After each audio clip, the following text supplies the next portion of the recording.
Trebios's memory has unveiled the very first prophecy. All shall bid farewell to one, and that person alone will witness the miracle. Such is the will of fate. If I take on Orynyx's trial, will the prophecy come to pass for me as well? Regardless, I must give Aglaya an answer.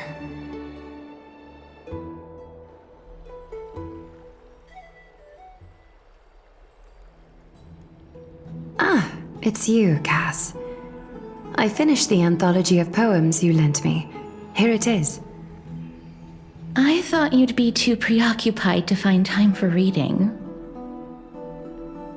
Precisely because of these obligations, I felt compelled to read it swiftly. Wouldn't all these preoccupations slow your pace? On the contrary, knowing that time is limited can push one to overcome their limitations. The weight of these responsibilities seems to have enhanced my reading efficiency. I understand completely.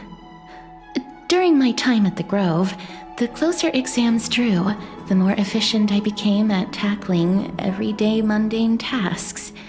Anything but my actual studies. Precisely. As I remember, you and Finon were both disciples of the new Sporists.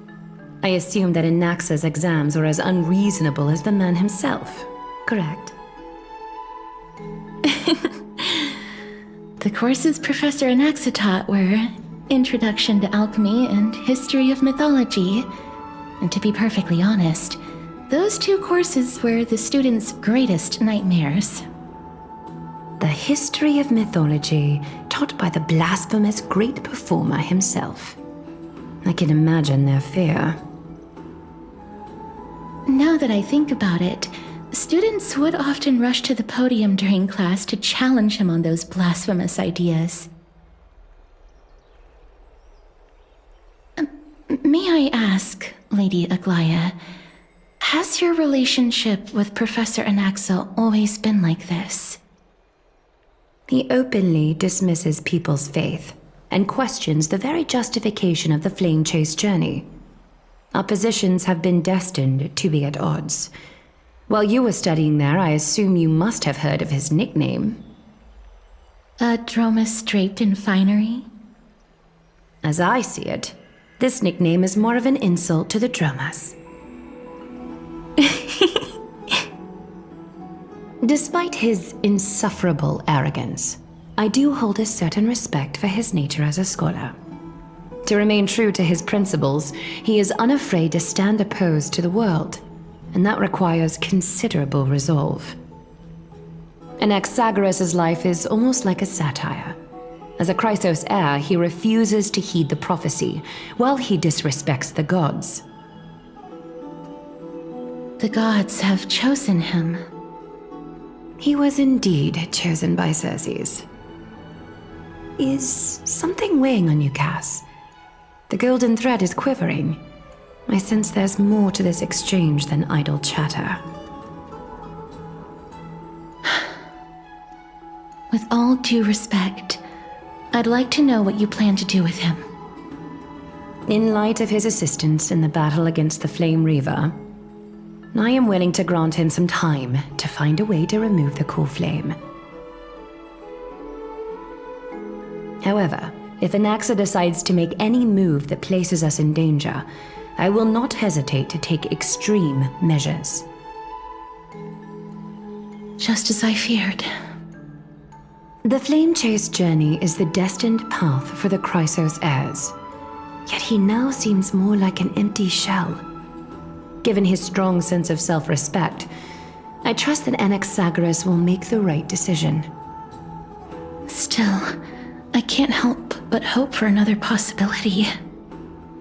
Perhaps Anaxa will also overcome his limitations, now that he knows time is limited.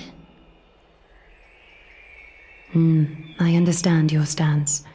Let's continue this discussion another time.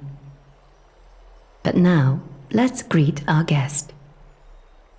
You're here, Does this mean you're ready to take on Orynyx's trial?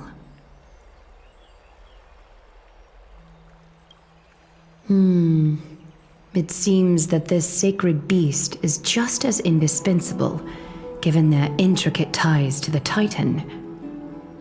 Memmy mem, memmy mem mem mem mem, memmy mem memmy mem. Surrendering the core flame is a Chrysos heir's duty. Your selfless assistance is deeply appreciated. However, I urge you to carefully consider the risks of accepting the trial. Becoming a demigod means forsaking your humanity. You will inherit Orynyx's divinity and bear the time of Amphorius, all on your own. From that point onward, your fate will be forever intertwined with ours, never to be separated again, until the end of Genesis. On the contrary, you are the only one who qualifies to attain divinity. Yet, for that very reason, I do not wish to pressure you. It's exceedingly rare to find a capable Chrysos heir. If this path proves unattainable, I am willing to lower my expectations. There are still many priests of Yanissopolis and their descendants in the city. If I'm left with no other option, I'll try to find someone worthy among them.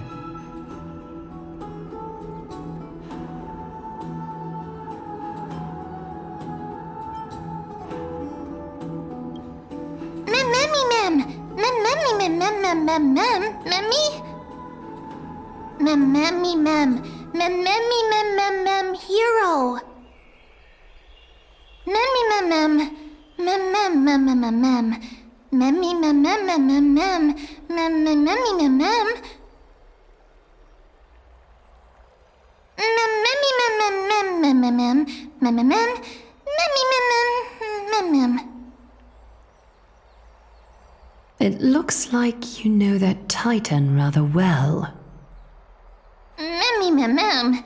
Memmy mem mem mem. Memmy mem mem mem mem. Memmy mem mem mem memmy mem mem mem. Memories that exist outside of your own experiences. I can't explain why, but I can vouch for Mem's words. When I was in the abyss, I heard the Titan's groans, full of pain and grievances, yet without any ill will. Since you've made your decision, go back to the bath chamber and get some rest. Trinem will call for you when the ceremony is ready. It is difficult for me, as the guide, to absolve myself from blame for things to have progressed to this point. Time and again, you have risen to the occasion for Akima. Nearly rewarding you with some honeydew is no longer able to express the extent of our gratitude. When the dust settles, I hope that we'll have the chance to have a long chat regarding your return journey and the curse of the sky. It's about time that we lift the taboo and discuss things openly. Before leaving, I should go and say hi to Castris. Miss, may everything go well for you and Mem.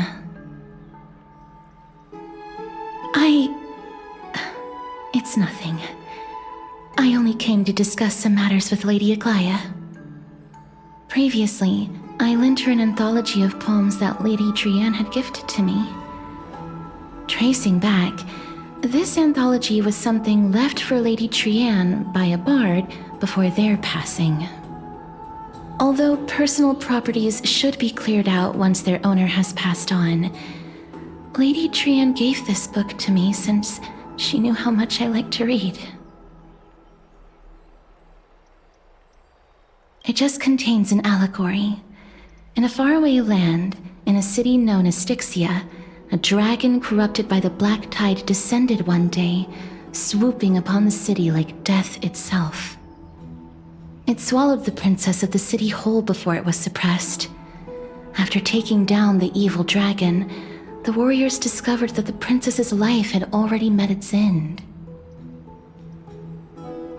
Overwhelmed by grief, the queen hired an alchemist to resurrect the princess using the dragon's flesh and blood.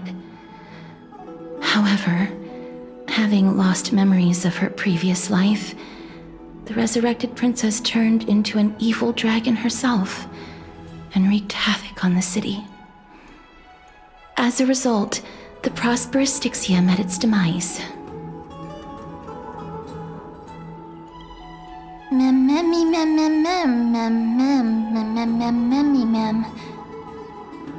The author of this book is Archepia, a wandering bard who traveled to many cities. Among the things she left behind are poems, dictionaries, and many tragicomedy scripts. She even clearly underlined and took notes in books that covered myths with her elegant handwriting. While flipping through these books, I felt like I was afforded a glimpse into the life of Archepia. It felt just like I was traveling with someone that I'd never met before. It was as if she had yet to pass on and was still alive. That's right. Writing, drawing, and taking photographs. It seems like human nature to try and leave records of things. Speaking of taking photographs, when I was helping you to take the photo previously, I did not look through the photos in your photo stone out of courtesy. But I'm also very curious about the story of the Rosy Celestial Maiden. Despite having visited many cities in Amphorius, I still understand nothing about the world beyond the sky. If there is an opportunity... Forget it. Let's talk about this in the future. For now, I only hope that you'll be able to complete the trial safely and obtain Orynyx's blessing. I don't think there's anything else to do here. Time to go back and talk to Don Hung.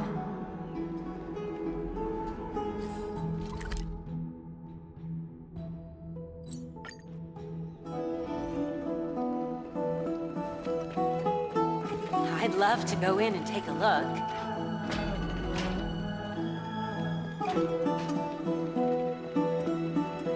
A citizens' assembly? That's right. Oh, partner, you're back, just in time. This is something that the both of you should probably know. I wouldn't call it trouble. I just think it will be favorable if the both of you understand the situation in Akama better. Do you remember the Council of Elders that was on our heels previously? It seems like they've made their move. Some background information for you. The Council of Elders is an authoritative body in Amphorius, made up of different city representatives. They hold legislative power over the Holy City, and are in charge of presiding over the Citizens' Assembly held once every few years. This is the most important social event of Akama. It is highly influential, and can even affect what happens to the Flame Chase journey.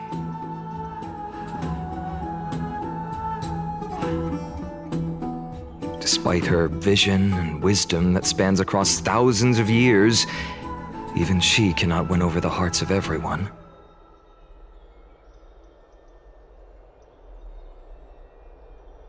Perhaps you should retake some exams next time we visit Paperfold University. Every 5 to 10 years, the Council of Elders organizes a citizens' assembly at Dawncloud. During the assembly, the representatives will vote on major issues such as whether the Chrysos heirs led by Aglaya should still hold the right to govern the Holy City, and whether the Titan's conquest should continue. It sounds like some sort of system to balance the heroes and the mortals. That is correct. However, the problem lies in the fact that there are ill-intentioned extremists in the Council of Elders. They view the Citizens' Assembly as a way to restrain the Chrysos heirs and hope to take complete control over the Flame Chase journey. We can refer to them as the opposition. During the assemblies held in the past 100 years, the voices supporting the opposition have been growing stronger in the shadows. It's only thanks to Aglaya that the Flame Chase journey has been able to continue to this day. The Citizens' Assembly is just around the corner, but this time, there seems to be a new variable to the situation. No. Although we might be mentioned, the Council of Elders has another target in mind. I'm afraid that the Council of Elders might want to take advantage of Professor Anaxa.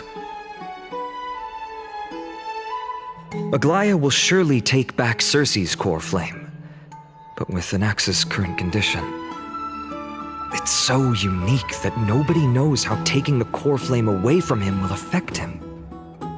He has always been someone that is only concerned about his own research. I'm certain that he must want to escape from the monitoring of the Golden Thread and protect himself. If the opposition were to offer an olive branch at this time... You suspect that he might betray the Flame Chase journey and defect toward the Council of Elders? Anaxa has never believed in the prophecy, so technically it cannot be considered a betrayal. However, he has taught many Chrysos heirs, and has long been considered an important ally of Akuma. I truly do not wish to see comrades turning on one another. I have a better understanding of the full picture now. Is there anything that we can do? As I believe in his character, I plan to plead with Aglaya and try to buy more time for him. Then, the greatest way in which you can help is for you to know what I am fighting for. We understand. Thank you for being honest with us. Things are piling up again.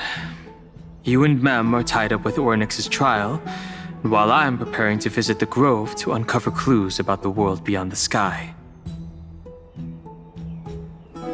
Allow me to apologize for the fact that we always seem to be troubling you.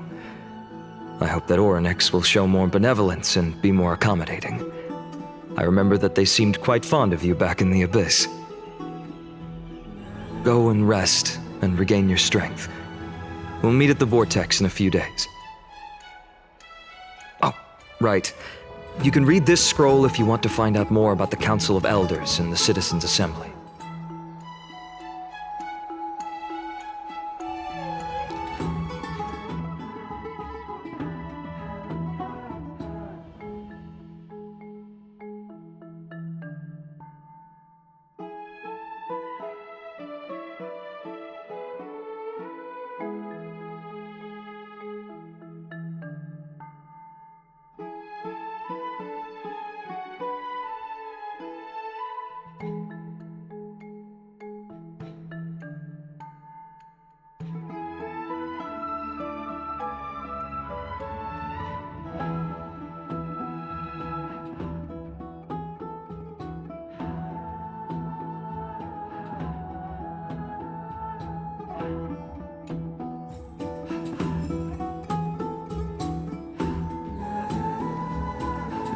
It's just as I suspected. The troubles afflicting the Flame Chase journey aren't just external issues. The complex internal politics and interpersonal relationships are also exacerbating the problem. We can't let our guard down yet. We have to find out where we stand in this large interwoven web.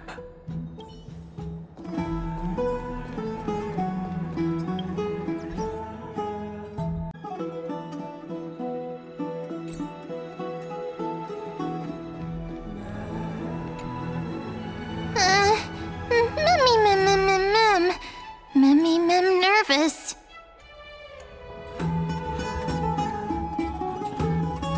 Mem nervous, mem.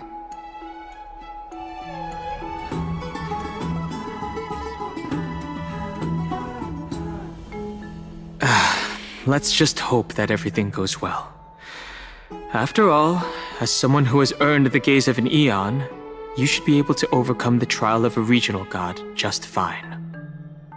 We've also unknowingly gotten used to sleeping with the midday sun shining brightly above our heads. Get some rest. Perhaps a new phase of our trailblazing expedition in Amphorius is about to begin.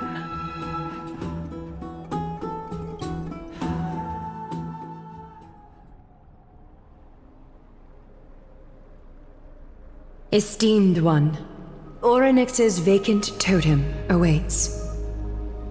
If you have already made your preparations to become a pillar of Amphorius, please, step forward.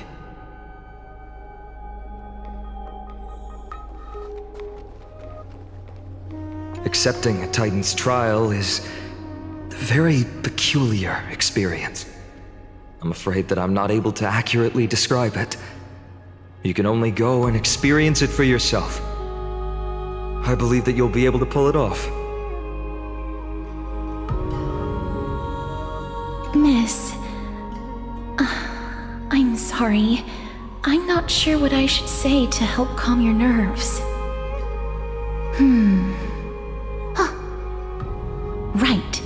Perhaps something like, as long as you can successfully complete this trial, the rest of the flame chase journey will be smooth sailing? No, that sounds a little strange. Don't worry. It won't take up too much of your time.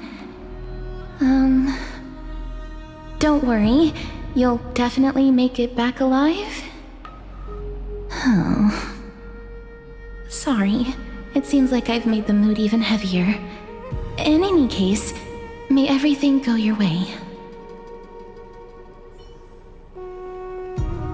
I can still vividly recall when you entered the vortex of Genesis for the first time. At that time, I could never have imagined that a guest from beyond the sky would shoulder the fate of Amphorius. Don't feel burdened. Just like during the trial of strife, Trinan and Finan will be waiting for you outside. If something unforeseen were to occur, they will intervene in the trial and rescue you. May Kethely bless you. Little Gray and Mem, thank you. Your resolves cannot be questioned. We praise your pure selflessness and courage. May Kethely light your path forward. Get ready to assume Orynyx's divinity, Trailblazer.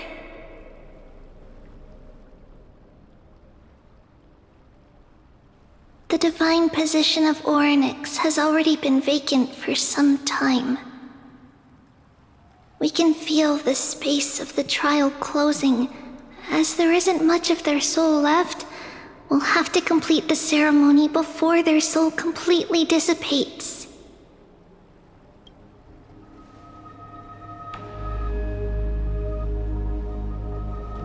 The 8th core flame coveted by the miracle that once belonged to the great Veil of Evernight, Orynyx. It shall now be returned by the 2 elected heroes of the Chrysosairs, a traveler who is upright and courageous, and a sacred beast that invokes miracles. Who? Both of you, please, come forward.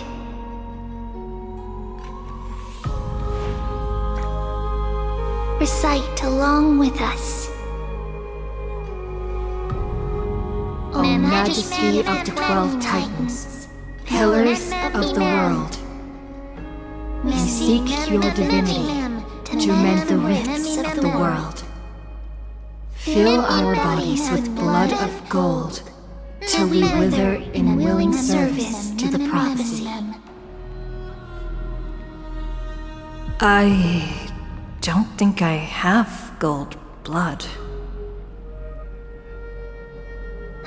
These are just words meant to make the prayer seem more solemn. Please, focus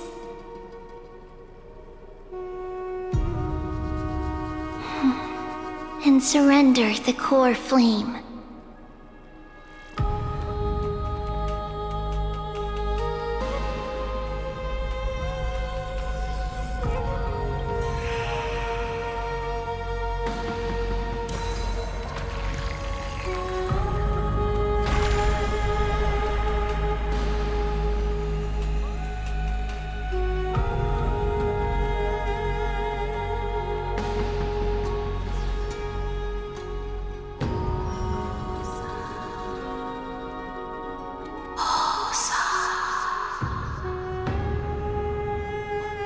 Oryx. Their soul has been waiting for a long time. Perhaps they're also quietly waiting for the arrival of their successor.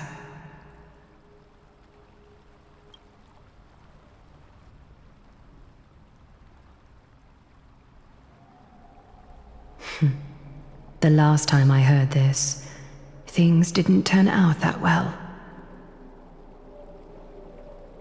Don't worry, Aglaya. She's tougher than I am, right?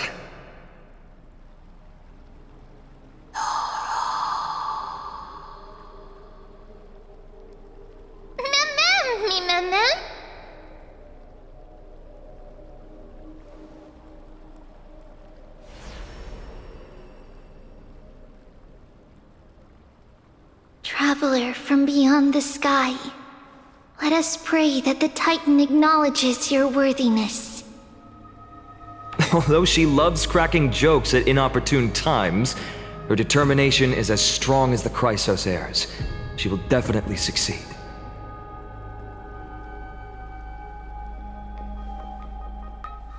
While she's away, I would like to have a chat with you, Aglaya.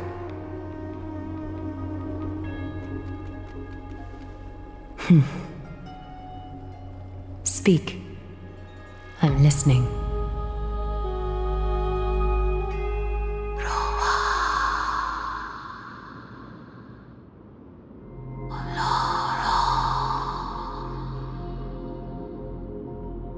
Slap, slap! Wake up!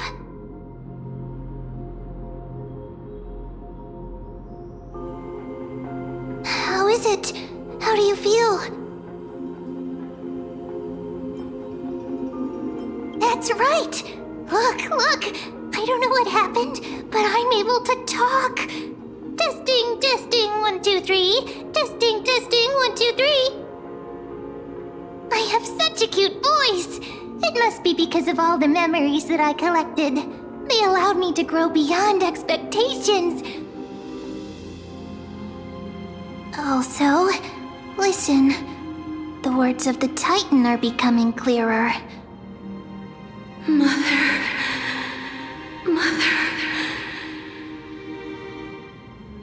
It hurts. Have I finally reached the end? Are the years of isolation coming to an end? Onyx. Oh, how heartbreaking. Ever since the figure draped in the black cloak robbed them of their core flame, they have been relegated to waiting in isolation in such a confined space. We are going to help alleviate their pain, right? Memories. Broken. Mother. Where? Mother? Who are they calling out for?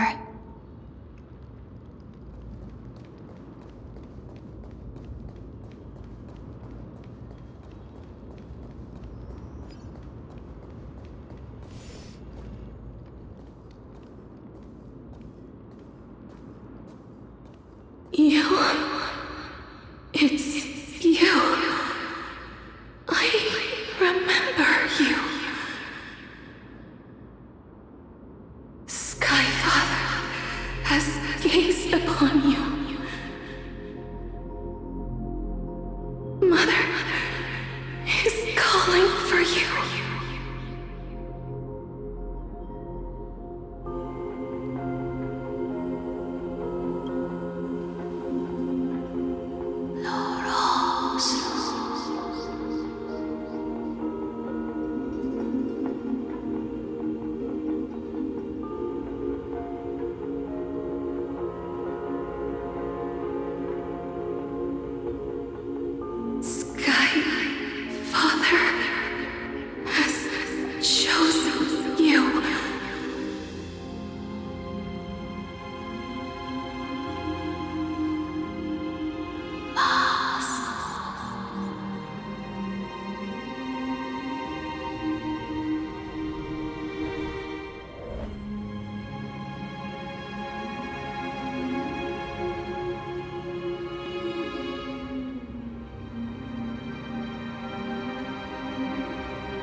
Orynyx, listen to me.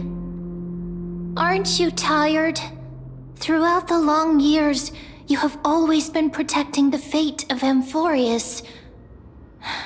Each time people draw strength from within their memories, every single ripple falls onto your shoulders.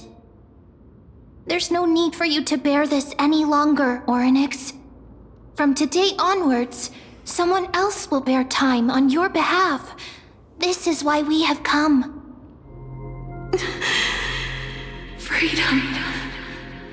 Freedom. I want freedom. Oh, poor child. Everything will be fine. Let us help you. You can have a good rest now.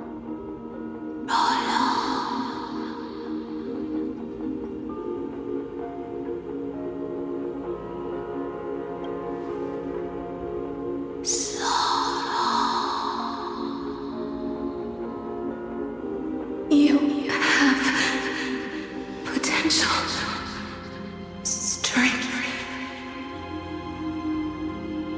willpower, powerful, and tenacious. But you lack something. Just one thing. Lacking something? What is it?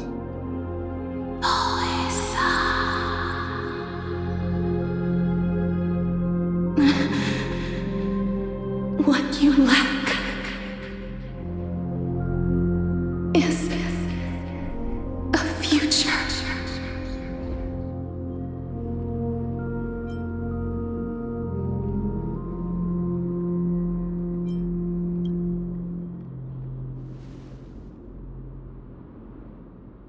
Future? Traveler from the sky, you should have dissipated already. The gaze from Sky Father stabilized your form. Because from the moment you crossed the sky, your life was cast away. Right now, you are simply a collection of walking memories. What? How is that possible?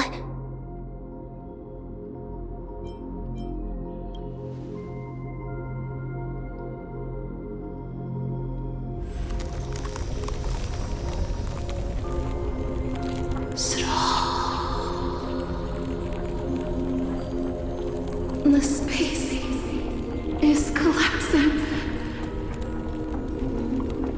Someone must inherit the authority of time. If the pillar is lost, the laws of time will collapse. Amphorius will succumb to eternal disorder.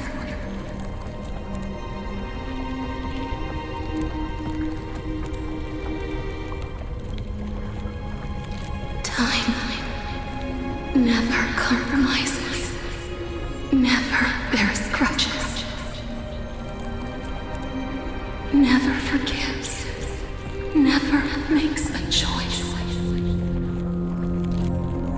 Child of humanity, Titans, Mother, Sky Father. Time restrains everything that exists in this world. Orynyx's divinity is dissipating? Is the trial coming to an end? Pathstrider of remembrance, my strength, I shall entrust it to you. The fate of the world If you wish to, save it. Go and find your future that has been stolen.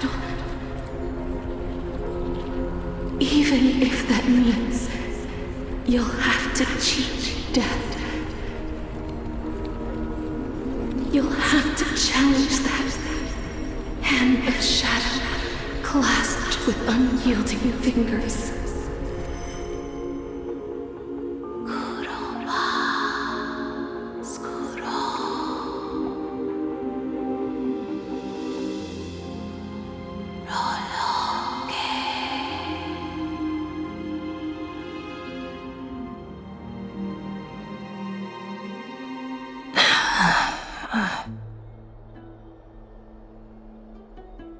You're finally awake.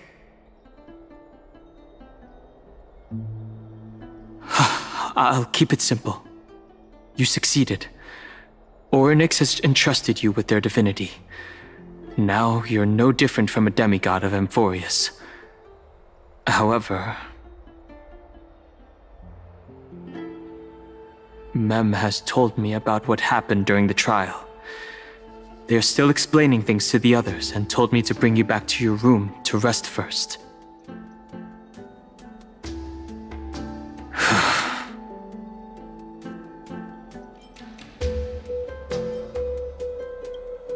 For you to be able to say that even now, you're truly impressive.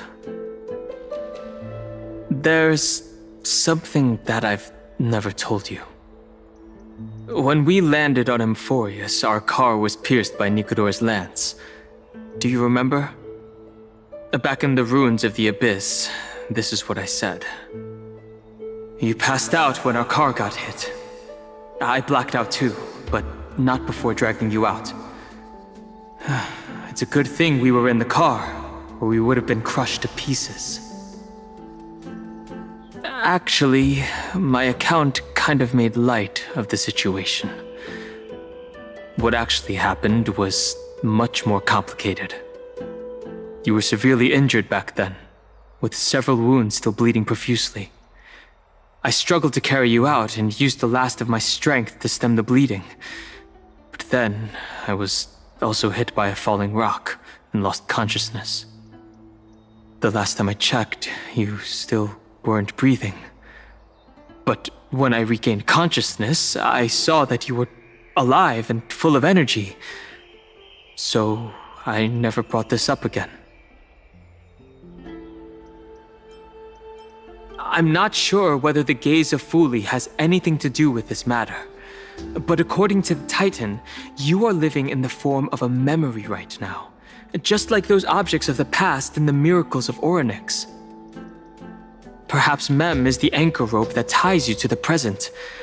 I had assumed they couldn't stray too far from you, but the truth might be the exact opposite. It's not time for us to despair yet. There must be a way to save you. Orynyx mentioned finding your stolen future and cheating death. Considering Mighty's indestructible body, it seems to suggest that there is some kind of miraculous power in Amphorius that can even reverse death. The key seems to lie with the Hand of Shadow, whose whereabouts are unknown. Hey, are you alright?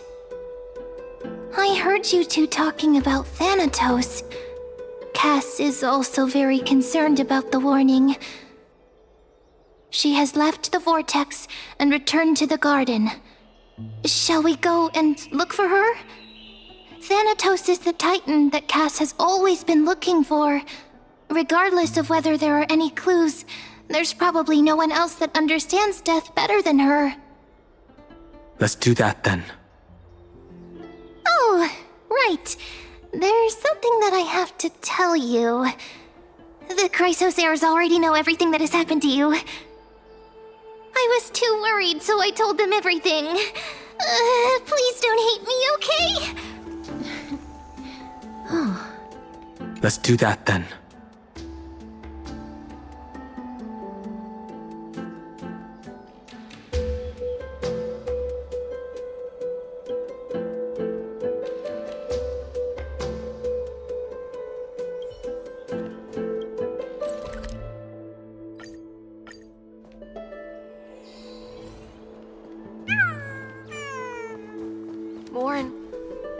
Miss, I'm right here.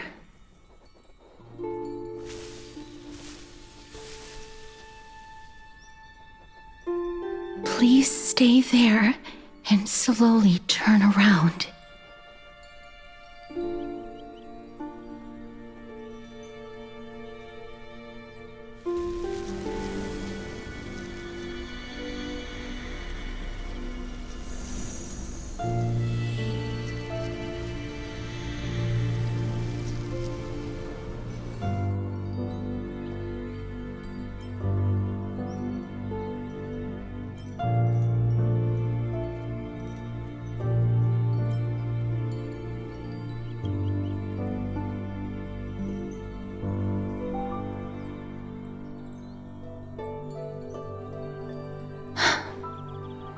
Please pardon me.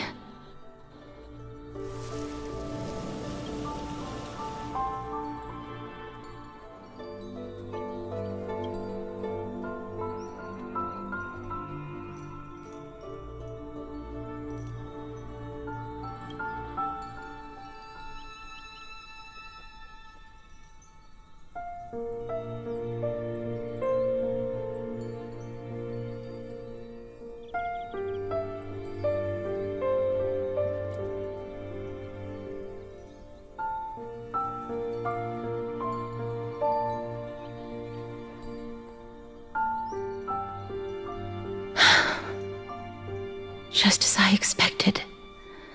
I cannot feel anything.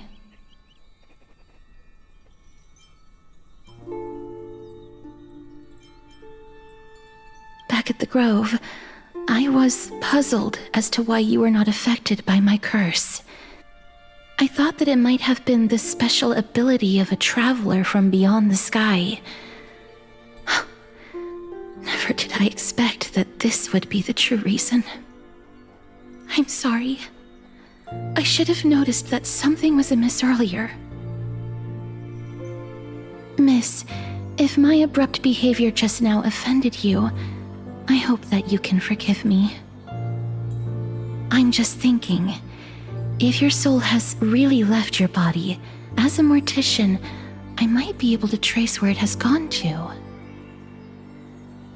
Cass, did you find anything? My apologies. Not as of yet. Perhaps I have overestimated my capabilities. But, Miss, would you be willing to let me try again? This time, I'll increase the area of contact slightly. Perhaps the result might be different this time. I have never touched the living in this way before. If my actions are in any way disrespectful, I hope that you can forgive me.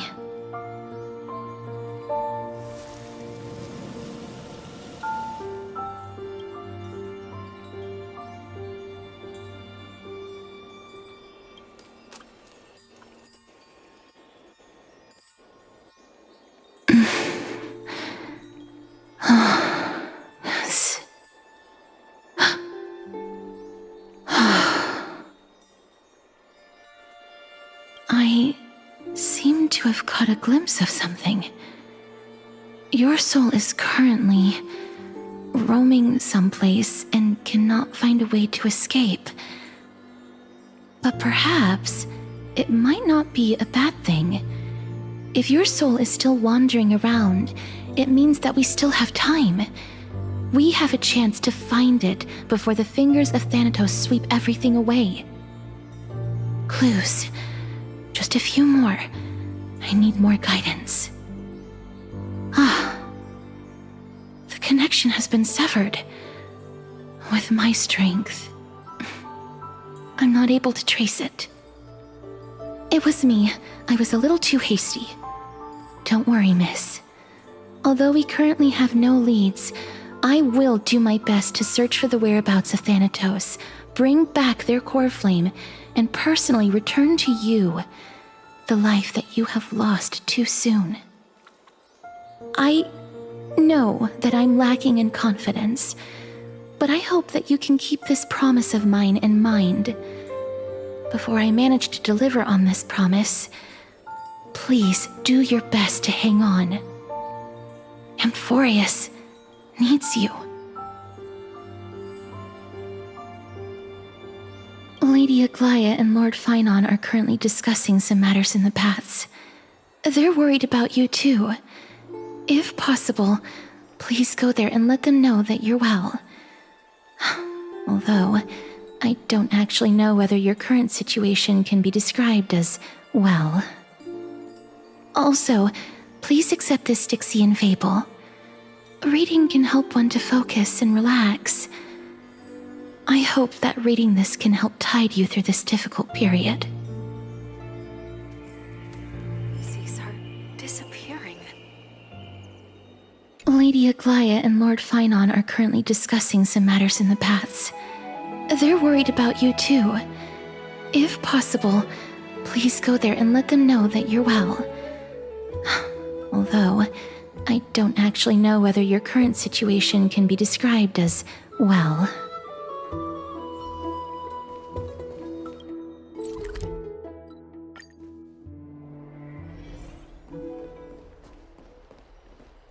They're here. That partner! Hyacinth said you definitely wake up. How do you feel?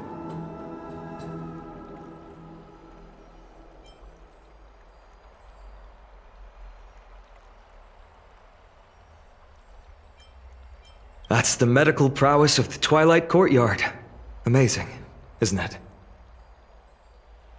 You've completed the trial of time, and I have to admit that the process went better than I expected. Even in the end, that Titan's heart still showed a soft spot for humankind. However, I never expected that two people who have cheated death would appear in Akima at the same time. That's what we have been talking about. Mighty has been in Akima for such a long time, but has no one thought to study his indestructible body? If there were even any minor breakthroughs, we wouldn't be as clueless as we are right now. Many have had this idea, but so far there have been no results. If it were successful, Thanatos wouldn't have disappeared without a trace. Nevertheless, now is not the time for us to give up. At the very least, we can still see a glimmer of hope. Cypher. If anyone in this world knows the whereabouts of death, it would be her. I'll try and get her to return to Akima, but do be prepared for a less than ideal outcome. Please understand that throughout the history of Amphorius, no one has ever managed to escape the clutches of death. At the end of time, Thanatos silently awaits all. It is my duty. We too require you to bear the divine position of time. But before that, just... What's wrong, Aglaia? Omens always come in pairs. A tiny air current will eventually brew into a storm that tears the sky apart. It's Anaxagoras. He has initiated contact with the Council of Elders. In the end, it has still come down to this. I earnestly hope that your assessment of him is accurate, Finan. Otherwise, the efforts of my teacher and I of the past millennium might be reduced to dust because of that great performer.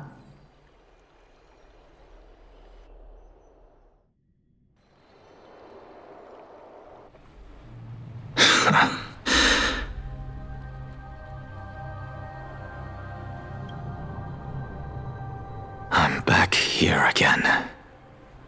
I remember this dream. This realm is covered in a silk-like fog, and the land is barren and harsh. The crowd of travelers leaves tracks everywhere. Hey! Excuse me! What is this place? Where in Amphorius are we?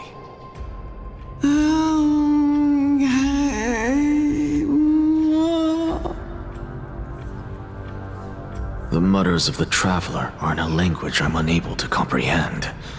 Or perhaps they're just distracted and ignored my question. Tell me, which Titan reigns over this land? And how do I find them?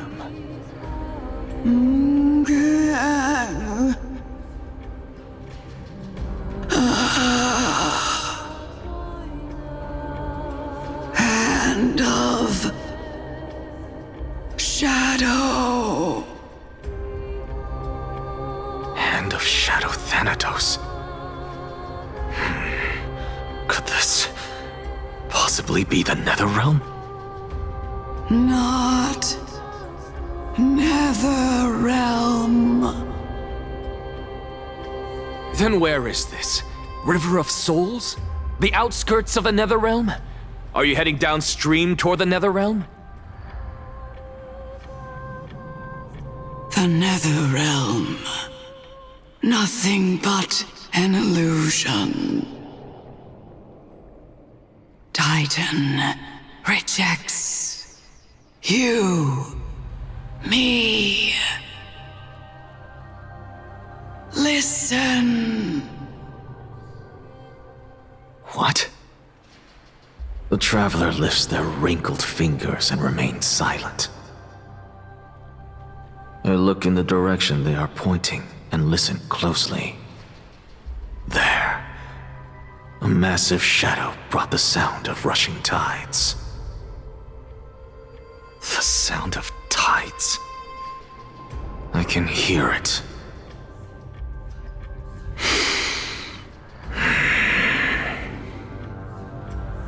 I hear it, deep within the tides, beyond the closed gates of the Void World. A voice, about to recount something. Child of humanity. Is it death's embrace you yearn for with such urgency?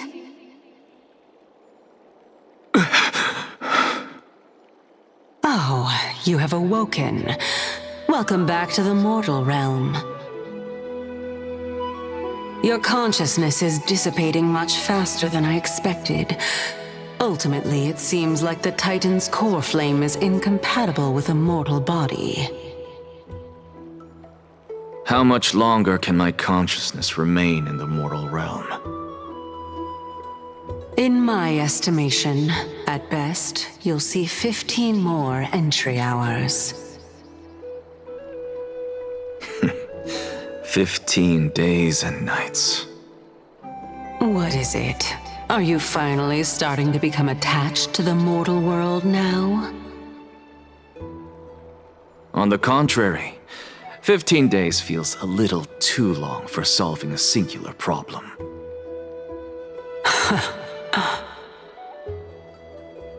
Stop giggling. It's time for us to go. The messenger from the Council of Elders is almost here. Let me ask you one more question. Are you really planning to betray Aglaya's will? What betrayal is there to speak of when I was never loyal to her to begin with? What about that white-haired student of yours? Acting so recklessly, do you not care about what might happen to him? There will be a price to pay for blind faith. This is also a lesson for Finan. You truly are a strict teacher. Of course. This is how I've always been.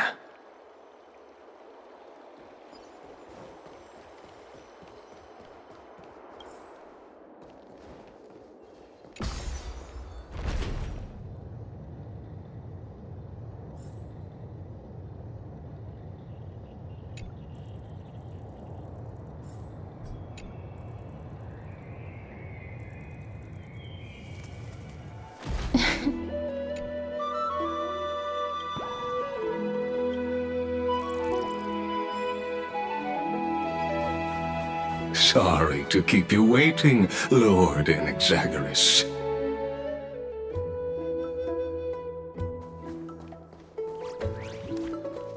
It's been a while, Lord Anaxagoras. I greet you on behalf of all the citizens of Akima and express my deepest regret about what happened at the Grove of Epiphany. It's you. I never expected that you would personally come and meet me. By carefully into Lantern above, I have come as a testament to the justice of the Council of Elders. There are Antikytherans here? They have been a rare sight ever since the Chrysos War. I extend to you my utmost respect, revered Titan.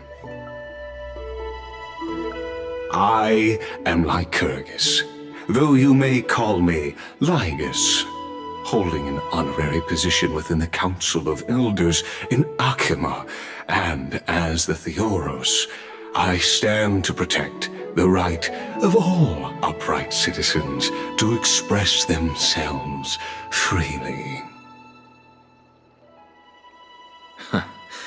You can see them too?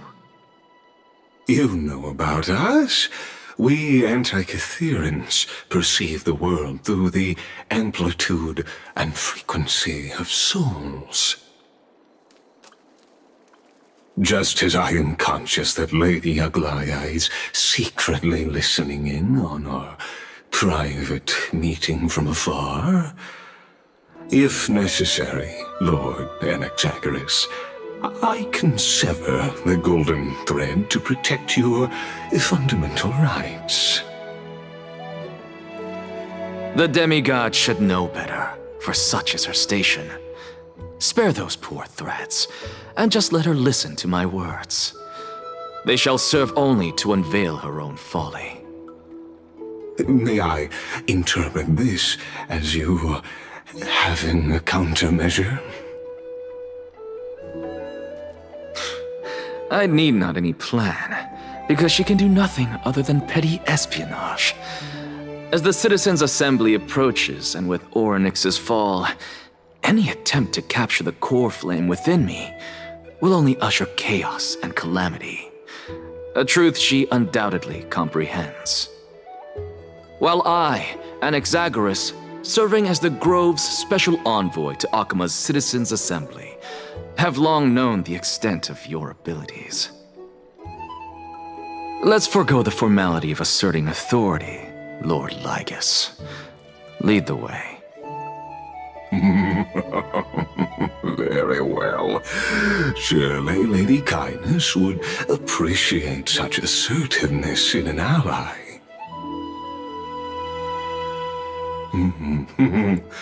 She's been waiting. Follow me, please.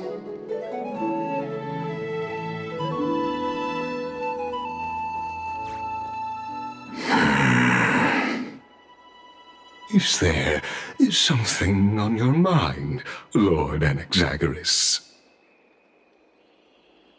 Nothing, really.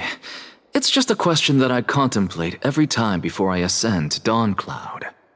For the Titans, does the falling equate to death? Ah, a pondering truly deep. Time is on our side. Do you mind sharing your reflections with me? While all living beings must ultimately face their demise, Kefali has yet to meet theirs. Their journey continues unhurriedly along this long path. Are you suggesting that Kefali may not have truly passed? Yes. For dying implies an ongoing process, an action, whereas death signifies a static state, a definitive termination. In contrast to mortals, Titans exist on a grander scale of space and time, thus elongating their passage into death. The notion of their fall is but a misinterpretation born of mortal ignorance.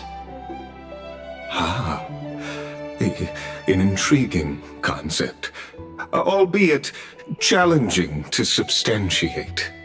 After all, Kefali has maintained a profound silence ever since the era Arasa, while scholars and priests alike have conveyed the message of the gods' imminent fall.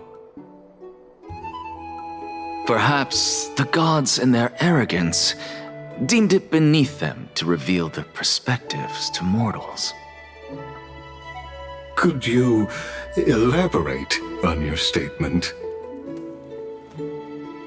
Circes, the kin of the Skyfather as recounted in myths, now resides within my brain. Were I to inquire, Kefali would have no cause to refuse. Oh. That very well could be true. But what if the world-bearing Titan still chooses to remain silent? In that case, the myths crafted by the people of Amphorius are nothing more than pitiful jests. It's worth a try. I believe, and I'd love to witness the fruits of your theory and the change it may bring to this imperiled world. Because I completely concur with you on this aspect. If the Titan has indeed met their end, any response from them would be impossible.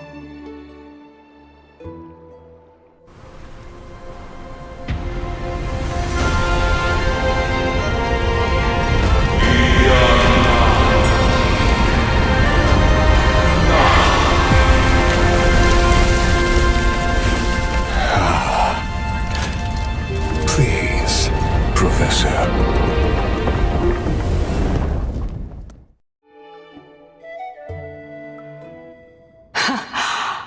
The children of humanity have indeed created a spectacle. Welcome to Dawn Cloud. The atmosphere here carries a greater sense of solemnity than the mundane clamor of the Marmorial Palace, with entry permitted only to the invited. Only esteemed beings grace this place, and among them I've received priests, scholars, warriors, and now we even have the honor to be in the presence of a Titan. Oh, what a joyous occasion. Once deemed a blasphemer, now a surrogate for revered divinity. The honor should rightfully be mine, shouldn't it? I'll notify Kindness and the others of your arrival. Kindly wait for a moment. A soldier will be here to guide you shortly. In the meanwhile, you are welcome to explore the vicinity, but kindly remain within the guard's view. Delaying the crucial meeting is something none of us wish to see, I presume.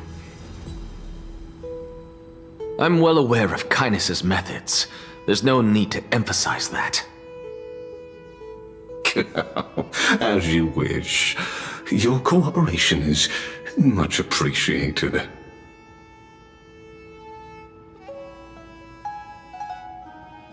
Alas, I had hoped for a brilliant plan from you, but it turns out you just left one cage to enter another.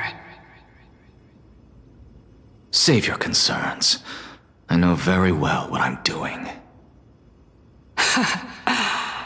I shall depart to explore the surroundings then.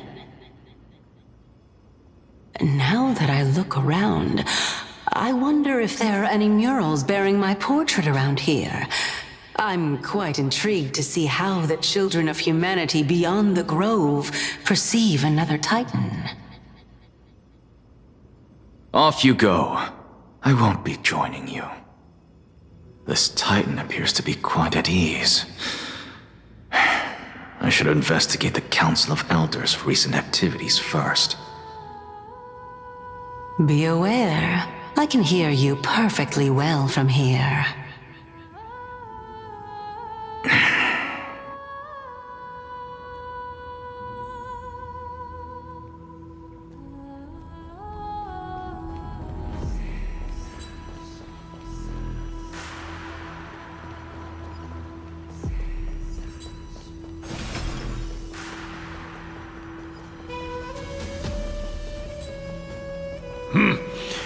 Even blasphemous scholars can come here, it seems. Looks like my presence here is quite unwelcome. Anaxagoras, I thought that you had died to the Black Tide, just like the other scholars. As Kephales's priest, are you not aware of the decorum of respecting the dead? Surely you jest. You blasphemous heretics are not worthy of respect from the Supreme Being. Let me remind you that you're currently in Dawn Cloud, so you'd better keep your deranged language to yourself. I am no longer that altar servant from years ago who could only acquiesce to the commands of others. Now, I have plenty of ways to deal with people like you. I'm not sure whether I should laugh or cry right now. I can't believe that a follower such as you could have been made by a creation Titan. As I see it, a dead Titan can't provide you with this level of confidence, right? Then who is it exactly? Could it be kindness? You. Seeing how fond of you Elder Kindness is, I shall let that slide for now. Leave immediately, and don't impede us from receiving the Supreme Being's blessings. Seeing as we were able to hear of this matter from the mouths of others, it seems that Kindness is indeed quite sincere toward us. Perhaps this affair will proceed smoother than I had anticipated. Oh my, what a thrilling confrontation. As expected of one of Kephales's followers.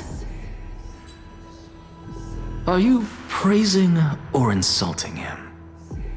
Praising him, of course. As a believer of the God of Deliverance, it is only natural that he detests evil. Didn't you hear me? I asked you to leave. Go as far away from here as possible. Don't mutter to yourself like some sort of madman and disturb my meditation.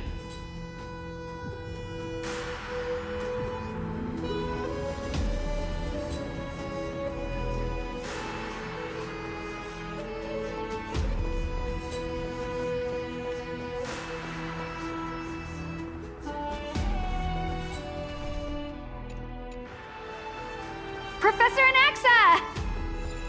Over here!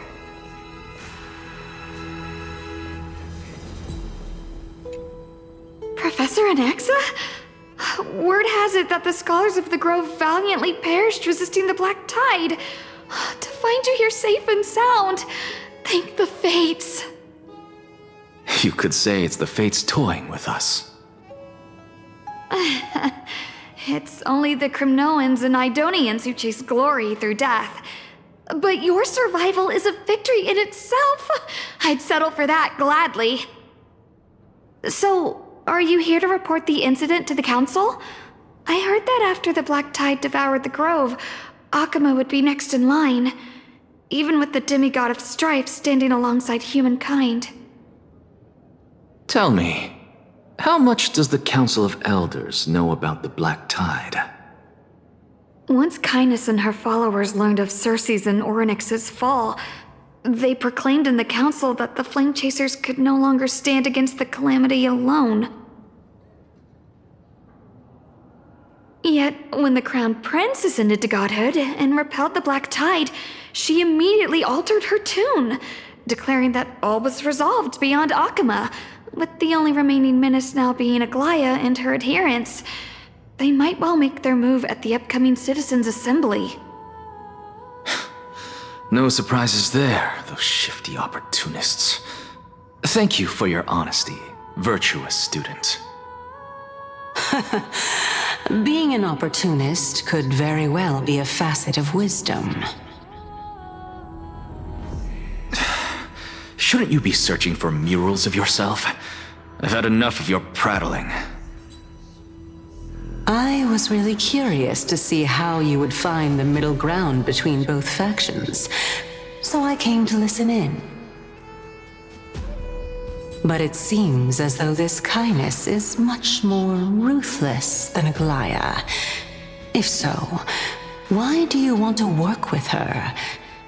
Could it be that perhaps you've decided to readily surrender this hollow shell of yours, just because you feel like death is fast approaching? I'm afraid you'll be sorely disappointed if that's what you truly think. I've had enough of this. Could the 15th entry hour arrive any faster?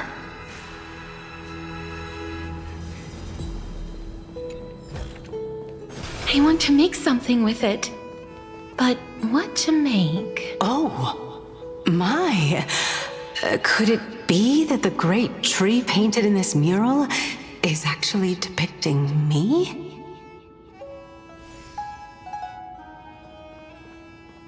Every plant, every tendril, no, even every leaf could be the embodiment of Circe's.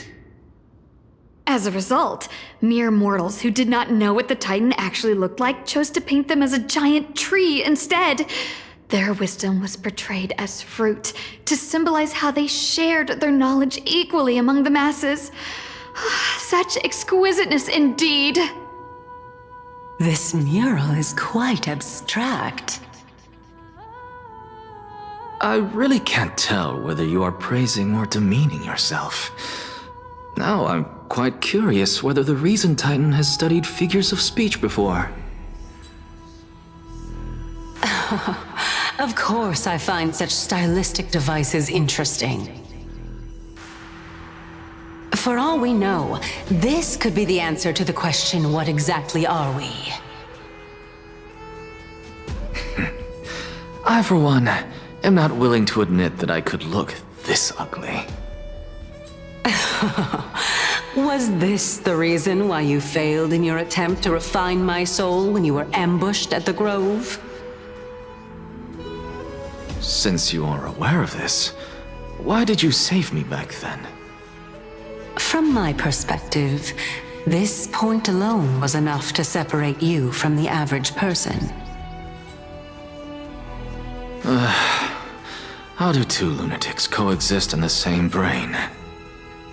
Therefore, it seems that your journey to Dawncloud this time is not just to seek protection. What, then, is the intention behind your actions? The entire plan is stored in my memory, so why don't you look there? Then don't mind if I do. 1 year old, 2 years old.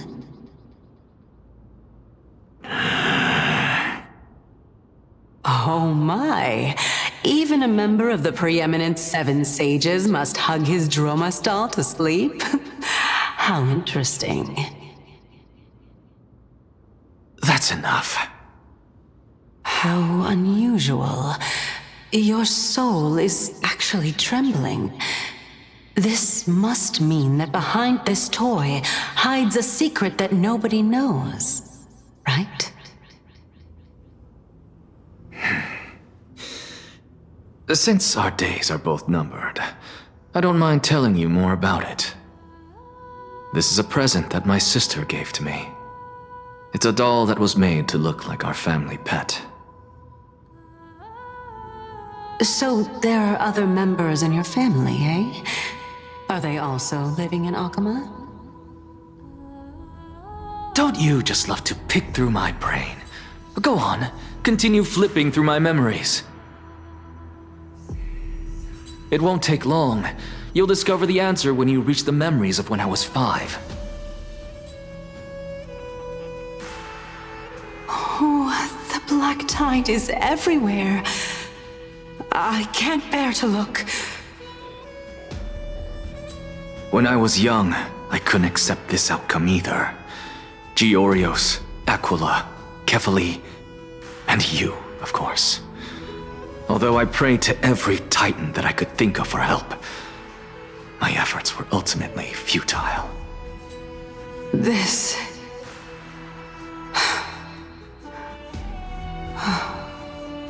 Could this be the inception of your research into alchemy?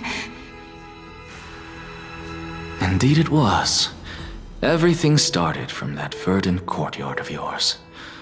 When I was pursuing my education there, I naturally also came to learn of Thelesis' theory as well. Oh, I remember that person. He was the one to come up with the concept of souls, right? Not only that, he also believed that life, as well as the composition, movement, and transformation of matter, all stem from souls themselves. This is why I thought that, since all living things stemmed from the same origin, why could I not sacrifice myself in order to resurrect my nearest and dearest? Anaxa, you... I did it, teacher! But this is absolute blasphemy. Regardless of how much freedom the Grove provides, such an act could cause you to be burned at the pyre.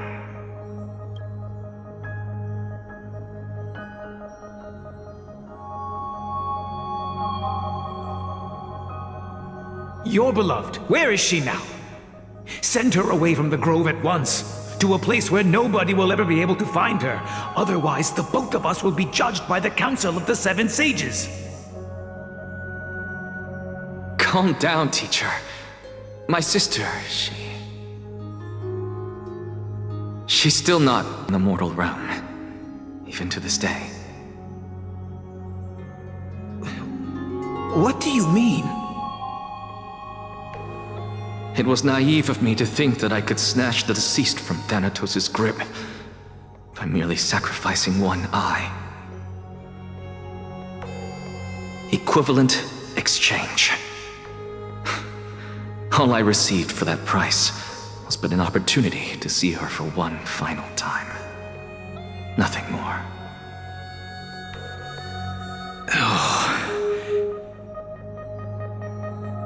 Let it go, Anaxa. As one of my best students, I cannot watch you go down the wrong path without doing anything to stop it. Never do something taboo ever again. Don't disappoint the deceased, and never harm yourself.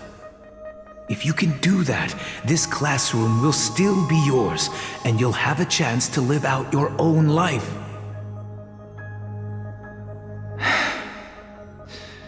Since I was able to see her one last time, I have no other desires. You're right, teacher. It's time for me to start a new life. I am sincerely glad for you, child. Now then, what topic would you like to study? I wish to continue Thelesis' research. Continue the research into souls, but you know that the Grove has long since understood his philosophy like the back of their hands. Even if you continue digging into this subject, your efforts will likely be futile. No, teacher. After my fleeting glimpse of the deathly fog, I finally understood a single truth. Since ancient days, our understanding of the souls is but the tip of the iceberg. I may have lost an eye, but my view of the world has become clearer than ever. I have grasped the truth with my bare hands. Watch as I turn this farcical world upside down.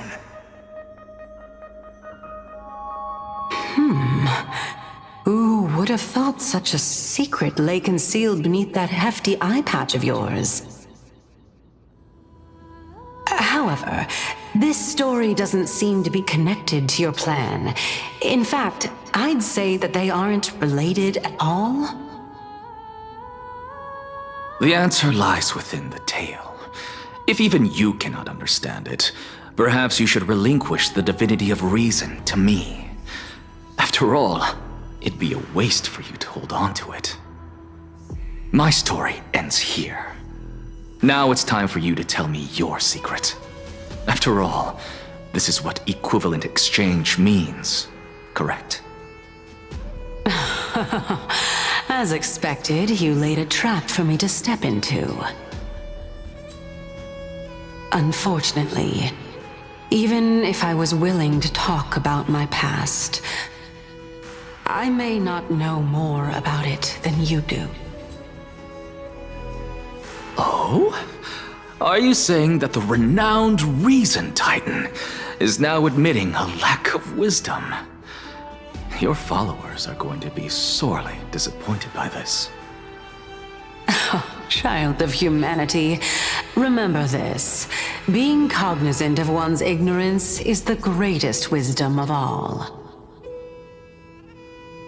Now I understand. No wonder you asked me to answer your random, nonsensical questions. Not only that, you're the only one who can shed light on my query. As the saying goes, onlookers see most clearly. Is that so? Lord Anaxa. I saw you muttering to yourself and was wondering whether you were caught in a delirium of reflective thought. I'm sorry to interrupt you, but time is of the essence.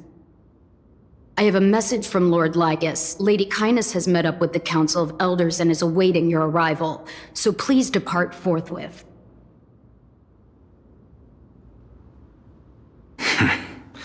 It's finally time. Carefully. The one who created the world, and the one who bears the world.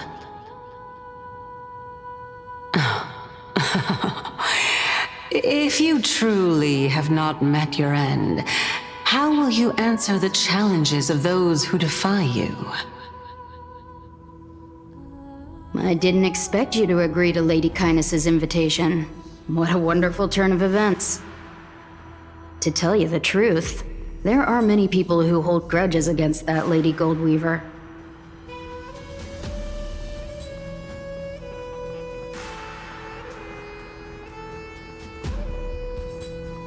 Isn't that the dromas draped in finery? Avoid his gaze. I don't acquaint myself with blasphemers.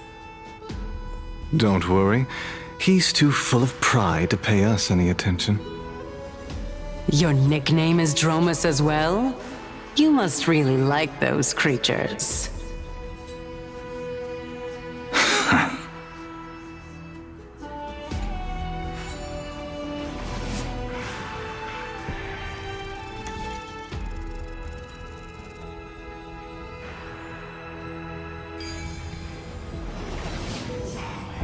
A student of Empedocles?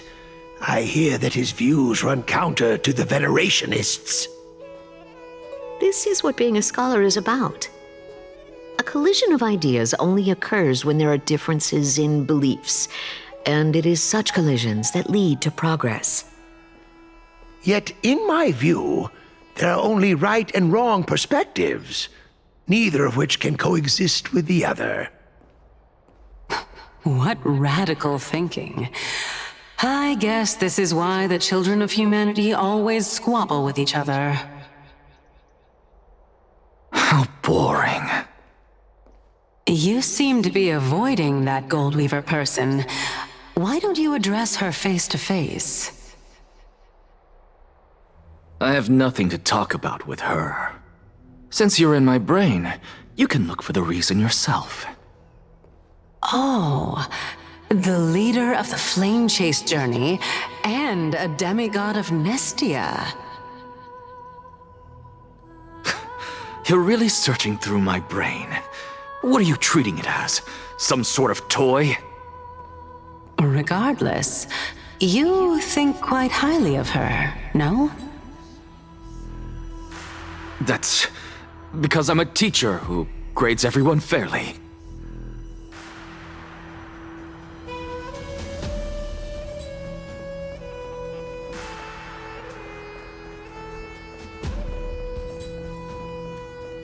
Lord Lygus and Lady Kindness are just ahead. I'll take my leave for now.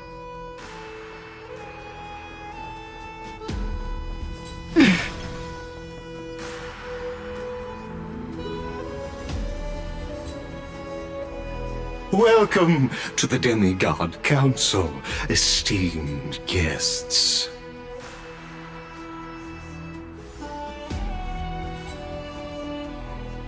Lord Anaxagoras, I've heard so much about you. Head of the Nusporists of the Grove of Epiphany, notorious blasphemer, a Chrysos heir who bears Circe's core flame, a survivor of the Grove Calamity. Did I miss anything? Well, if so, please be so kind as to enlighten me. Since Lady Kindness is already well acquainted with me, I won't waste any effort introducing myself again. But then again, perhaps the customs are different here. Back in my hometown, there is a form of etiquette known as honoring guests. The host will welcome their guest with warm hospitality by treating them to fine wine and a cozy bed. And yet, ever since I arrived, I have not been welcomed with warm courtesy or ceremonial gifts. Instead, I am met with intense scrutiny. Even more absurd, the host has sharpened their blade and instructed their servants to lie in wait in the shadows. Perhaps you intend to cut open my heart, retrieve the core flame, and then hold a grand feast for all of the guests. Everyone, stand down. Thank you for understanding. I am but a feeble scholar who is not used to the stench of avarice and blood. No need to be humble, my lord. From my perspective, your courage and gumption are worthy of the reputation of the Seven Sages. Your bravery is more than adequate to accomplish our perilous endeavor. So, you wish to start a war? Well, since the Chrysos heirs are calling for war, we will respond in kind. Conflict is inevitable. Since Aglaya endeavors to suppress the virtuous commoners with blood of gold, we will not hesitate to display the rights and mettle the citizens of Akama are so entitled to. As to your question of whether peace is still a viable option, well, to that I can only say this. Everything hinges on the next citizens' assembly and whether they have a sudden epiphany amid the clamor of the masses. And since you, as a Chrysos heir, accepted our invitation, you have indeed given us a glimmer of hope. What brazen arrogance. What you're saying right now is worlds apart from what you were saying before you retired your cleaners. I don't deny it. After all, they're responsible for cleaning up any threats, and just a moment ago, you were on the side of the Chrysos heirs. But now that you're an ally of ours, we can continue talking somewhere else. As you know, these walls have ears.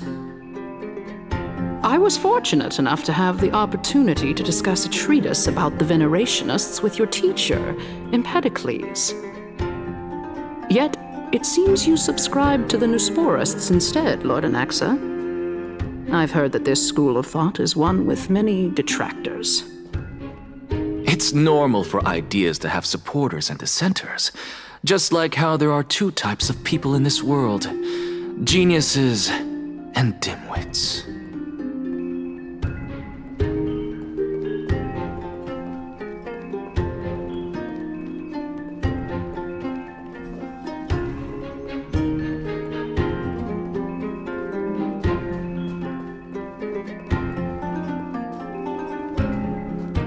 Welcome back to the hub of the Demigod Council, Lord Anaxagoras.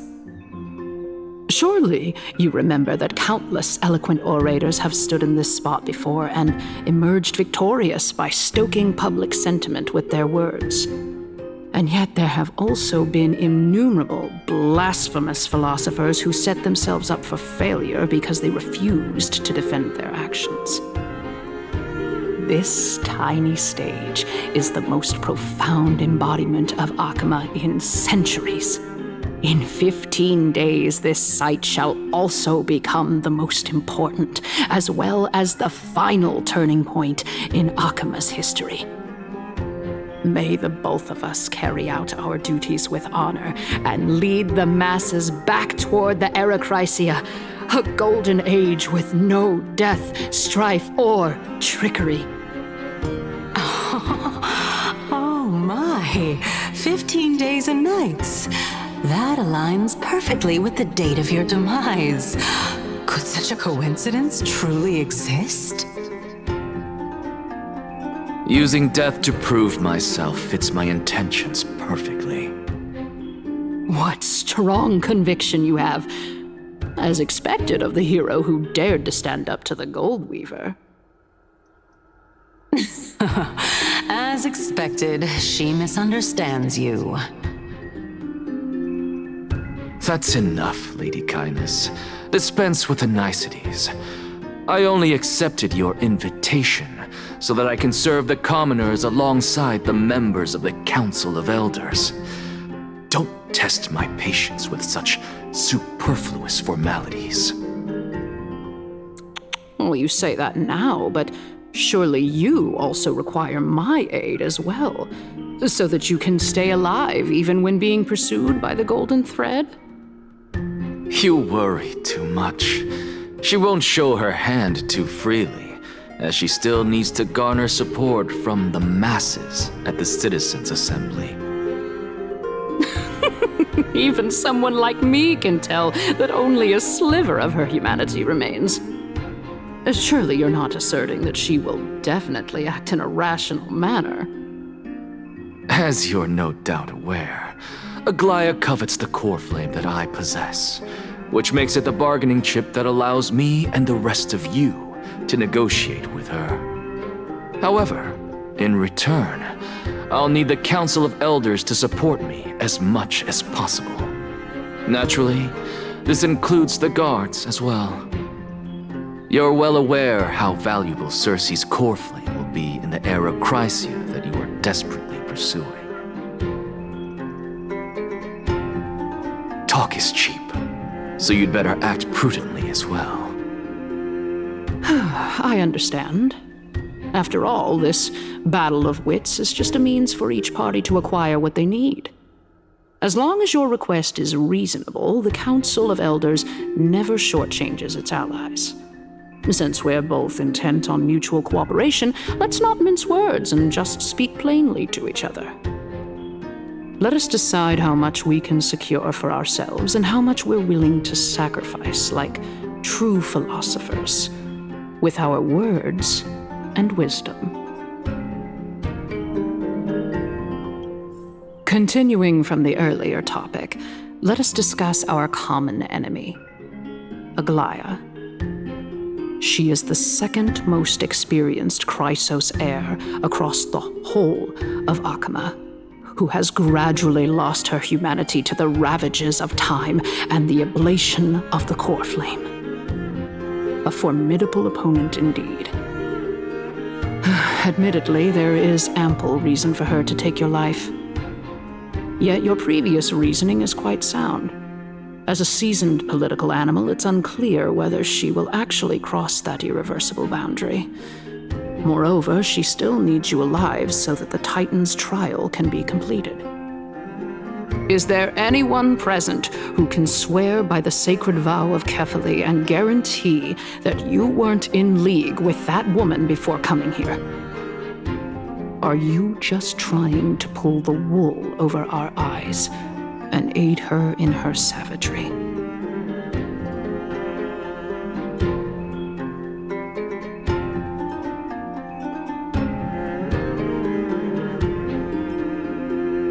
If Aglaia required a suitably intelligent Chrysos heir, then I'm the best fit for her needs.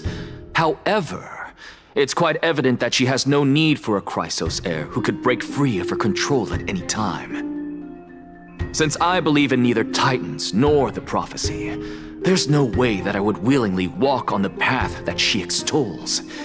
Given how rigorously she enforces her principles, how would she ever accept a heretic such as me? I understand what you mean. At the very least, the both of us agree that this tyrant who wallows in extravagance and greed is the greatest threat to achieving peace in Akama. The Council of Elders is willing to defend your right to live, just as we defend every oppressed citizen. However, I regret to say that sentiments in favor of the Chrysos heirs and Aglaia are only growing in magnitude. The peace that we are aspiring toward, as well as everything that we hold dear, will be destroyed completely. The city will be burned to ashes, and the citizens' blood will be shed. Tell me, what are you willing to do for our esteemed citizens so that they can vanquish the enemies of our fine city?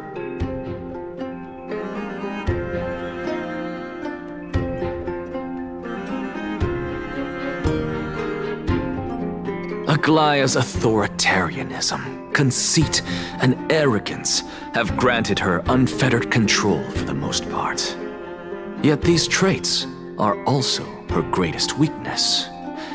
If I can render her helpless by forcing her to experience the agonizing pain of betrayal, I am certain she will never recover from such a setback.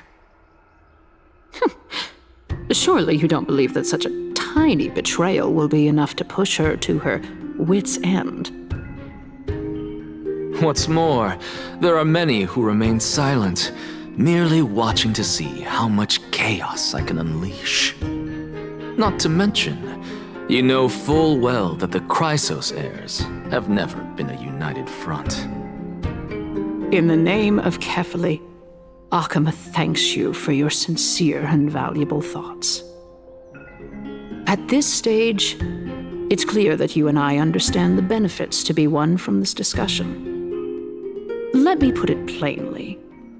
The Council of Elders has always been renowned for its fairness, and that fairness is built on a foundation of sincerity. The Council of Elders has vowed to all citizens of Akaba that it will always remain loyal to them. As for you, my lord, how will you guarantee that you will be able to live up to such earnestness and will not betray Akama's indomitable citizens when the opportunity presents itself?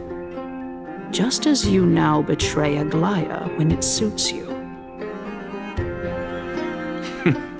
Surely you jest. My loyalty does not need to be proven.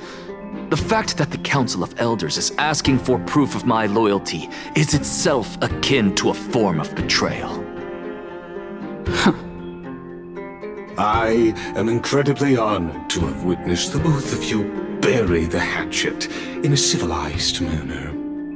However, I am afraid that I must interrupt for a brief moment. As the Theoros, I have observed the following. Lady Aglaya the Goldweaver is currently on her way to Dawncloud. Oh. Well, I do believe that we might have a slight overabundance of guests today. Feeling dissatisfied, Lady Kindness? Despite the Council of Elders' lofty residence on Dawncloud, it must still tolerate the whims of the Chrysos heirs. So you were holding back just now. Seems like you are better at playing this game than I. In any case, I'm glad that she's arriving here. So tell me, Anaxagoras, now that you're an ally of mine, if Aglaya were to demand that I hand you over, what should I do? You can do as she says. Tell her that the Council of Elders merely wished to chat with me and had no intention of offending her. However, by doing so, the authority of the Council of Elders will be as thin as papyrus that has been soaked in blood. Not only can it be destroyed at the slightest touch, but the Council will also lose possession of a valuable core flame. No, more like 2 core flames. After all, at the next Citizens' Assembly, that young lady who is synonymous with death will also be standing on our side. Oh? How can you be sure of that? Is that of importance to you? All you need to know is that I have a plan. In my opinion, you should be more worried about the impending threat. If Aglaya can seize me in full view of the masses today, she could also dismiss the entire Council of Elders in one fell swoop tomorrow. If that happens, the discussion that we've just had will turn into an utter joke instead. Is this the outcome that you wish to see, Lady Kindness? Fine. I will handle this matter appropriately. But you do best to remember this. Fool the people and karma will be on your tail. I'll overlook it this time, but don't count on there being a next time. Unless, of course, you crave cruel punishment and consider suffering the perfect state to ponder the true nature of souls.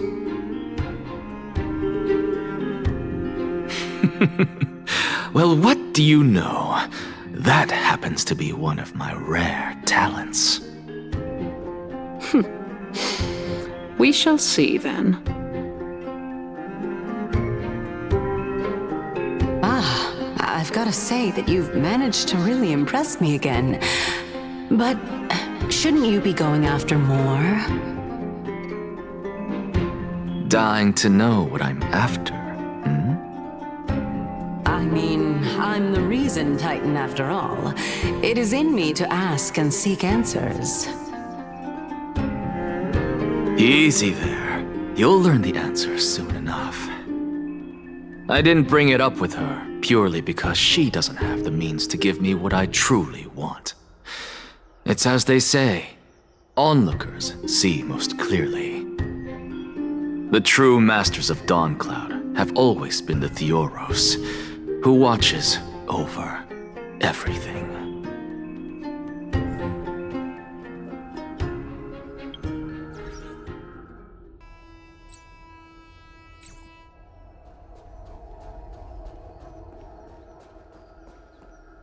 An expected visitor. Welcome once again.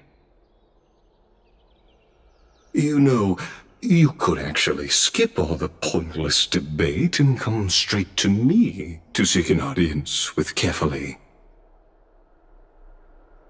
I have no reason to refuse you, do I? You may not, but Kindness has.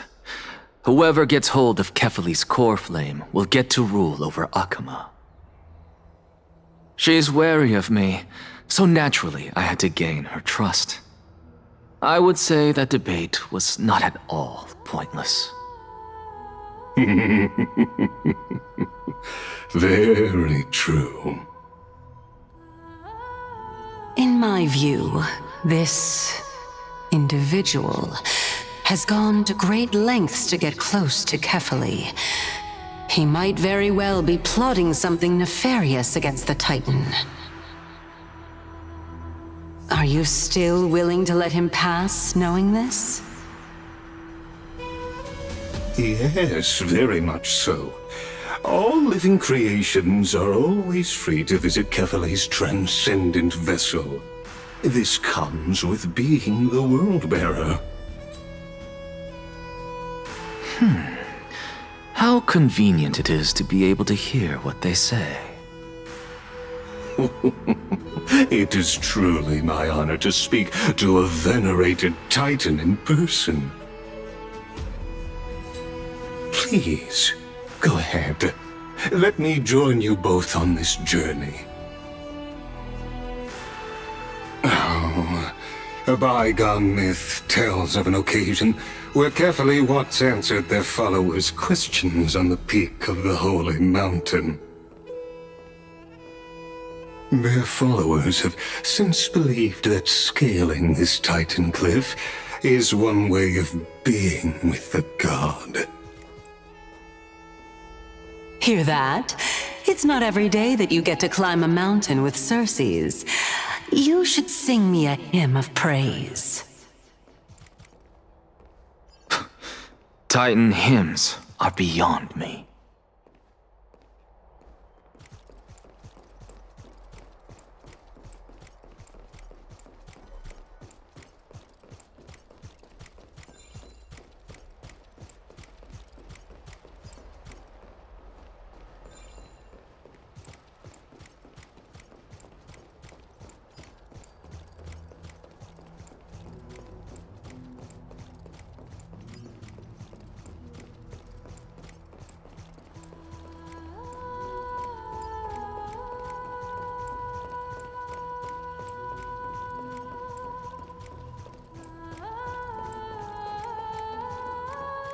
Go on ahead. Take this Yanis shortcut, and the long pilgrimage stairway will be waiting for you at its end. I have to admit, I never expected you to not ask me anything. Not even my motive. Because I know very well what it is you are after. As the saying goes, a gentleman helps others achieve their goals. I have a feeling that your theory will be validated at the end of this journey. I believe Kefali will not deprive you of your right to ask your question, especially now that you're on the brink of death. You must be closer to Kefali than anyone else. Wouldn't you agree? I hope things go as you say, then. Putting a child of justice into a farcical world is bound to turn it upside down. It is my hope that you bring a much-needed change to this world which is on the brink of destruction.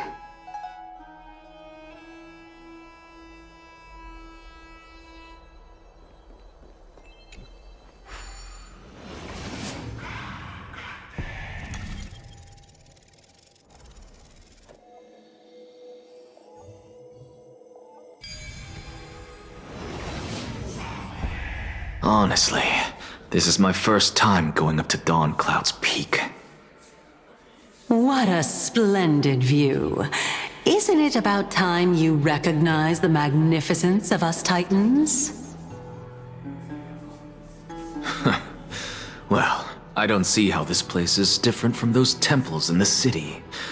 All they have are magnificent facades. And even though I've come this far, I'm still doubtful about getting useful clues from him. I must be getting ahead of myself to be expecting to hear something nice from you. Oh? Haven't you been in my head for some time now? It's high time you get used to how I feel about things.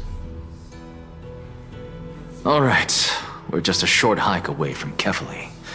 No time to waste here. So the intellectual debate from earlier was too draining for you, huh? If Amphorius gets a new lease on life, you should focus on strengthening your body and stop shirking social interactions. Save your concern. The Titan is in sight. Can you make it? Why? Are you going to carry me up if I were to fall now? I know how far I can go, so just hold your tongue and come along. Fine then. I guess I won't say any more. I'll just wait till your soul dissipates completely to gain control over your body. Wait. Who is that? Cersei's? Hey, look at that. Huh? What should I be looking at? Am I hallucinating? Or do we even get to see souls when we're close to dying?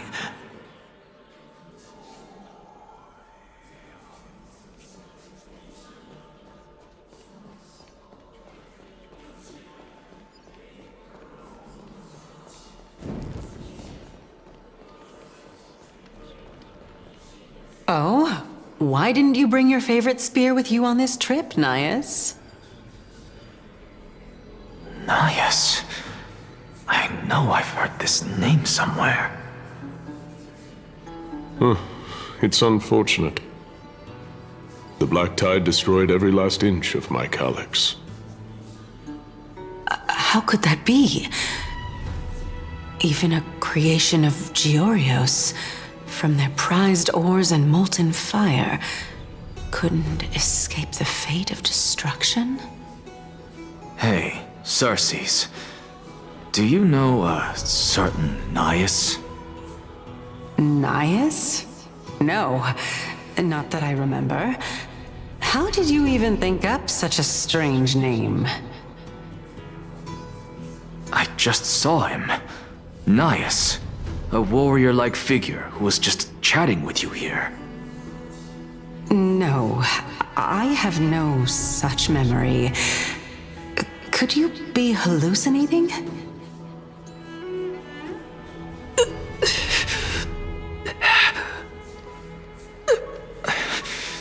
This is a departed spirit?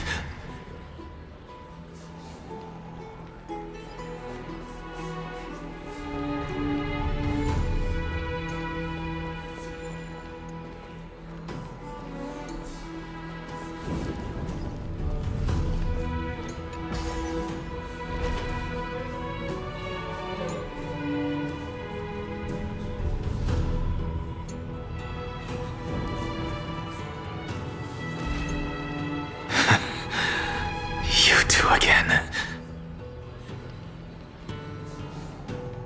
Enough about me. Did Kaos ever reply to you? Well, regrettably. Seems like the price of becoming a demigod is a lot heftier than we thought. Kaos. Demigod. I've never heard of this person. Which Titan's authority did he inherit? Look on the bright side, Nias. Since we've come all this way, I doubt he'd snub his old friends, would he? Let's just hope we mean as much as the world to him. Hey! Are you seeing that same hallucination again? Yes. It's still you and Nias, but you're now talking about a certain Kaos. I'm guessing he's one of your companions? Kaos? This name sounds just as strange to me. Never mind. I think I know what this is about. things are as I thought, then they aren't hallucinations, but the souls of people. What? But if those are the souls of the dead, then what am I? Beats me. For all I know, you're just an illusion I conjured up in my dying moments. Let's just keep going, as long as I take in more sights and hear more stories. Know your limits. Wander too far among the dead, and even I might not be able to save you.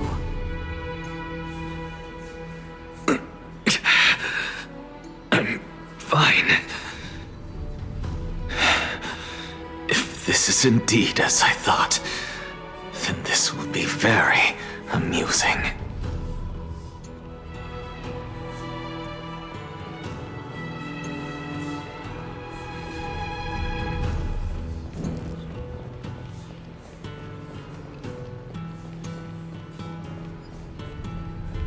So, we meet again. I'm sure you wouldn't mind a snooping ear.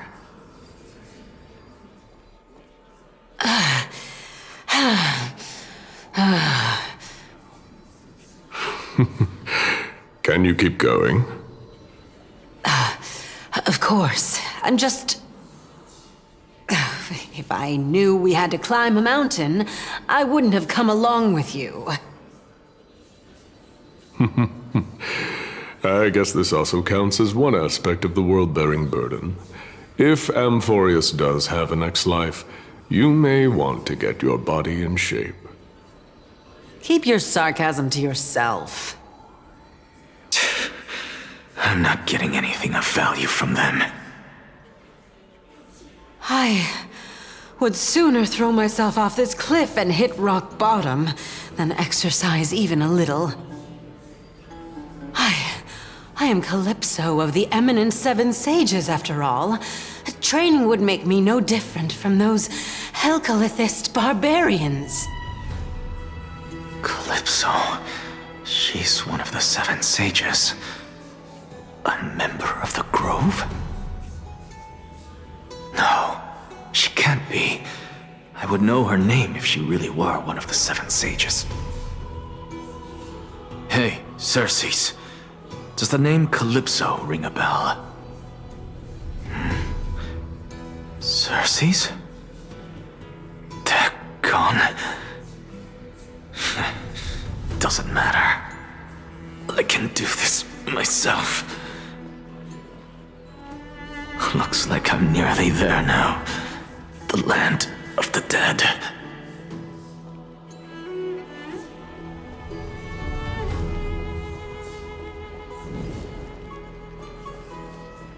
Oh, beautiful old world. Where are you now? Oh, legendary era Chrysia, return to the mortal realm. Splendid gods once walked the paths we walk. Alas, all that's left of that warmth is a hazy mirage. Why are you chanting that too?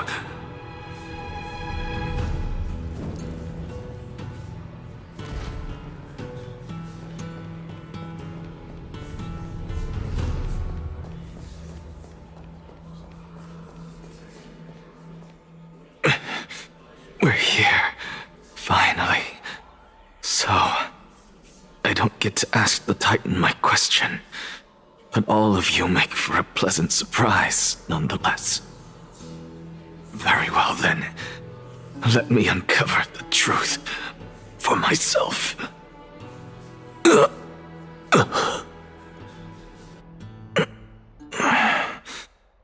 I still fail to make it in time? So, I'm back here again. This is...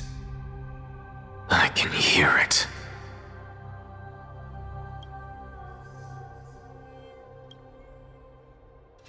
I hear it from the depths of the tides, behind the closed doors of the void world. A voice ready to tell me something. This time, the voice is a lot clearer than before.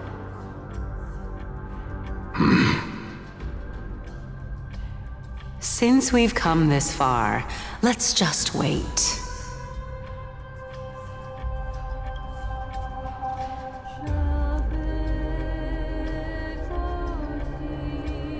Lord Nias and Miss Calypso, are you both here to visit Chaos too?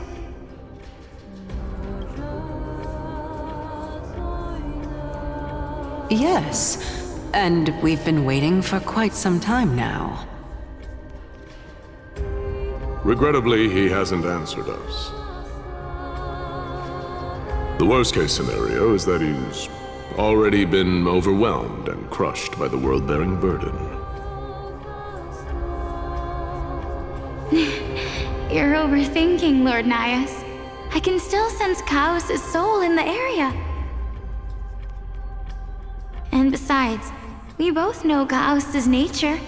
A deliverer like him wouldn't fall so readily, much less give up on all that he holds dear. Isn't that so? Yes, I have faith in him. That reminds me, why are you making this trip alone, Polixia? Oh, my sister needs more time to make sure the flowers are fine.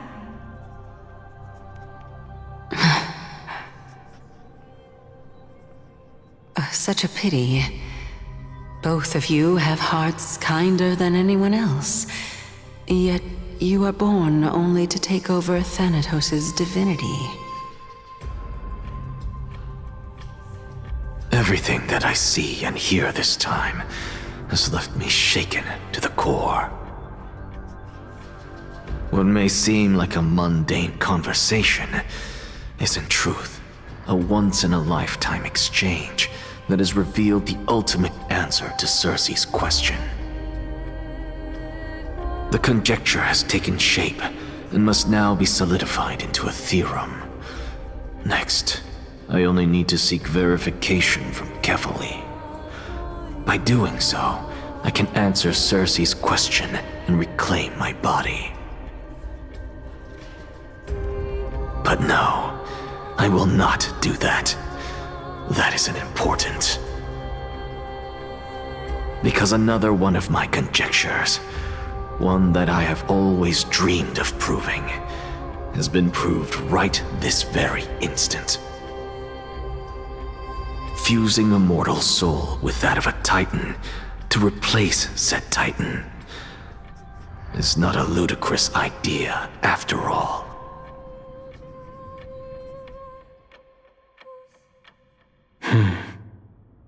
What are you thinking about? Just amazed at how this towering tree is Circe's divine body. It's a majestic sight. Is that so? You don't look the slightest bit amazed, though. Plus, you seem to be strangely familiar with the city around the great tree. Merely something from the past that I won't go into. Events of the past, huh? I was also a child when I looked up at Circe's. Their leaves and branches reflected the sparkling stars, and their trunk was like a pillar that supported the sky and ground. I stood at this very spot back then, imagining the day when I could climb to the top of this tree, because I would be the closest I can be to the sky at that spot. You're a sky priest, yet you study at a place that is home to the Reason Titan. That's rather counterintuitive. Don't read too much into it. I mean, can mortals even hope to reach Aquila's realm? They're a strict and draconian god. Nothing like Circe's. Reason is willing to share what is theirs with others, but Sky only expects people to revere them. You get what I'm saying, right, Denny? After all, the Titan that imprisoned you and Grey here in Amphorius is none other than Aquila themselves. Yes, I didn't count on provoking the ire of a local god. But there will always be people who dream of soaring towards the sky. The Grove has a wealth of research on Aquila, and that is exactly what we are here for. It's just... I never thought Grey would meet with something like that before we set off. As a physician, I should have been there by her side. Bad luck tends to come in streaks, so don't beat yourself up over it. Besides, Aglaya needs you here to uncover the truth behind what happened to the Grove. Let's just make the most out of this trip and keep a lookout for any documents related to the Death Titan. They could be useful to her. Yeah, there's no rest for the weary, huh? In any case, what we're looking for could be anywhere in this enormous grove. Let's split up to cover more ground. Danny, with your skills, I'm sure those monsters born of the Black Tide will pose no threat to you anyway. What about you? Will you be alright on your own? Have you forgotten that you're talking to the chief physician of the Twilight Courtyard? Have more faith in me. I'll be just fine. The silence in here is near deafening. With the vast amount of knowledge it holds, this academy is akin to a labyrinth of information. Even the cleverest of scholars would easily lose their way in here. I should gather my thoughts before heading in. In the myths, Aquila, the Titan who reigns over the domain of the skies, is a colossal bird that overlooks the world beneath them with 100 eyes. As long as they continue to soar above the clouds, the people of Amphorius will remain trapped on the ground. Hyacinth's forebears were priests who worshipped Aquila. Nobody is more familiar with the taboos of the Sky Titan than her. Seeing how Aglaya has sent her here as a guide, it's possible that she has plans to have Hyacinth take on a trial in the future. In Amphorius, Titans are a common topic of discussion. People create myths that in turn conceive Titans. It's a tricky task to keep an objective view when among the people of Amphorius. Is there a way to step out of the situation and look at it from a different perspective?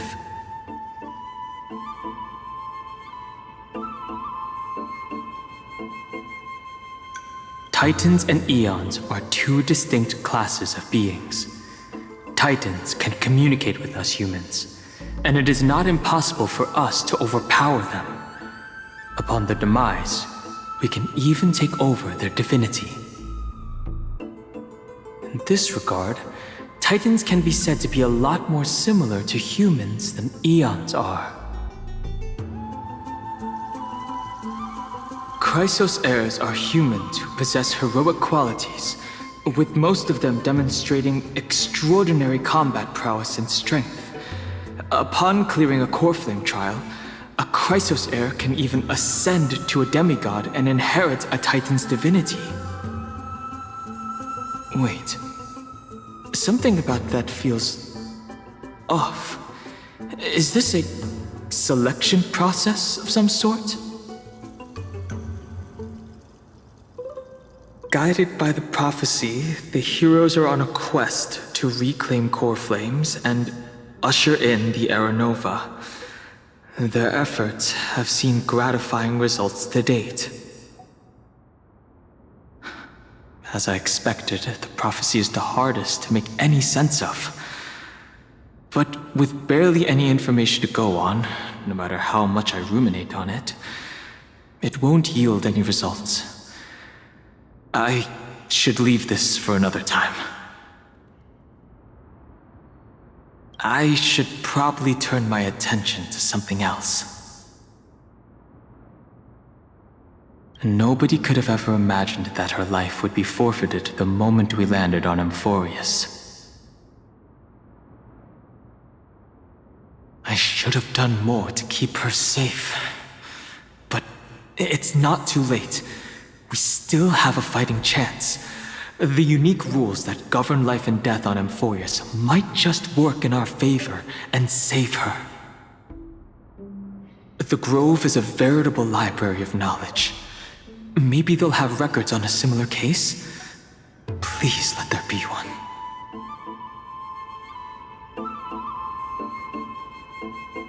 The clock is ticking. I should search for more clues as I move. The night sky feels unusual, now that I've gotten used to the eternal light of Akama.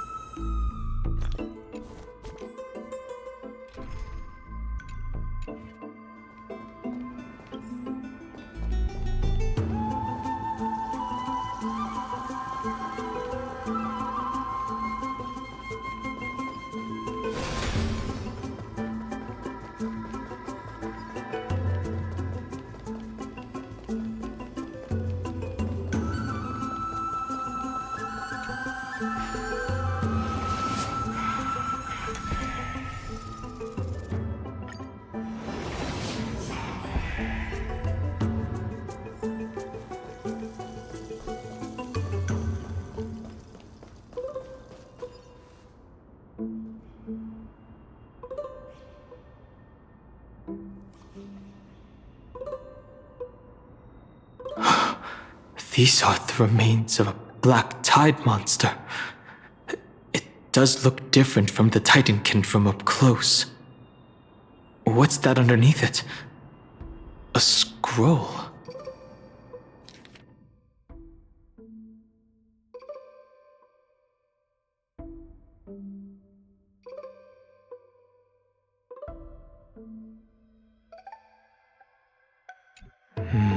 As I expected, the Grove doesn't forbid discussions about the sky. It's a debate between two scholars about the sky ships. Glaya also made mention of the ships when she interrogated us. A memory I'd rather forget. I'll hold on to this for now. With any luck, this journey won't leave us empty-handed. Huh?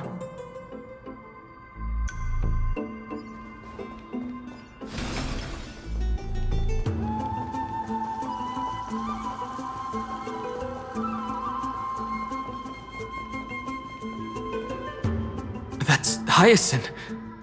Why is she surrounded by so many monsters? As much faith as I have in her, it's probably a good idea to help her out there. Really now? This is way more trouble than I could have asked for. Need a hand? Or you could sit back and watch. I can't tell if you're serious or not. But being hard to read isn't without its perks, I suppose. I'm kidding, Danny. Lend me a hand, pretty please. All right, now let's get him!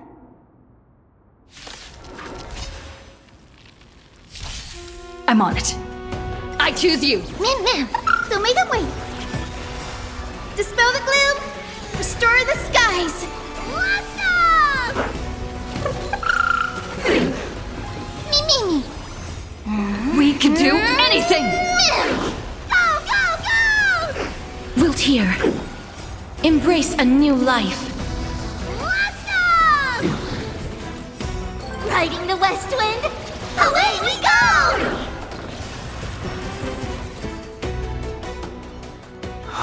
This place is practically in ruins. What happened? There shouldn't be this many monsters here. The black tide is remarkably quick to detect the light of Amphorius. So or rather, the blessings of the Sky Priest in me, might have unknowingly called them to me. Anyway, never mind that for now. Here, you might want to have a look at this. I found it around here and thought it might be of interest to you.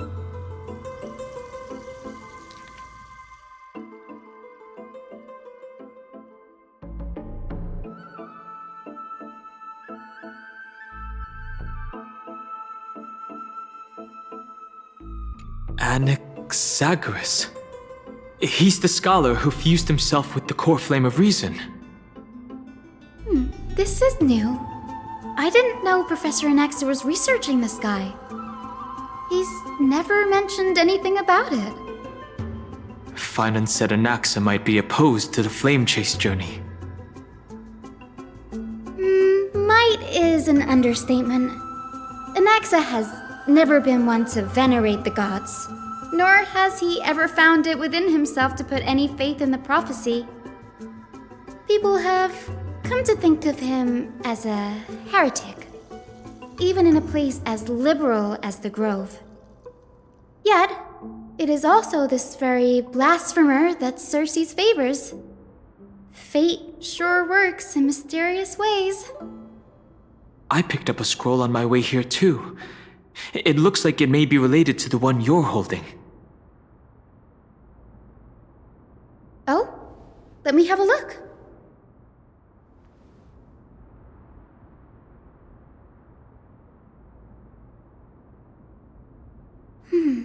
By the looks of them, these scrolls are records of two conversations that took place in the same setting, one after the other. There's still much I don't know about the Grove. Do you mind if I ask you a few questions? Sure, go ahead. The Grove of Epiphany is home to 7 schools of thought. While all 7 schools are founded on the ideologies of Thalesis, the first scholar, each is unique in its own way. Among them, the Venerationists revere and worship the Titans the most. As the sage of the Venerationists, Euthyphro has always been at loggerheads with Anaxa. If we were to place the 7 sages on the scales of Talanton, Anaxa and Euthyphro would be placed on opposite sides to achieve balance. A very illustrative explanation. Thank you.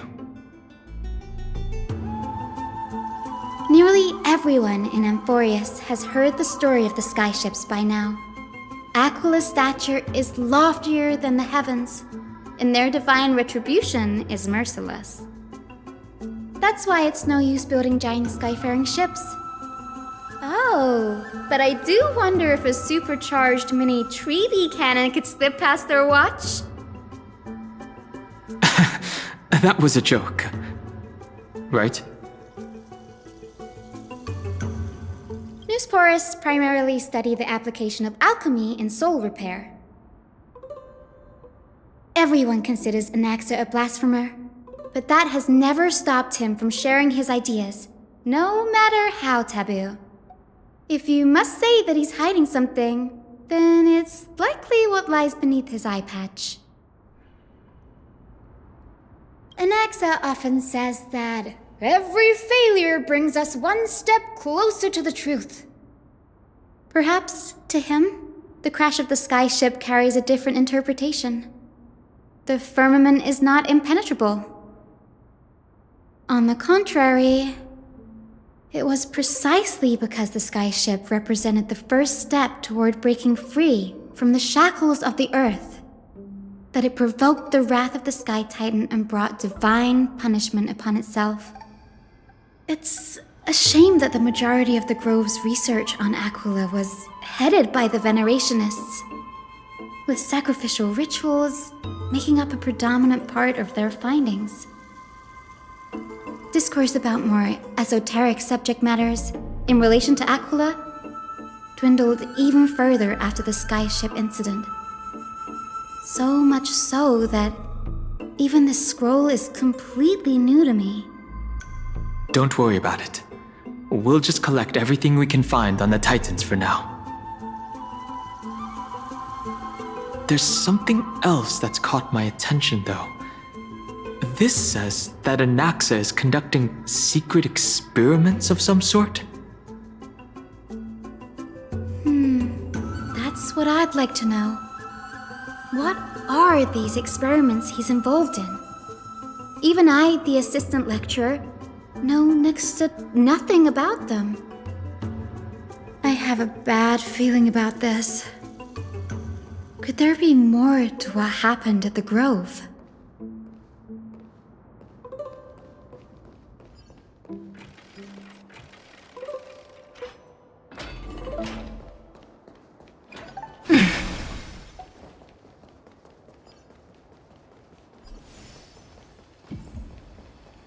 This is the Library of Philia, a place where the Grove stores its collection of tomes. Other than books written by the 7 schools, you can also find philosophical texts, ballads, and religious writings from the Outlands here. Cities that desire to learn from the Grove were apparently expected to contribute knowledge of equal value to what they sought. We've had more than our fair share of hilarious episodes over the years. For instance, it's said that the Erythro-Keramists once borrowed a manuscript from a certain author, but ended up returning a copy instead of the original. What's more, the original manuscript was supposedly then hidden here. That doesn't seem like a nice thing to do. Nice? No need to hold yourself back, Danny. You can just tell it like it is. Their behavior was no different from bandits. Well, if you don't mind, did the Grove ever rob Castrum Kremnos? Whew, you've got me there. Some said you couldn't even find a dictionary in Castrum Kremnos, so I guess they were spared. There are too many books in the Library of Philia. Flipping through them all will take too long. Why don't we use the Biblioslate to search for the texts we need? We can bring them back to Akama for reading after that. Agreed. This place isn't safe. We should leave as soon as we're done. There are still several more scrolls strewn all over the place. I'll gather them while you pull up those texts. This way, nothing will be overlooked.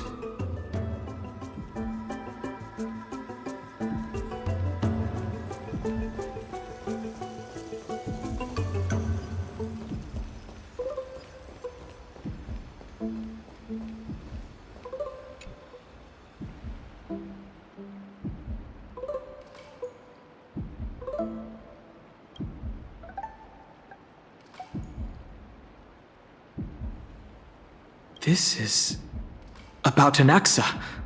I should read this. Hyacinth, you should come have a look too. Ugh, it's so dusty in here. Whoa, are these all complaints about him? I can already see what they must have written.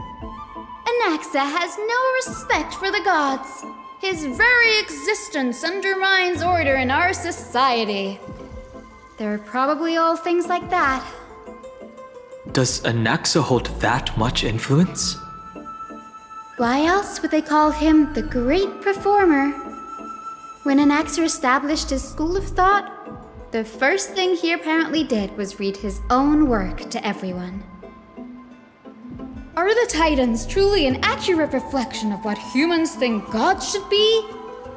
Worlds created by gods are indubitably perfect, but what of Amphorius?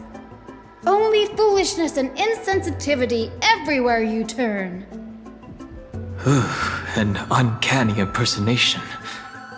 What happened after? They marched him straight to the seat of judgment before he could finish.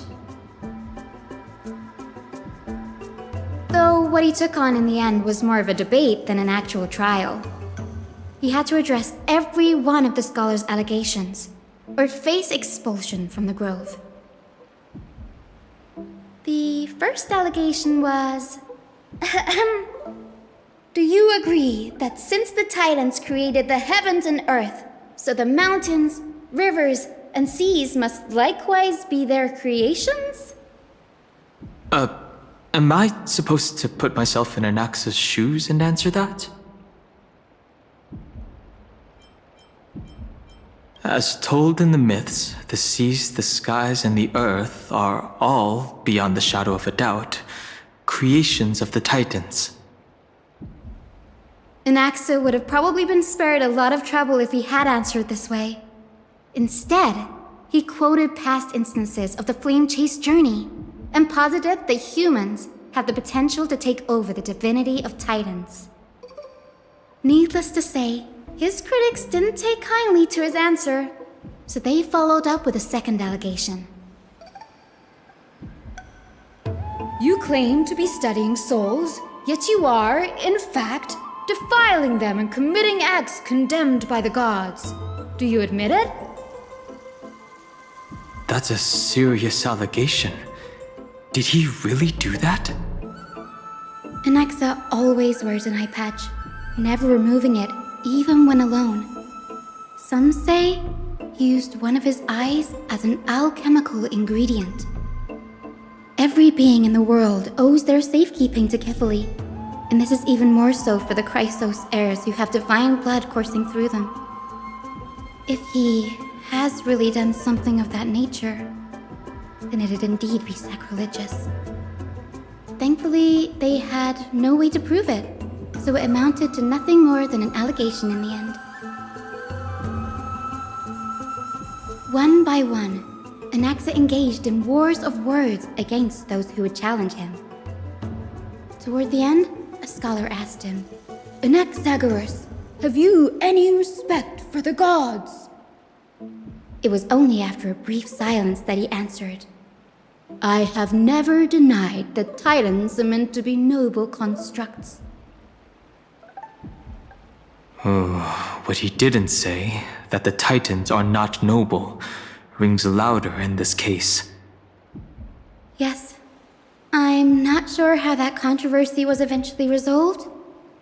But what's for certain, at least, is that Anaxa was allowed to stay in the grove where he continued his research, despite being regarded as a heretic. By the way, this stack of complaint letters has reminded me of a place in the grove. We may find clues there that aren't on the teleslate. I'm talking about Anaxa's alchemy lab, hidden between the cornerstones. Given the Grove's meticulous approach to archiving, could there really be such an oversight right under their noses? It's a well-kept secret. Among the 7 sages, excluding the nominal chief sage, each has a private sanctuary where they can conduct research undisturbed in their free time. Even the administrators of the Library of Philia are restricted from accessing those places and documenting the sage's research. But with the grove in this state, I'm sure Anaxa won't be mad even if we sneak into the lab for a short while. Right? These trees, they're like a maze.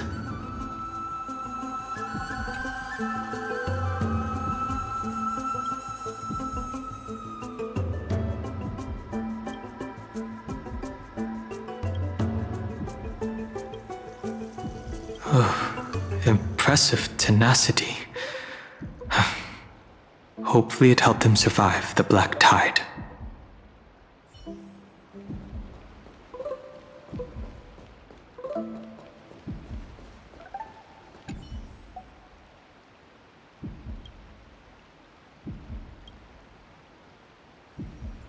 The last resort is, when all else fails, employ brute force. Well, this isn't going to be of any help, that's for sure.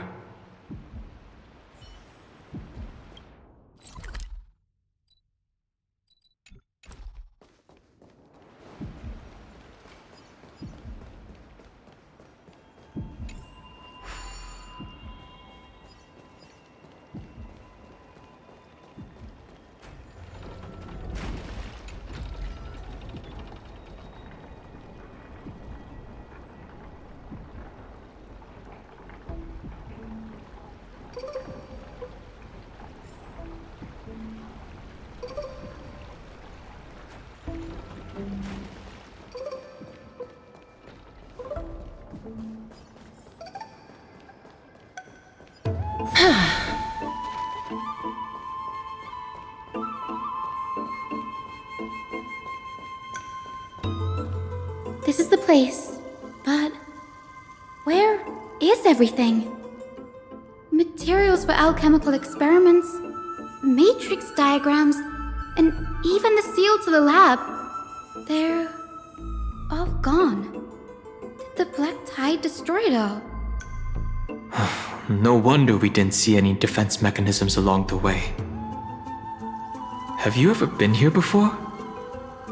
No, not even close. Not only are alchemy experiments high-risk activities, but Professor Anaxa also has a penchant for using bizarre materials. Students often saw him walk in looking right as rain, but come out covered in soot with his hair singed. Naturally, no one dared to come near this place. Huh? That bookshelf over there seems to be the only thing still intact.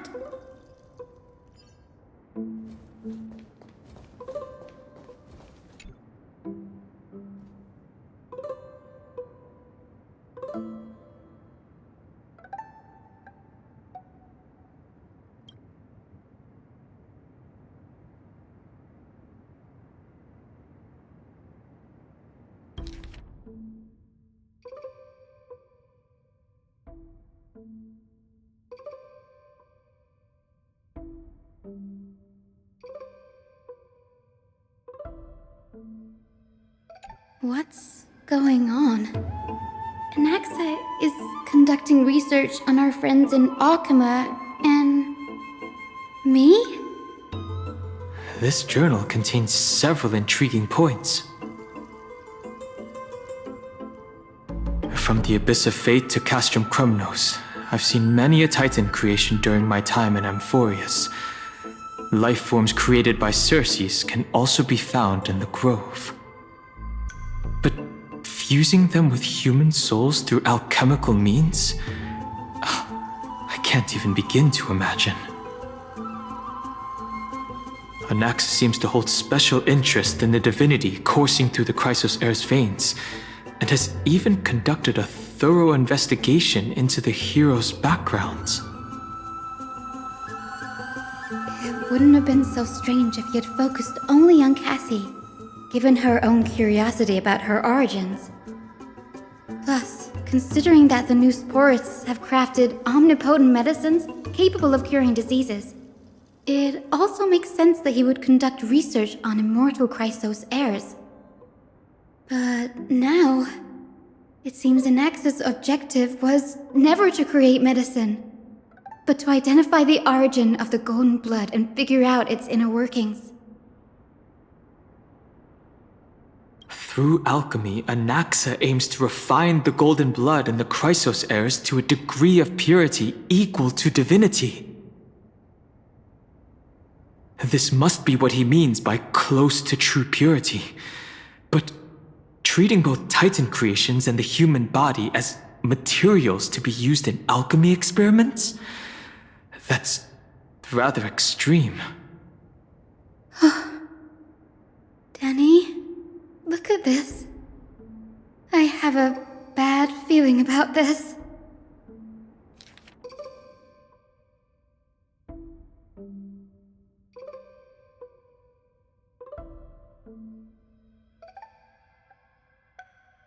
My biggest fear.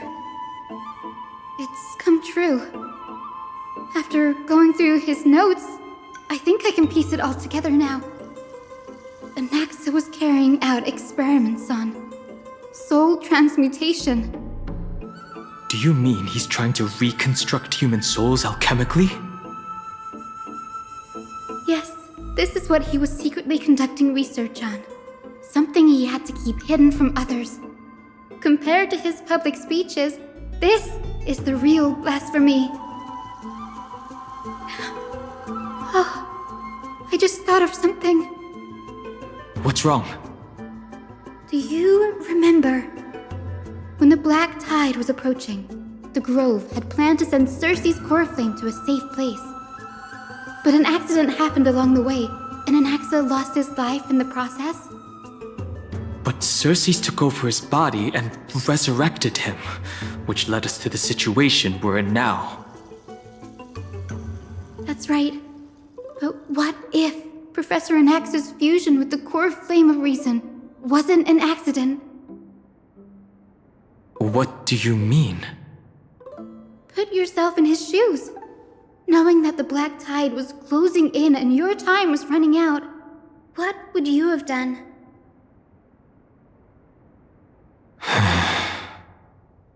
I'd put my theories to the test, no matter the cost.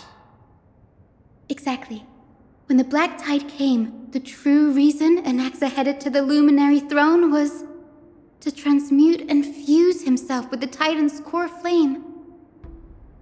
Did he succeed? No. Judging from how he reacted after the event, the results came as a surprise. Maybe he failed to consider the possibility that Xerxes would make a similar decision. The manuscripts detailing all the alchemical formulae have been taken away. His research is still ongoing. Could he have taken them for other purposes? Like what? There's only one Titan left in the world now. No. No way. To conceive an entity of perfection, one must first understand the principles of creation. If Anaxa is in Akama now, then that means he's after Kefali. Sir, this sky above us, it's not real, is it? Of course not. This is just an image from a projection device used for educational purposes. A simple trick. The day-night cycle has been lost to this world. So that students like you may still learn about the night sky, astronomers have harnessed the Titan's miraculous power to manipulate the light, projecting the nights of the past here for you. Much like how the sky above the holy city is also illuminated by Kefali's dawn device. So, the skies of Akama are fake too. You mustn't conclude that, Anaxa. You should know that only a child would expose a trick and be proud of it. Often people know more than they let on. They simply choose to feign ignorance because they have no other choice. Then they're just deluding themselves. People believe in Kefali's tale of Genesis, accepting wholesale whatever the priests preach. But we're different. We've already walked out of the firelit cave of ignorance. We have already realized that we live in a world where Titans make the rules. Even when we look at the sky, we're only seeing what they allow us to see, rather than gazing at this mockery of a night sky fabricated by them for the rest of my life. Why shouldn't I be the one to take control of the projection device instead? So much time has passed since you sowed the seeds of doubt in my heart, child. Many a night, I find myself penning down all my theories and wild ideas, only to burn them to ashes when I open my eyes in the day. Why? Because we'll face death by burning if word gets out? As a sage of the Venerationists, my soul has already become inextricably linked to the great tree. Every word I say and every move I make is certain to influence every leaf, every branch, even the tree itself. But above all else, my days are numbered. Instinctively, I have my doubts about the golden blood and the human soul, yet I have no means of verifying them. The golden blood in my veins is woefully thin, and I am loath to waste what little time I have left obsessing over a hypothesis that cannot even be proven in the first place. can, sir. I can do it for us. The time is right. Give me all that I need, and I shall accomplish this grand feat on your behalf.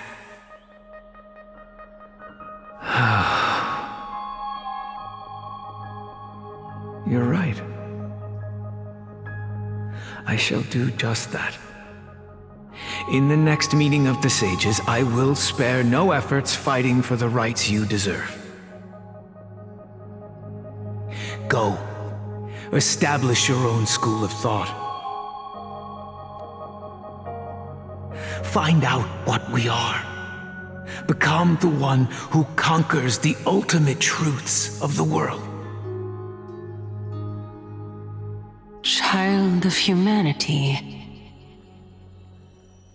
You didn't go to such lengths for an audience with Kefali. Just ask him a few questions, did you?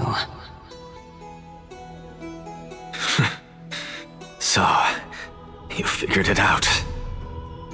If I were as foolish as a Dromus, perhaps I'd throw myself down and prostrate before their greatness, begging for the gods' prophetic wisdom. Well, sorry to disappoint, but I'm no Dromus. Alas, I am a human, standing tall on 2 feet, possessing both intellect and pride. Before such power, does it make any difference whether you're a human or a Dromus? I'm sure you're familiar with the story of the Styxians. When the raging waves threatened to swallow them, they didn't just give up and become sitting ducks. No. They constructed a dam that kept the roaring tide at bay, chaining down the mad Fagusa. They call me a blasphemer, Xerxes, but that doesn't mean I deny the existence of gods. It's just, as I see it, Titans are simply a force that mankind has yet to find a way to tame. Oh? If power that rivals the Titans is what you crave, why not conform to the prophecy and brave the trial? Why stop at harnessing the power of the Titans when I can do so much more? The source of life is what I wish to grasp, to understand what makes up the soul, and to learn what we really are. Thanks to you, I've had the chance to personally verify, in more ways than one, that the soul indeed ceases to exist in death. But where there is death, there is life. And where there is an end, there must also be a beginning. How then is a soul born? That was the only unknown variable left in my calculations. And by the sound of it, you have already formed a conjecture. No, I have already drawn a conclusion. In my journey unto death just now, I finally saw the answer with my own eyes. Professor Anaxa, I'm here. Her life hangs by a thread. I must ask you to refrain from taking any unnecessary steps. Of course. I'll bring this to a conclusive end, and give you the answer you so desire. However, in accordance with the principle of equivalent exchange, I must also demand from you what I need. As you wish. Don't you care to know what the price might be? It's a matter of uncovering the truth about the Death Titan and her survival. This may be the only time I can ever save someone's life. There is no need for me to think twice. I see. In that case, let the show begin. Indulge me. Am I correct to say that you intend to prove Thanatos' whereabouts and prove the nature of our existence now? Before I begin, I must confess I had been stuck in a cognitive trap all this time. As unrelated as these two propositions may seem at first glance, they are in fact logical equivalents. They are merely two different ways of telling us about what the soul is at its core. The reason I say this is, as I've mentioned earlier, the answer was hidden in my journey unto death. Professor, you were in the Netherrealm? Yes, I am but a living dead man now, but that's not important. What truly matters is, I overheard a conversation between heroes. That's not all. Remember how I said you were a part of that conversation too, Circes? And I've told you that I have no recollection of such an event. That was likely just an illusion conjured up by the mind of a dying man. Of course you would remember. Because that wasn't you. That was Calypso, one of the 7 sages of the Grove. Calypso? Huh? Oh, that's the name I made up on a whim when speaking to this girl. How do you know of it? And surely you jest. Don't you think I, of all people, would know if that were the name of one of the 7 sages under the shade of my tree? Don't you claim to know the Grove's past like the back of your hand? It seems you've lost even the memories seared into your soul. Use your head, Circes. Since all of this took place in the realm of the dead, it stands to reason their likenesses are of souls from the past. The living cannot step foot into that world, so who could they be? Think about Calypso.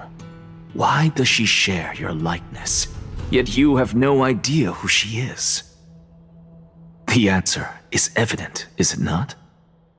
Those fallen heroes are the mortal incarnations of the Titans before their ascensions to godhood. The gods aren't master creators born out of thin air, and they are no different from humans, because they all evolved from one.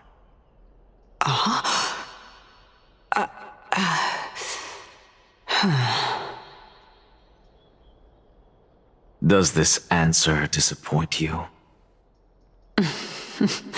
Yes, because you've answered nothing. If I truly was once human, as you claim, then where do the children of humanity come from? Even on the off chance that you speak the truth, this brings us no closer to grasping Thanatos' whereabouts. How are we to find them? I knew you would say that. But it matters not. I know what I'm doing. Actually, why don't we have this supreme being standing before us tell us everything? You can revive a Titan? Humans cannot return from the dead. Neither can gods. But all we need to do is look at this from a different perspective, and the problem will resolve itself. The solution is simple. Just like what you did to me. If I'm reborn as Kefali, I can rebuild the world and all within it as they once did. Simple, is it not?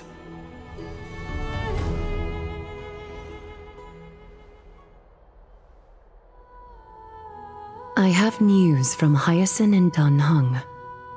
Anaxa might be trying to do something with Kefali's divine body.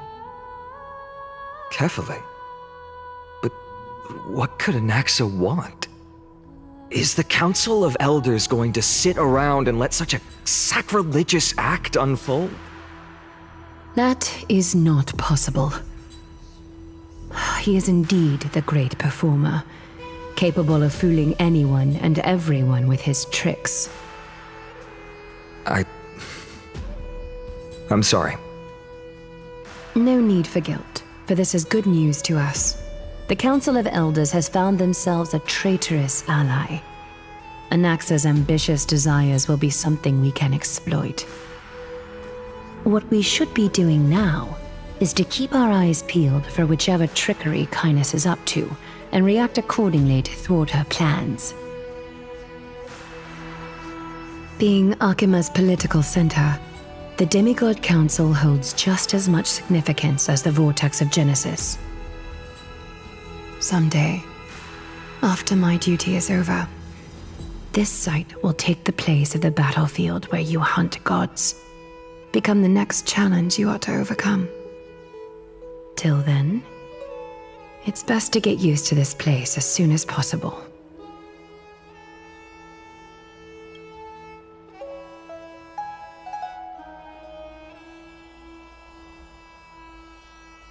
Preposterous! The Christos heirs only have their standing because of the Council of Elders! How dare they trample over it!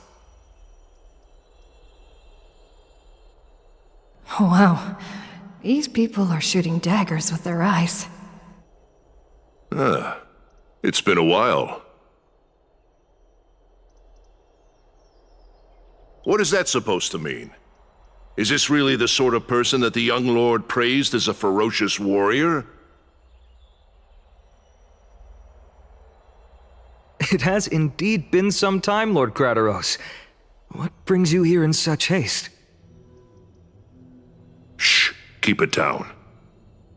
Be more vigilant. See those duplicitous dogs over there? They do the dirty work for Kindness. I've already ordered my people to hold them back, but we should still lay low, unless you're itching for a bloody fight to get a workout in. My bad. So, did something happen? Did you hear thunderclaps last night?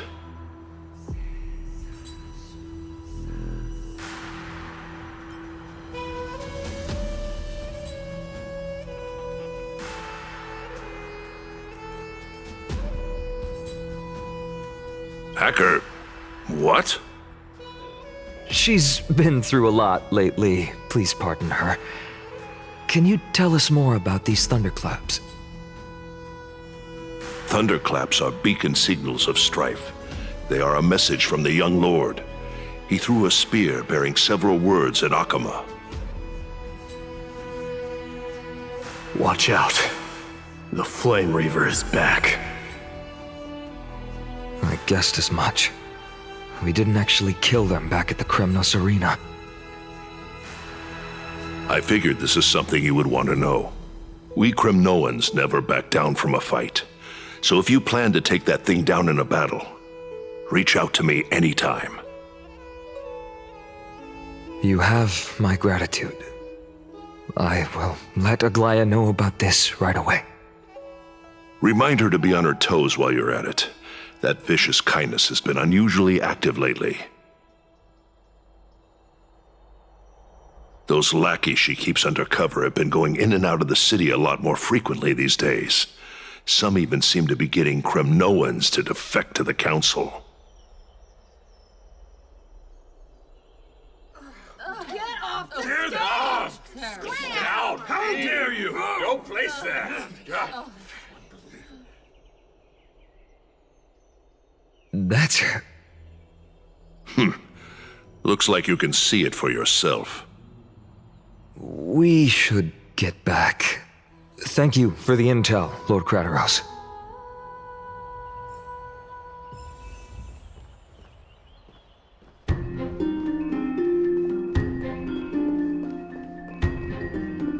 By Catholic into Lenten above, as the Theoros I have observed. Virtuous citizens of Akama, fine and Vides, Elysiae and the Outlander are heading toward us.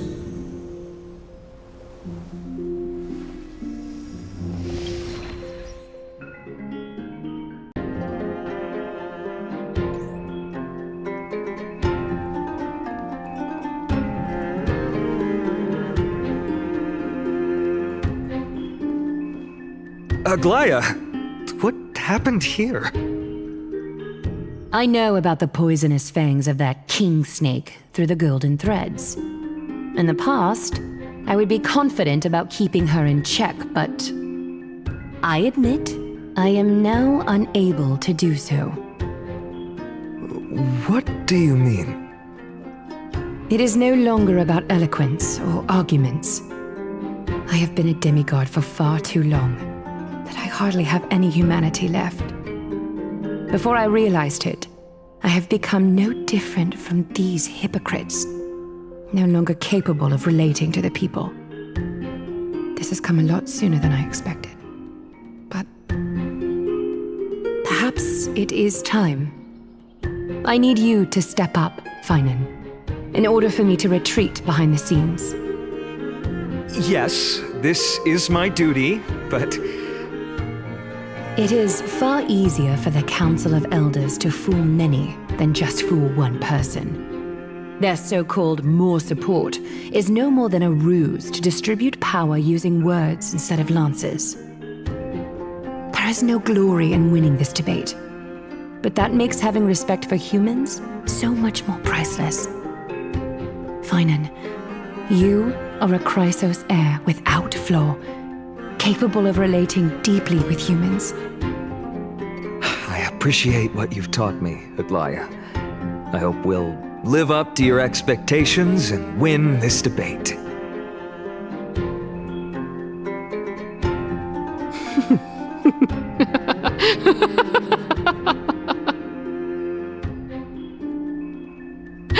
Oh, you've done well, Lord Calictus.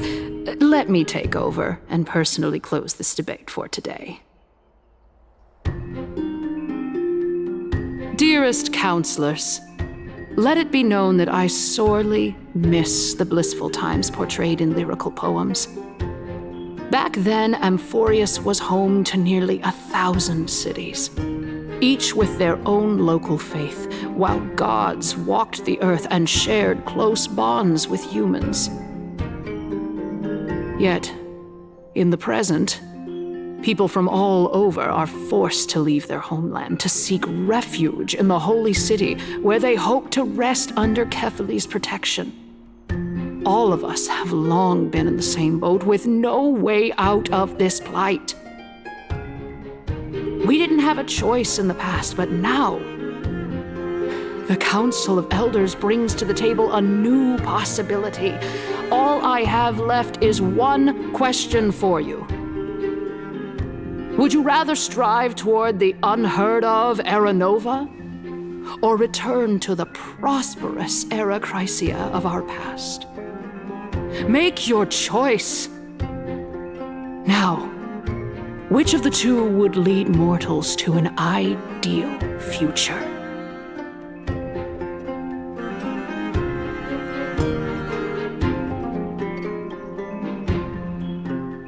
Era Nova is a path of salvation the gods promised. We should not have doubts in the Flame Chase journey. We all know that Era Chrysia is a thing of the past, Lady Cainus. Please, enlighten me. How does the Council of Elders plan to turn back time? Let the 3 Titans of Calamity be born, and Era Chrysia is nevermore. But bring demise to those Titans, and Era Chrysia will descend upon us again.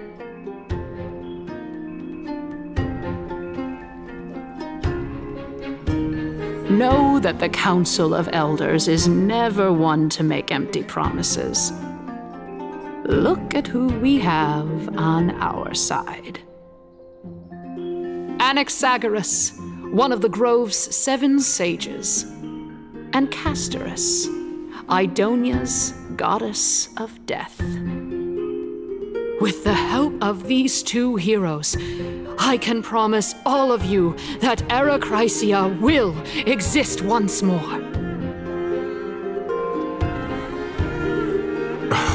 Aren't they Chrysos heirs? They're supporting the Council of Elders instead? It's clear from the start that these heroes do not get along well in their group. All the more proof that Aglaya isn't fit to speak on behalf of every Chrysos heir. I am in favor of Era Chrysia. Era Chrysia! Era Chrysia!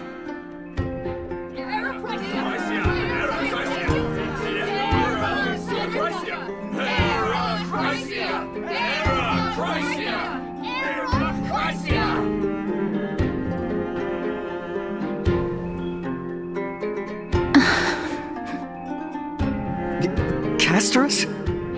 Why are you standing over there? You finally arrived, Anaxa. So have you, Cass. Don't worry, Aglaya. Well, I know that you have many queries. Could you continue to converse like how the citizens normally do? Tell me, dear citizens, if we successfully retrieve and return Thanatos' core flame without anyone passing the Death Titan's trial, what would happen next? The answer is simple. We will have a chance to rid the world of death and bring Amphorius back to an era when all beings live forever. We'll usher in a new future that will be entirely different from the flame chase journey. He's one of the 7 sages. That's impossible. I really believe Your proposal is much too idealistic. As long as the Black Tide still exists, how can we go back to the old days? Remember what I previously said? Kefali's core flame is guarded by the secret power of the Council of Elders. Plus, Pagusa's water curtain will be able to block out any external perceptions. Tell me, dear citizens, have any of you ever seen even a glimpse of the threat that this person is talking about anywhere within the walls of this majestic holy city? Oh. Could it be that you heard that from the Flame Reaver themselves? Citizens, let's loudly sing the blessed hymn. Oh, beautiful old world, where are you now? Oh, legendary Era Chrysia, return to the mortal realm. After the destruction of the 3 Titans of Calamity, the Flame Chase journey will have to end. Era Chrysia! Yes! Yes! It has to end! It has to end! It has to end! It has to end! This is bad. The masses are now totally riled up. Anaxa, pray tell. Everything that you've mentioned hinges on the premise that we can find Thanatos' existence, right? Thank you, Lady Aglaya, for still caring about this city. However, dear citizens, we are truly fortunate and blessed. For Castorus, Idonia's goddess of death, will surely find Thanatos under my guidance. What? With that, I solemnly promise that the core flame Lady Castorus brings back will be personally managed by the Council of Elders. Thereafter, if we are able to garner the support of all of you at the Citizens' Assembly, we shall spare no effort in ensuring that the Era Chrysia will return to our world once again.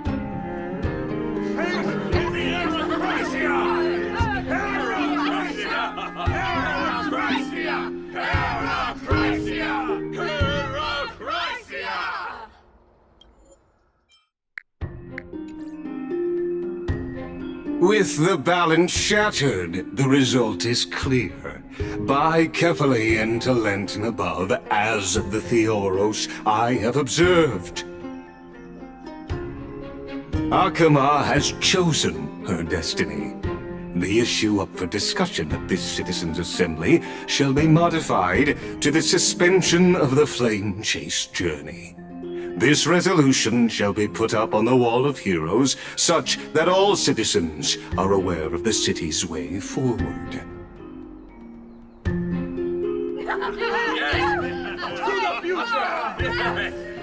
Yeah, I like this. Fantastic. Yes. Aglaya, dear Aglaya. What has caused your heart to soften?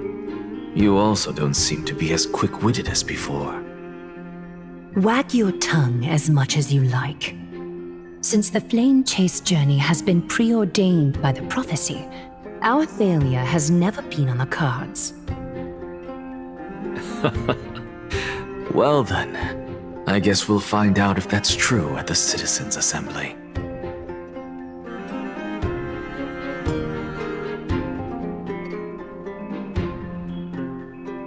Castris. What's going on?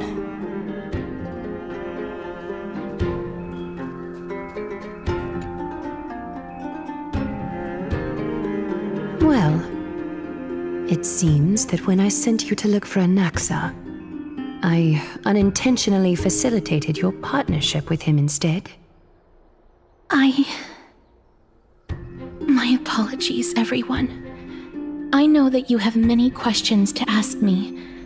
I will answer them to the best of my knowledge. In that case, please tell us as much as you can. In actuality, he showed me a past that was both long and heavy. The reason I say this is as I've mentioned earlier. The answer was hidden in my journey unto death. Professor, you were in the Netherrealm?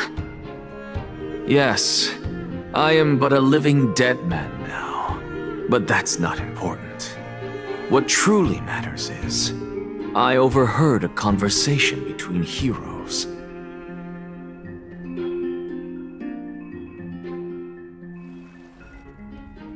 Have you heard of this tale before? A tale about the ocean god's treasured pearl, our hometown. It was a seaside town which enjoyed the ocean breeze and glorious, peaceful times, thanks to the wisdom of its ruling queen.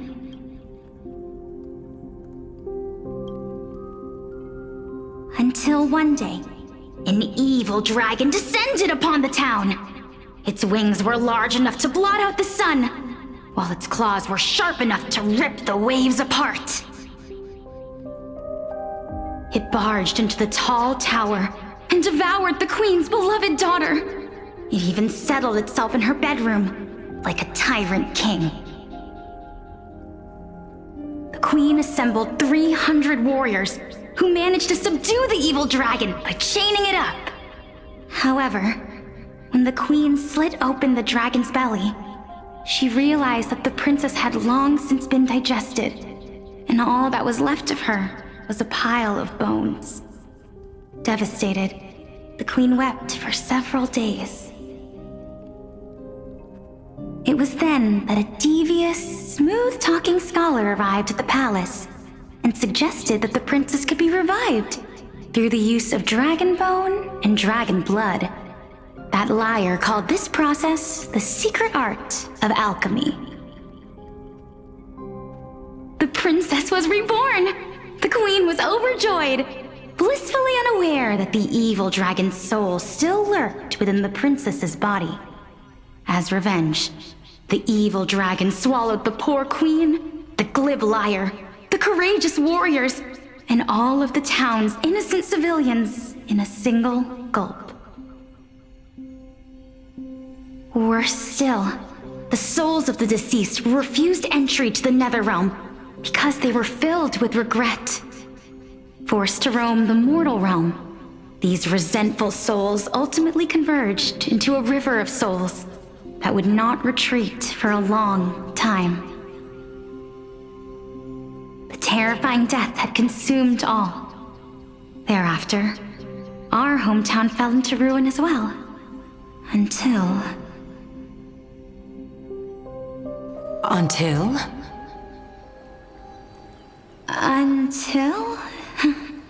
Actually, I don't know what happened next either.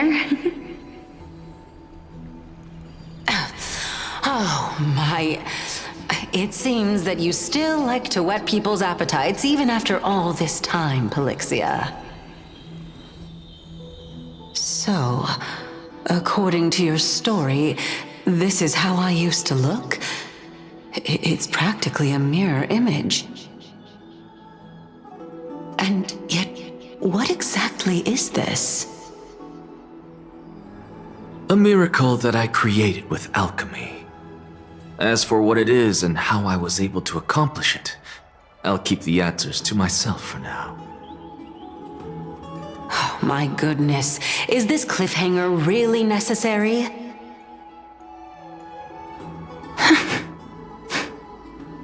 Quiet, Titan. Continue to enjoy this splendid play, and the truth will naturally reveal itself. Dragon, huh?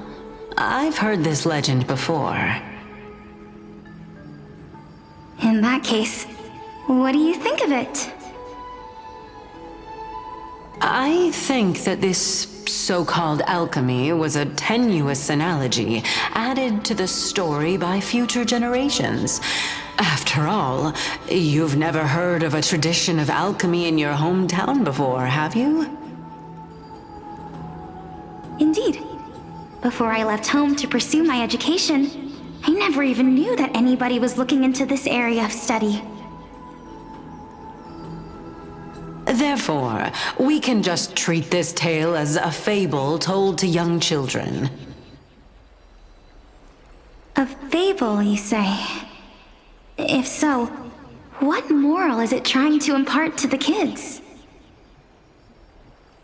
I guess it might be the concept of equivalent exchange? Oh? I thought the moral might be closer to something like honor the dead. Huh. What? At a loss for words? No, I merely realized that we're both thinking of the same principle. If life is priceless, then there is hardly anything else in this world that is of equal weight to it, right? Indeed. As expected of the wisest scholar in the land. You flatter me.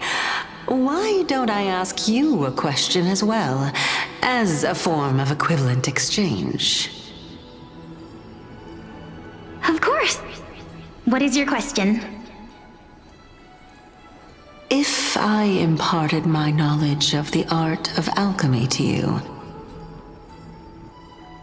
would you use it to resurrect someone you loved? What? What kind of strange question is this? I got it. You're just trying to get me to tell you whether I like anyone, right? Let's just leave it at that. That was rude of me. Yes, I would. Oh? Death is inevitable. In the days to come, I'm certain that someone whom I cherish deeply will leave me for good. If such a mighty power really existed, I think I would use it without hesitation. After all, you, me, and the rest will all have to face that fateful moment eventually.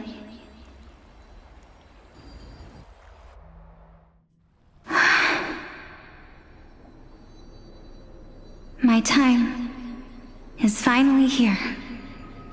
However, perhaps because of my firm belief in the immeasurable value of life,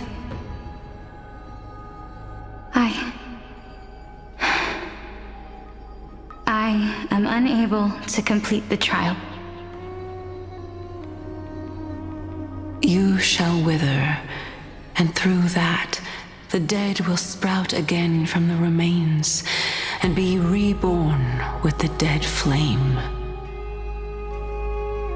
It is a pity that fate is such a cruel mistress.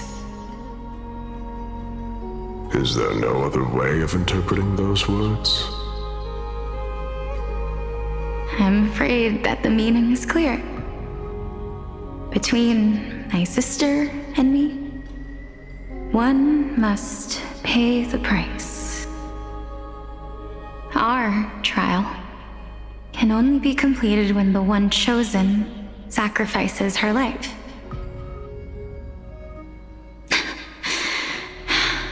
I'm afraid that the prophecy might even have selected a pair of twins for this exact purpose.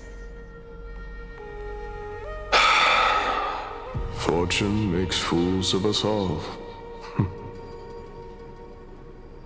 My sister is prepared to sacrifice herself. And yet, I can't do the same. How absurd. My time is almost up, but I'm still afraid to welcome death. What should we do? If I'm ultimately not able to make up my mind... Since Chaos is willing to guide all of us and leave this trial to the end, there is still plenty of time for you to ponder. That's right. Don't allow the fog of an uncertain future to cloud your mind. Trial, prophecy, the topics that they're discussing seem familiar.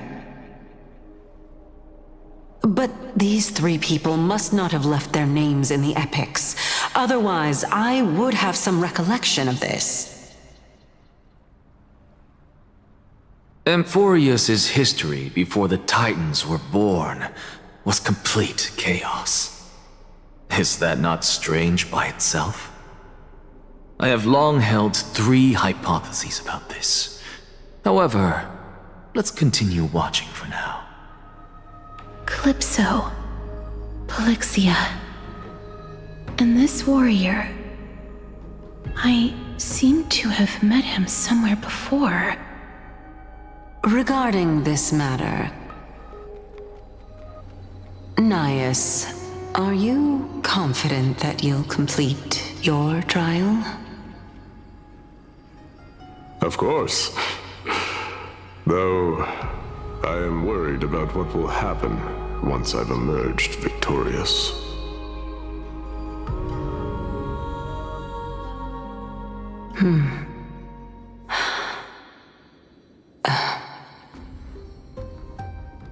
Looks like you have made up your mind. Yes, this is the safest course of action. Completely separating courage, honor, tenacity, sacrifice, and reason. You really know how to make things difficult.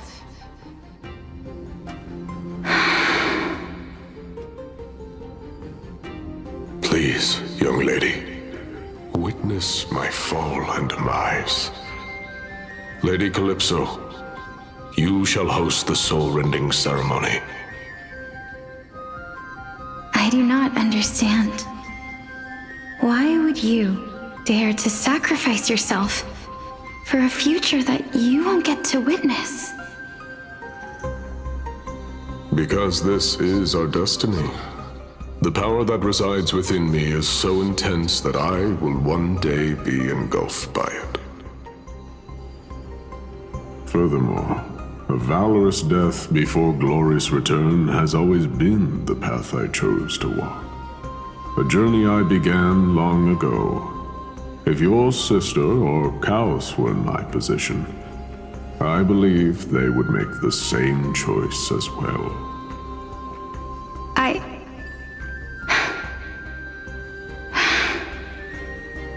I'm not that brave.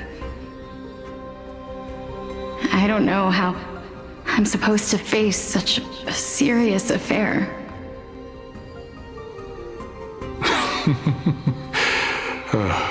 Despite being Death's chosen one, it seems you still don't know how to face it. Let's chat, young lady. Perhaps I shouldn't end my journey so hastily.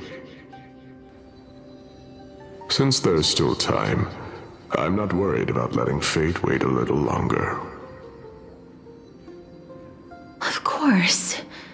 This warrior is Lord Anias. As the embodiment of Nikador's divinity, he entrusted his life to us and allowed humankind to end his madness. That means that what I'm currently seeing before my eyes is, in fact... Looks like one hypothesis of mine has already been proven true.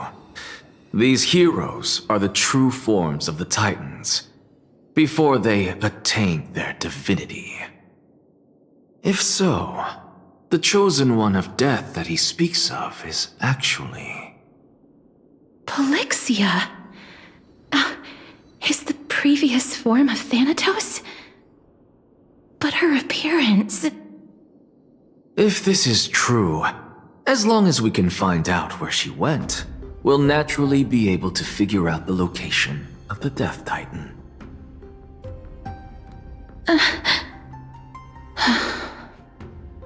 But before that, we first need to witness what ultimately happened to Lord Anias.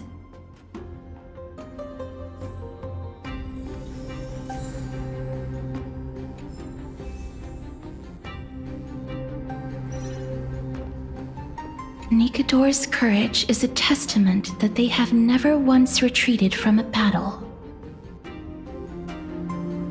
I've heard that these words are still engraved in Castrum Kremnos even today.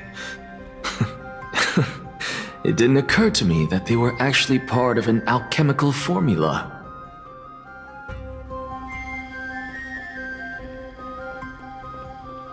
Sealed within this statue is undoubtedly his sacrifice. They use their own body as our city walls, keeping out and protecting us from the pervasive spread of madness. They are acutely aware that if the end times were to arrive, there would be nothing left in this world to conquer.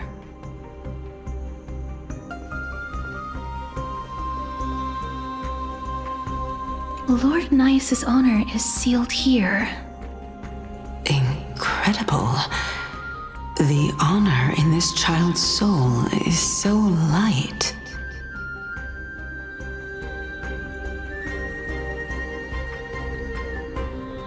I believe that his tenacity is sealed within this statue. Before we fought Nikador, we also released it from the stone statue.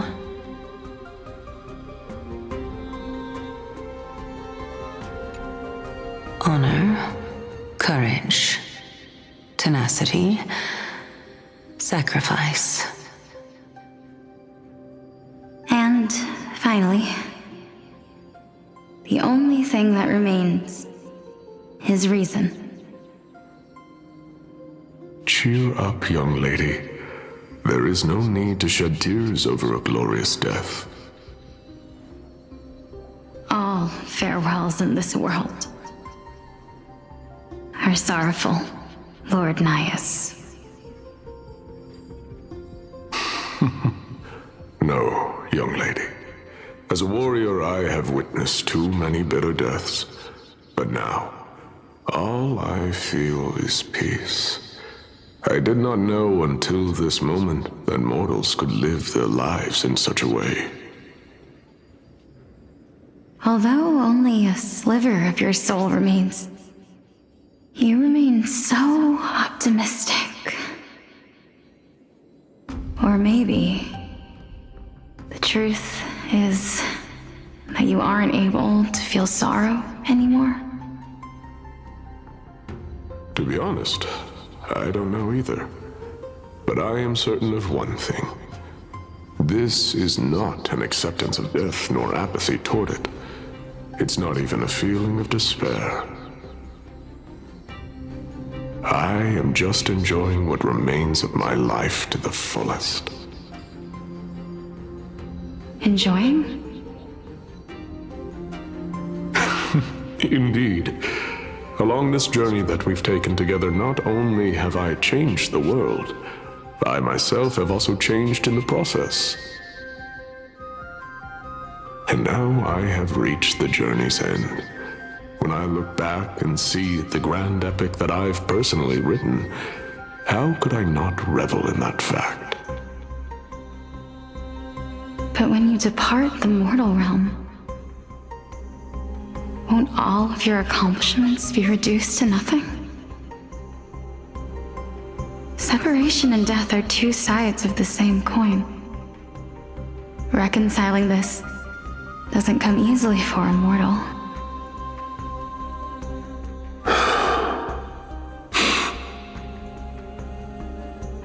Finally, let me recount to you a story of mine, young lady. The first time I returned from the battlefield, I felt extremely hollow. The calamity had devoured everybody on the battlefield but me. When I returned to the city alone, the citizens held a banquet for me that was far from pleasant. I felt as though I was still on the battlefield, and the person who had returned was nothing but an empty shell. It was late into the night by the time the banquet ended. My head still reeling, I returned alone to the barracks. On the way back, I encountered someone. It was a crazed scholar looking at the night sky and muttering to himself by the side of the road. Although I tripped over him and fell, I wasn't angry in the slightest. And maybe because I saw myself in him, I inexplicably asked him a question. Do you think that it'd be better if we just died on the roadside like a couple of stray dogs? To my surprise, he shrugged his shoulders and sighed. How does someone who is currently experiencing death, dying and living, afford the same amount of bliss? Now please go away and don't block my starlight.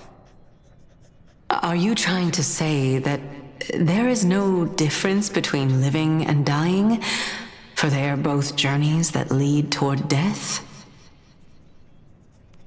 That's exactly what life is, and death is, but a scale to measure how valuable the journey was. Journeys and epics are only glorious and magnificent because all things eventually fade to dust. Therefore, young lady, don't detest your fate. Instead, willingly and respectfully embrace it. The embodiment of strife telling me about the majesty of the world.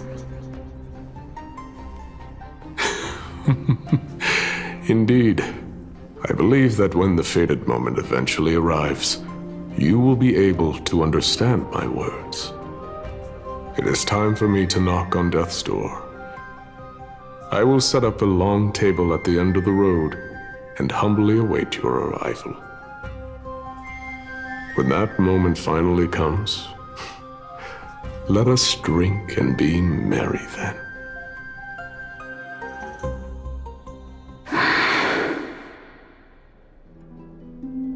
I knew this day would eventually come.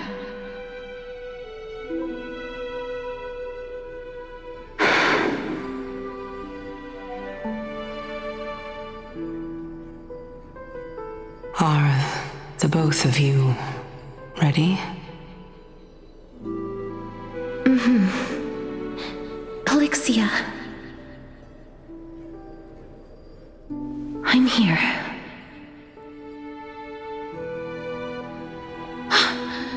What? This... This is quite interesting indeed. Is this... Polixia's sister?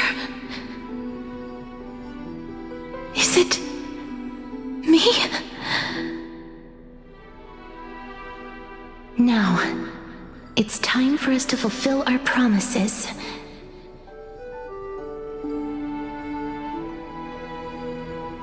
Are you afraid?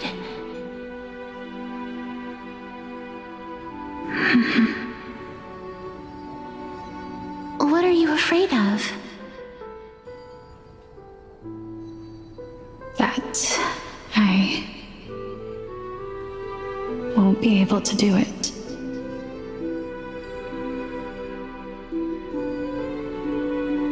You shall wither, and through that, the dead will sprout again from the remains, and be reborn with the dead flame. As foretold in the prophecy, and according to our vows, once it all ends, we must face our fated moment head-on. Even if it was prophesied, do we have no say in the matter? It's so unfair. Why are we the only ones who are forced into mutual destruction? Let me do it, sister. Let me be death's sacrifice. I was never long for this world anyway. But you're different. I was the one who wasted your life after all.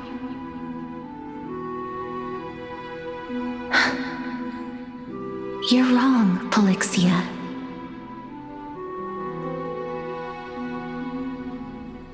I don't think that my life was wasted. Just the opposite.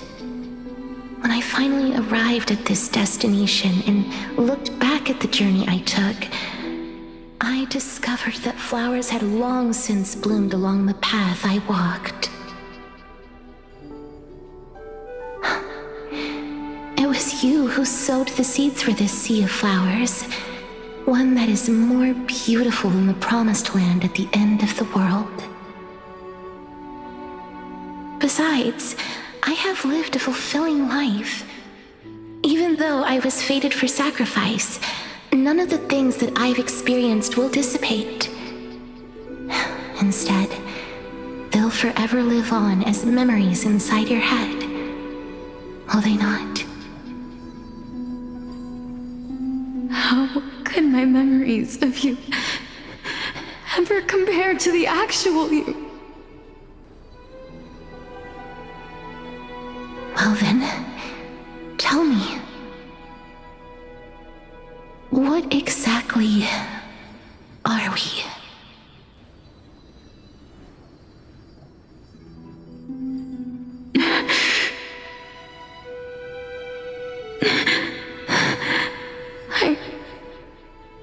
I don't know. I don't know either. But regardless of what the answer is, regardless of how we're shaped by others, or even by this world, ever since we were born, the fact that we existed was predestined, and nothing could erase it. This is why I will always, always be by your side. We're twins, after all.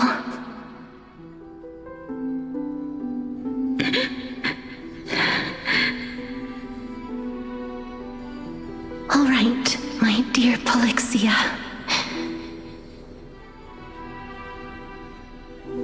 It's time to extract my heart and light the flame of death.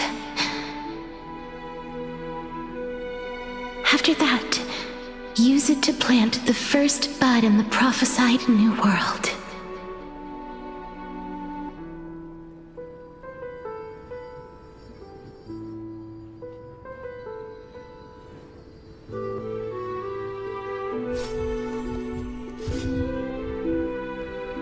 If I imparted my knowledge of the art of alchemy to you, would you use it to resurrect someone you loved?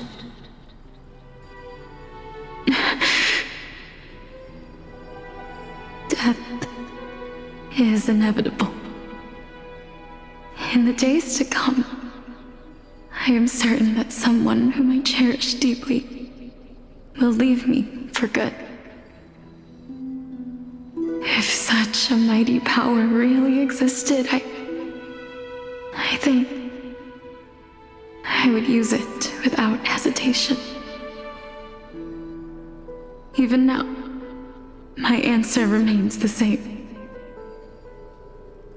This is why, sister, I promise you, in the prophesied new world, I shall plant the first bud on your behalf. Go now. Return to the ocean god's treasured pearl, our hometown. I shall open wide the entrance to the Netherrealm and grant you a second life. The living beings on this earth shall respond to my call and lead you to the sacred daylight. Remember, do not look back on the land of the dead, and do not stop moving. In the new world promised by the prophecy, march toward your new life. As for the price of our equivalent exchange, let me be the one to pay it. Everybody, we've come to the end. Unfortunately, I am not compatible with the Supreme Being, so I was unable to completely fuse their soul into my own body. However, being able to glean all this from them is exciting enough. I'm certain of this now. Before the Titans that we are well acquainted with were born, a group of heroes roamed the land. These heroes followed a prophecy and took possession of divine authorities one by one, until they eventually became the pantheon of the new world. Just like the flame chase journey of today, Amphorius's history is cyclical in nature. Huh. What a startling revelation. This means that the demigods, who bear the core flames, will also become the new Titans at the world's end, thereby shaping a new world? I believe that this is the truth behind the Era Nova as mentioned in the prophecy. This is utterly unbelievable. Besides, those twins in the past, even if they really are Thanatos, their whereabouts are still unknown even today. Are their whereabouts truly unknown?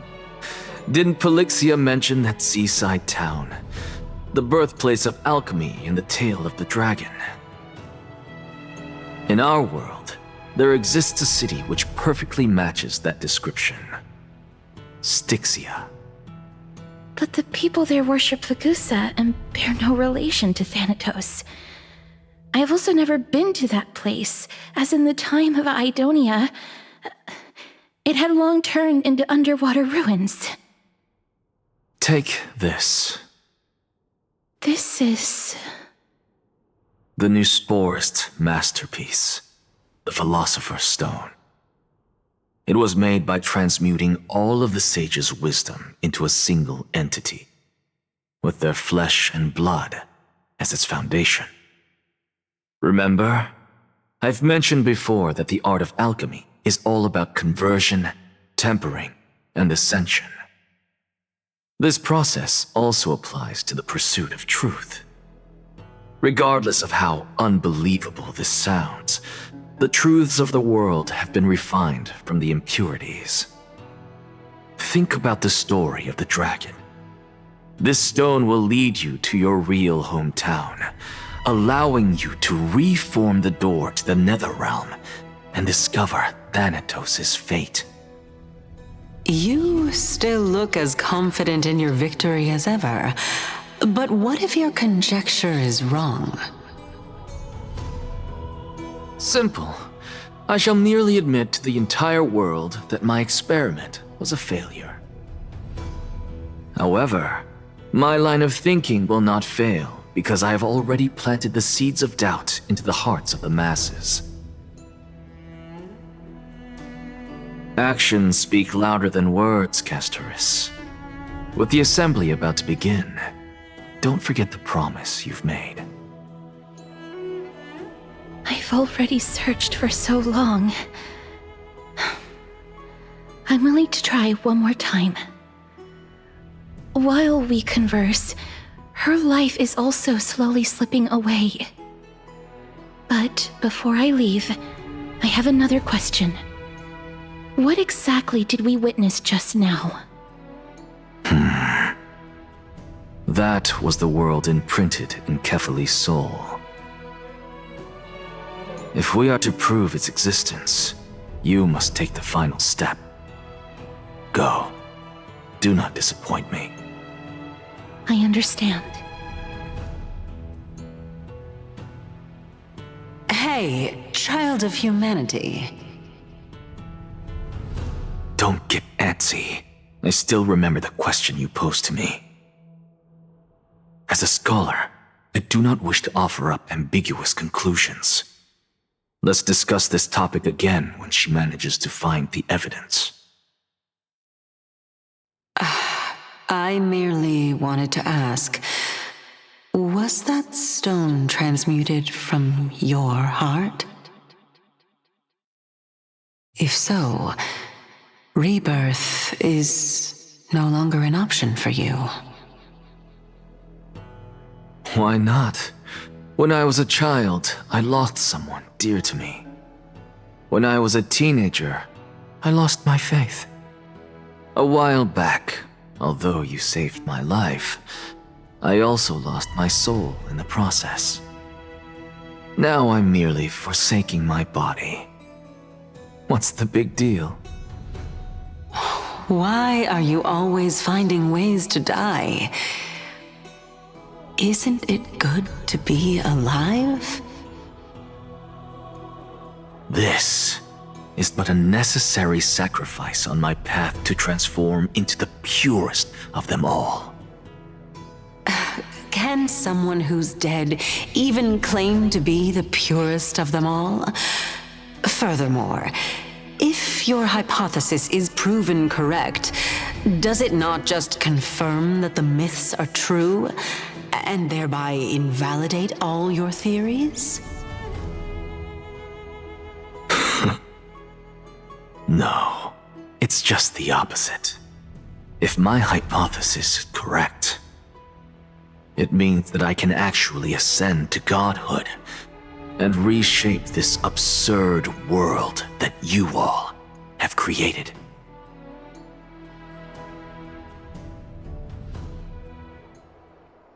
That's a lot to take in at once.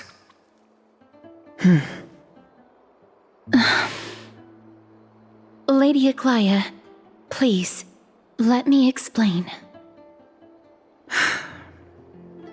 Go on. You know that the core flame of death has always been the greatest unknown regarding the Era Nova, which is why both you and Kainis desire to gain the power to control that core flame in the approaching Citizens' Assembly. Professor Anaxa has come to a consensus with Kainis.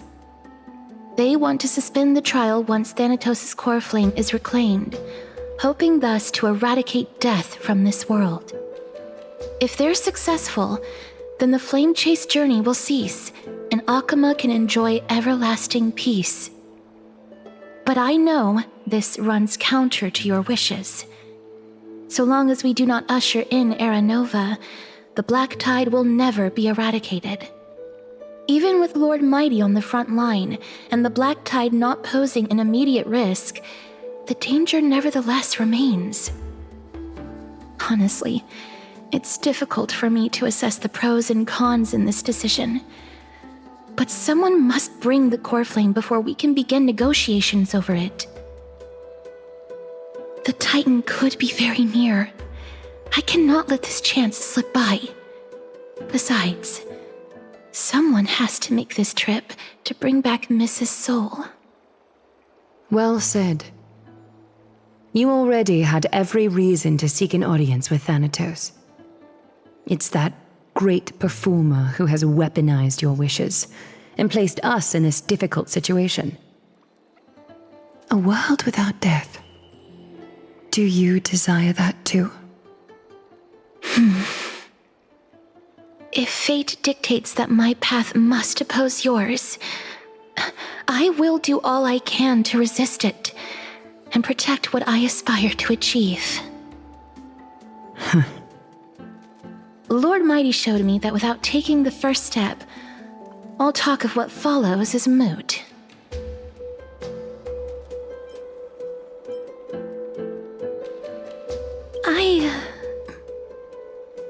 I have always hoped to hear you speak your mind, Cass, and I am glad to have heard your true thoughts.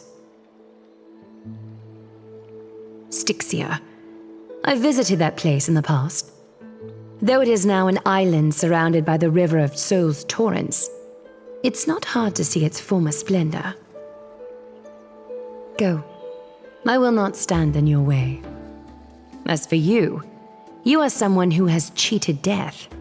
I believe you have more than enough reason to make the trip with Casterus and meet the god of death himself. Casterus, I too look forward to your journey. I wonder what kinds of new interpretations your completed story will bring to the Flame Chase journey. Thank you, Lady Aglaia. I hate to put a damper on this heartwarming moment, but if Styxia is now an island surrounded by the river of Soul's torrents, then how do we find a way in? Lady Treby is probably... The answer is quite simple. In the myths, Zagreus once made the domain of the dead their treasure vault. That is to say, they could enter and leave the nether realm as they pleased. And if they could do that, then it follows that the demigod who inherited their divinity must be capable of the same. I'll see you at Memorial Palace at Action Hour tomorrow. Cypher shall be your guide to finding that ancient city.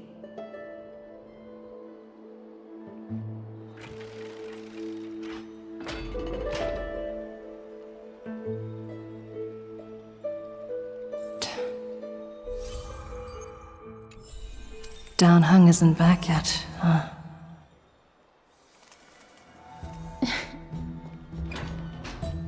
Hey, friend! Is the debate finally over? Did you win?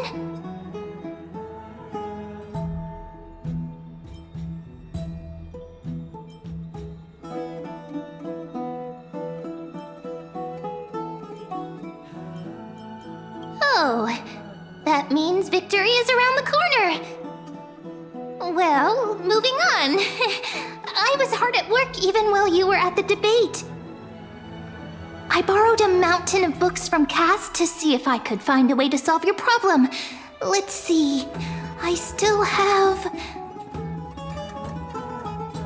only 32 books to go. Really? Oh, that's fantastic news. I knew it. Hard work always pays off. Especially if you're as diligent as Mem. I feel like a huge burden has finally been lifted off my shoulders. Why are my eyelids so heavy? all of a sudden. You're right. Then I'll go back to...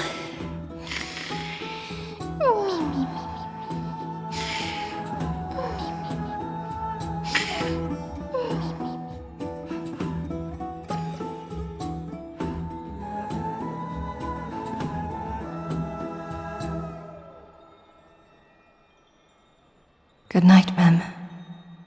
Good night, Hakama. It is nighttime now, right?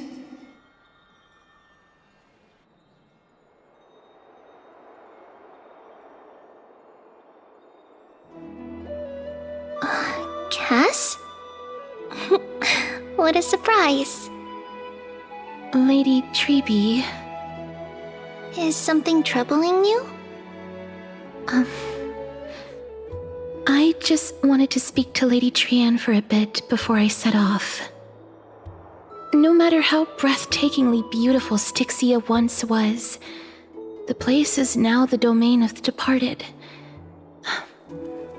There is no telling what we'll encounter there.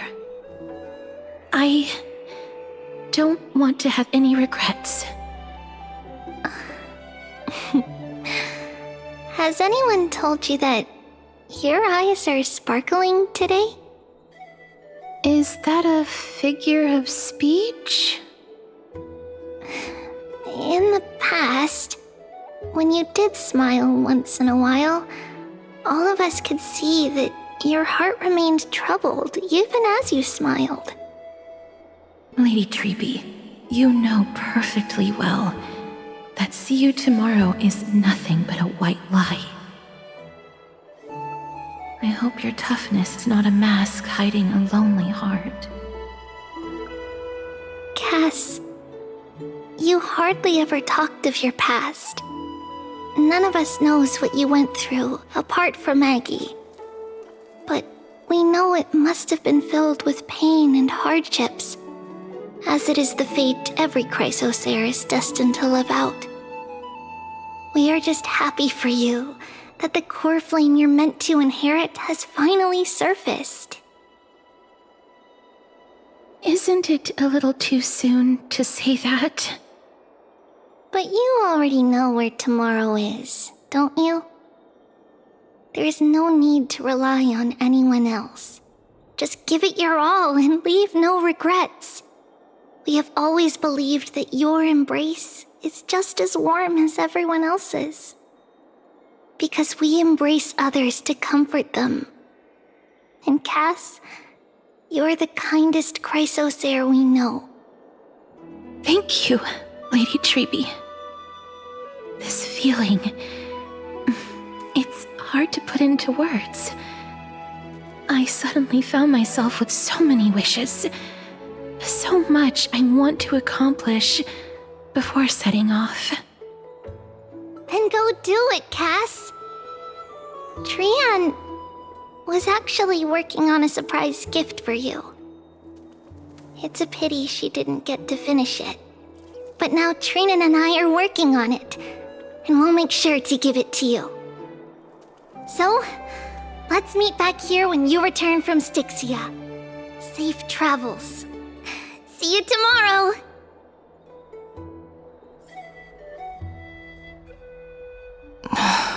I can't sleep.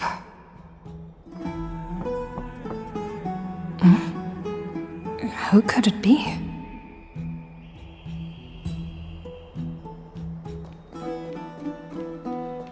It's me.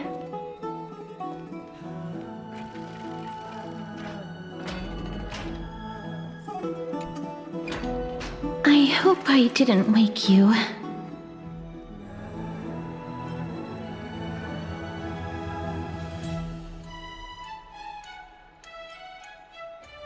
Huh? No. I'm here because of private matters, actually. If it isn't too much to ask, I'd really like it if you could come along with me to retrieve something. Aren't you going to ask me what it is? It isn't a long way from here. Shall we? I'd love to go in and take a look. Have you heard? Seems like all the rooms are full.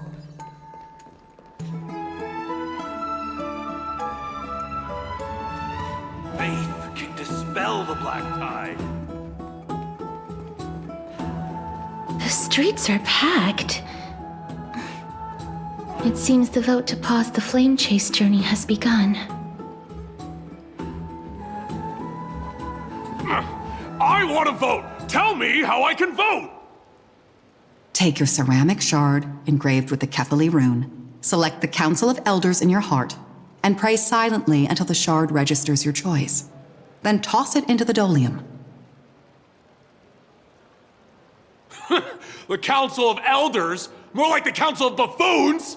The Black Tide took my hometown long ago! Who are they kidding with bringing back Arachrysia? It's all a sham to create their own Arachrysia in Akama! The Titans are just. So long as we do not overstep our bounds again, we will not incur divine wrath. Oh, please. The time when these deranged Titans should have vacated their spot to the demigods is long overdue. You'll see soon enough, you old fogey. And I pray that Talanton smacks some sense into you with their scales. We shall see how this turns out. That was quite a spectacle.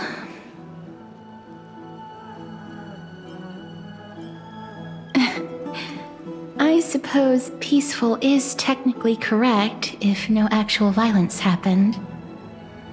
To this day, I still find it almost unreal that Akama is the only place illuminated by light amidst the crumbling ruins of Amphorius. And its people are even holding votes to reconcile differing opinions.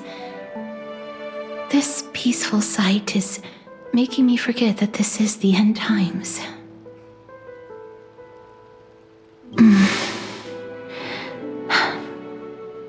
Before coming here, I had lived for many years in Idonia, a city of rime and frost. The people there were devotees of Thanatos, and were well known for their unique burial rites and traditions. Traditions that I played a major role in.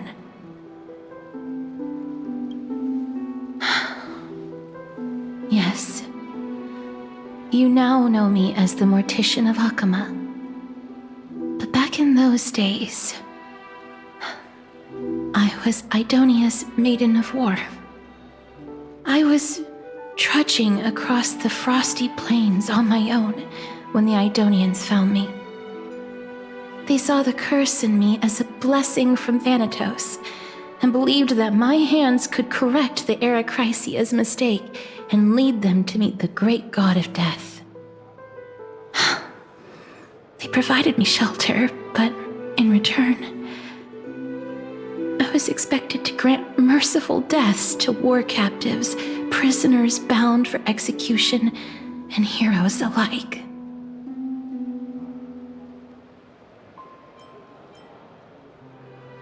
Is that how you see it too?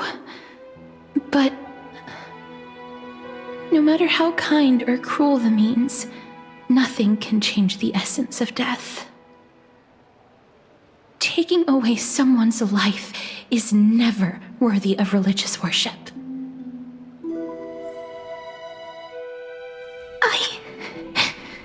I can't do it. Their voices, they pierce my ears. The pleading, the thanks.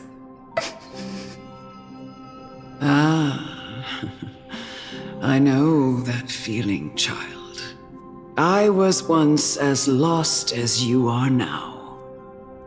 But you must respect those walking towards death, just like how you should respect yourself as the Holy Maiden granting humans glory and liberation.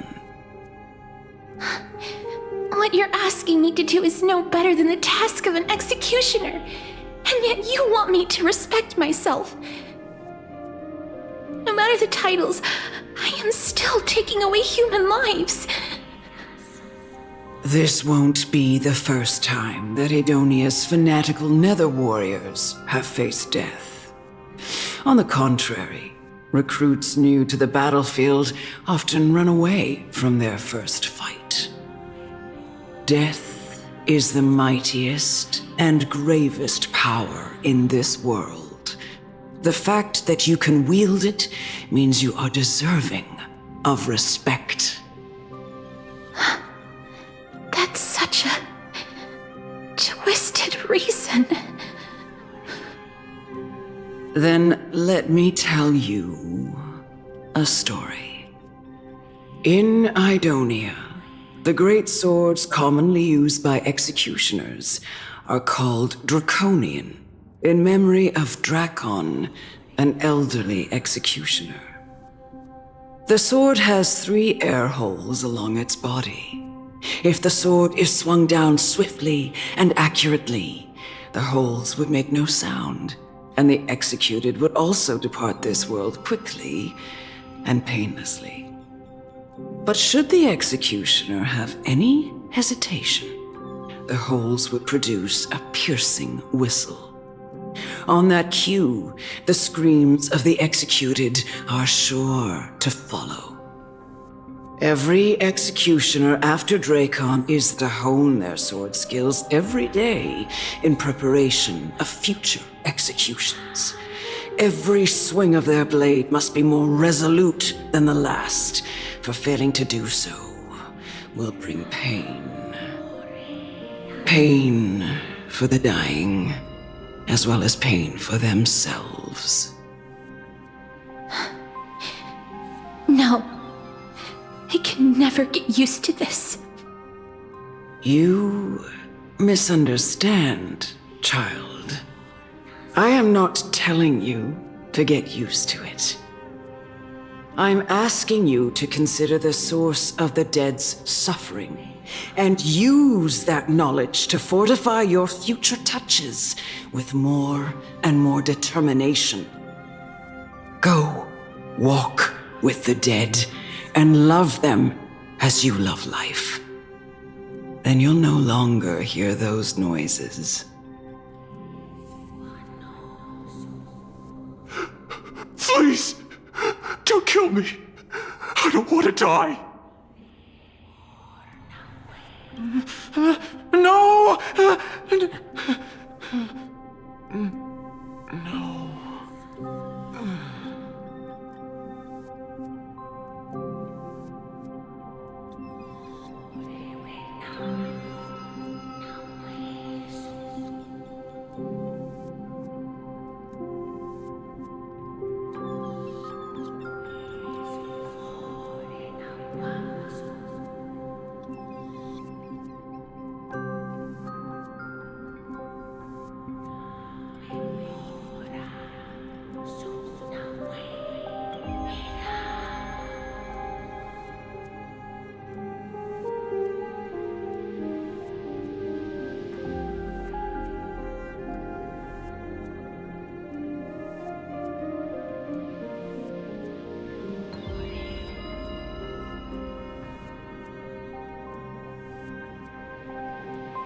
May you gain some insights through his sacrifice.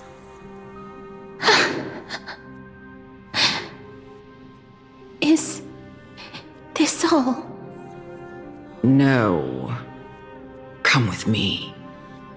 This is just the beginning of your life as the Maiden of War. You executioner!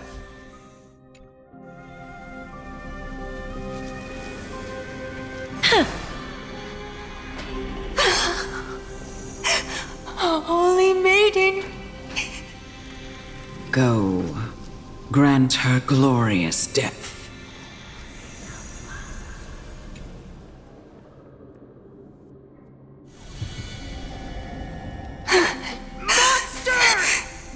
Thank you.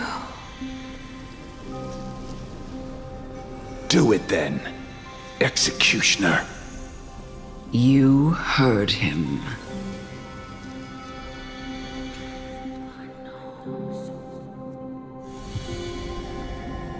I curse you to live in eternal pain. Please, grant me release. You know what to do.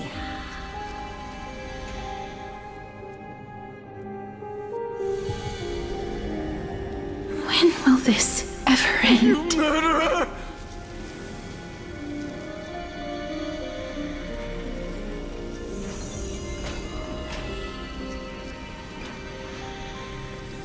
Come. Fulfill your duty. What are you trying to do with me? I have aged. The time has come for me to heed the summons of Thanatos and journey to their domain. The final resting place of every Idonian. You're not that old yet. You still have many years ahead of you. No. I'm already dead.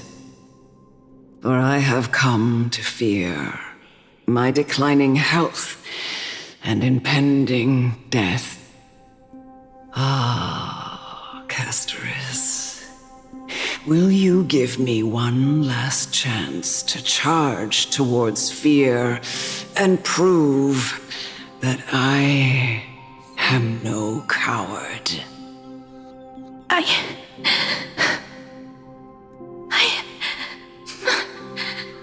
can't take this anymore! Child, it was I who brought you here from the frosty plains and set your farcical fate in motion. It was also I, Chief Executioner of Idonia, who forced the heavy duty of executing others onto you. I've always known that you have doubts and even anger about my faith and about me. I never had a choice. Indeed. We essentially abducted you. Yet you can end any sinful life with just a touch of your fingers. Shouldn't it be easy for you to escape from here? I'll never do that. It doesn't matter how lightly the Idonians take death, or how readily they accept it. I simply can't do it. I knew I was right about you. What do you mean?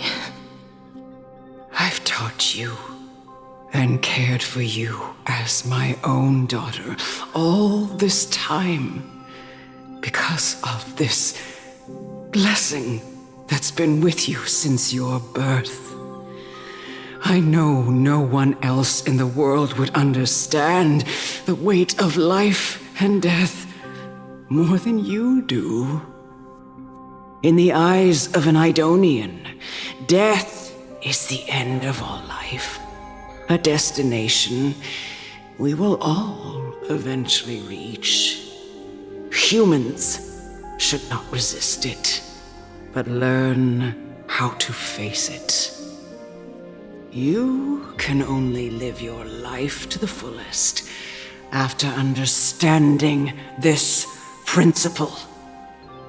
And when you do, even if you eventually leave Idonia's protection, even if you must carry the curse forever, you can live with your head held high, like everyone else. No! Why? Come now. It's time. I've already taught you all that I know. Show me that you are a fitting holy maiden, or at least that you possess the resolve to become one. Come now. Be careful. It's There's time. something unsettling ahead. I've already taught you all that I know. Show me that you are a fitting holy maiden, or at least that you possess the resolve to become one. Emerge from your cocoon.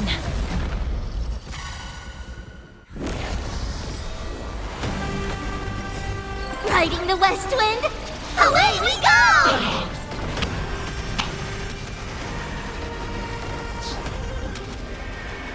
May death protect us! Have some sunshine! Dispel the gloom! Restore the skies!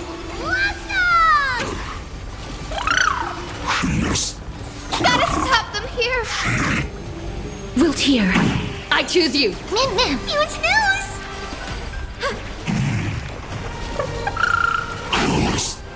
Me. As you wish. Embrace a new life. Go, go, go!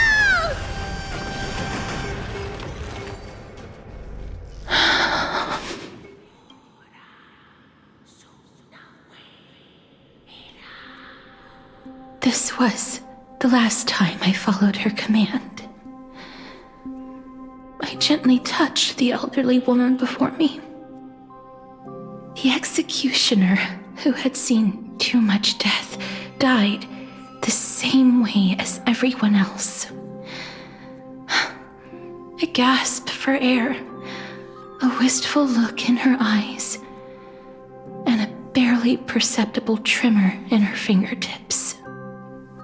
Elder Amunet, the person who tried to teach me about death, ultimately vanished like dew in the morning mist.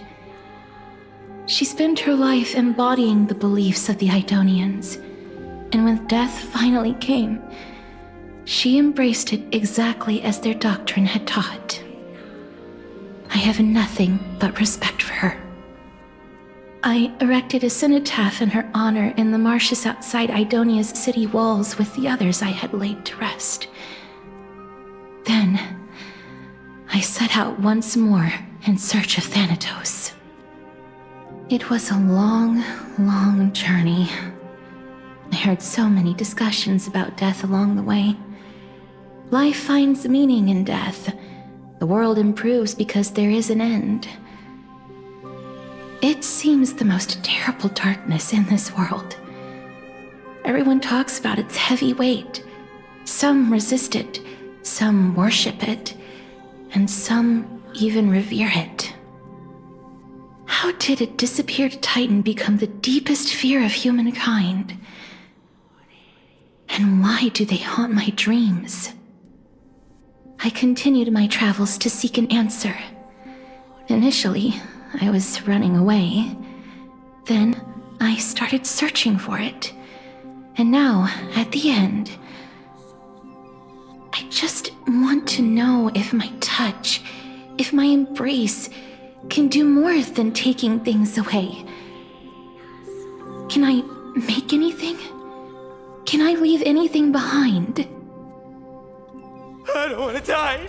Please, I'm begging you, just let me go. I don't want to die, please. I don't want mercy like this. Just let me go. I need him. I don't...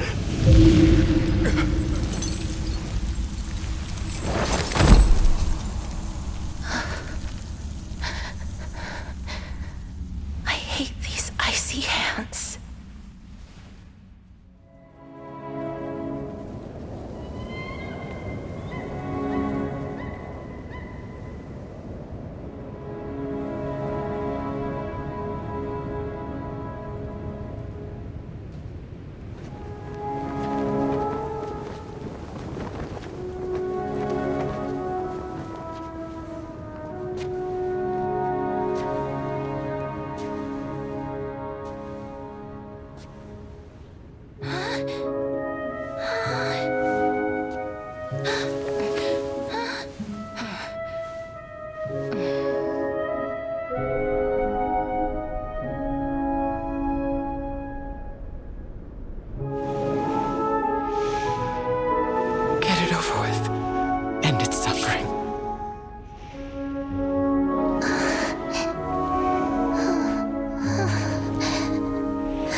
Reaper has blessed your hands.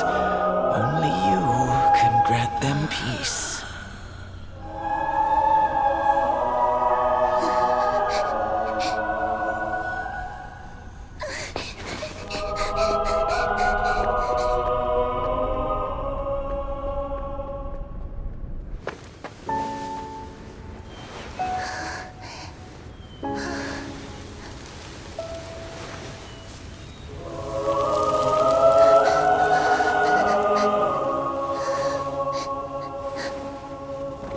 Embrace death.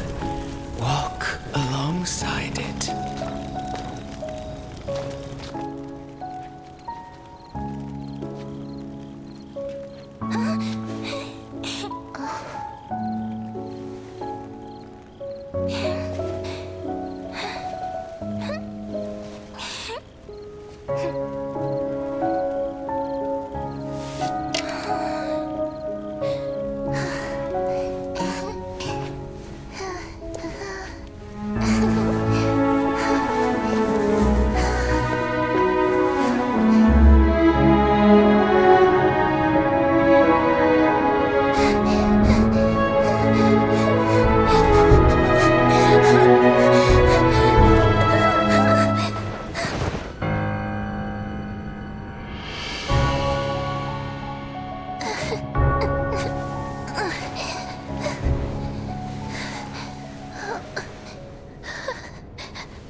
Is that you, Castorus?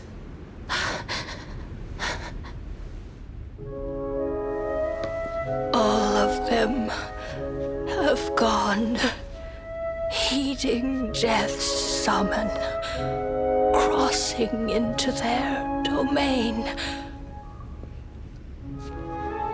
I must go too. I don't fear it, just I have some regrets. Watching people leave this world again and again, it must be lonely for you. You must want to desperately embrace them before they go.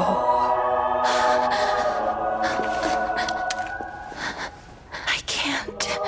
These hands, they're too cold.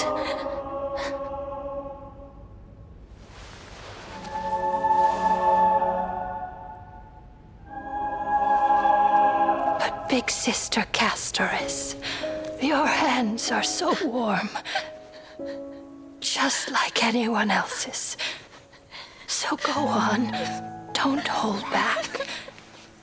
Give me a warm hug.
lands like these really be warm?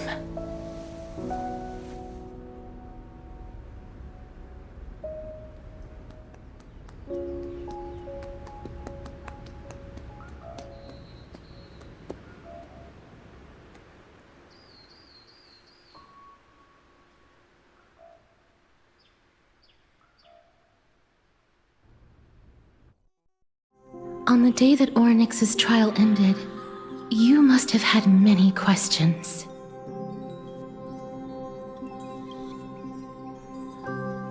I felt just as confused.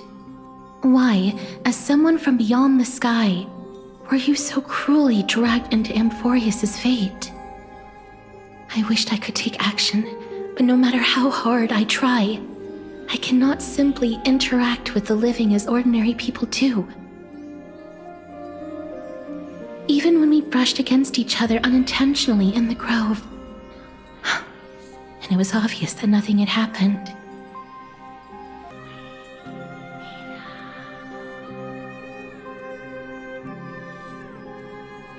When an almost unattainable hope finally welled up in my heart.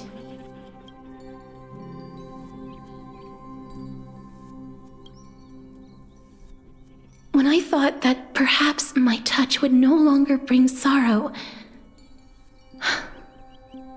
fate declared to me, it wasn't that the curse of death had finally been lifted, but that your soul no longer belonged to this world. And there was nothing left for my hands to take. Nothing. And did I really think this time would be any different?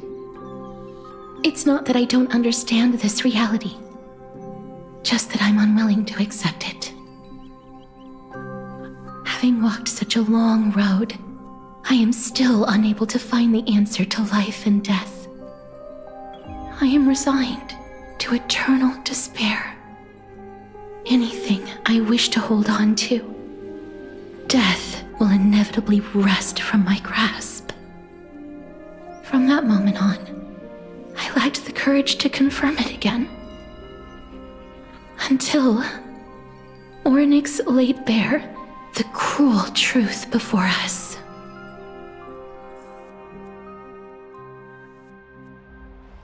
But now, perhaps I might have one last chance.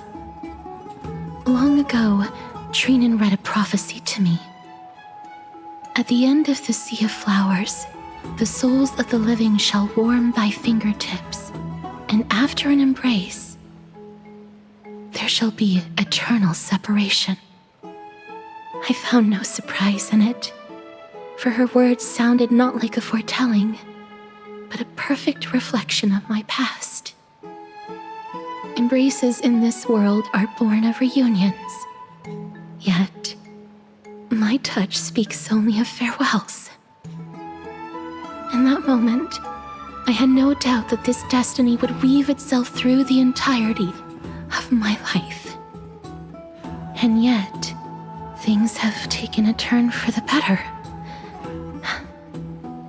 Now that I can finally have an audience with Thanatos, perhaps I can rewrite the meaning of that fated prophecy. I have no reason not to give it my all. For your sake, and for my own.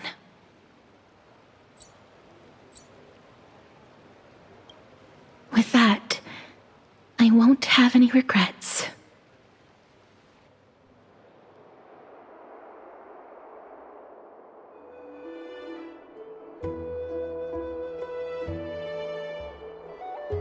Let's put that aside for the moment. We've arrived. I want to retrieve a small gift I specially prepared for you. I made it myself, like the trinket I gave Lady Trian. I want to leave something for everyone, if possible. The journey to seek an audience with the Death Titan cannot be an easy one. I want to make full use of every moment I have before we depart, so that I don't have any regrets.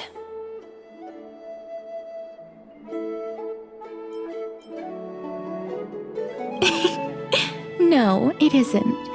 You'll know when you see it. Look, it's right there.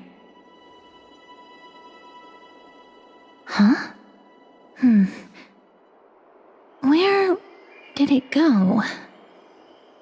What's going on? This is the coin of Zagreus and a slate. So it's her.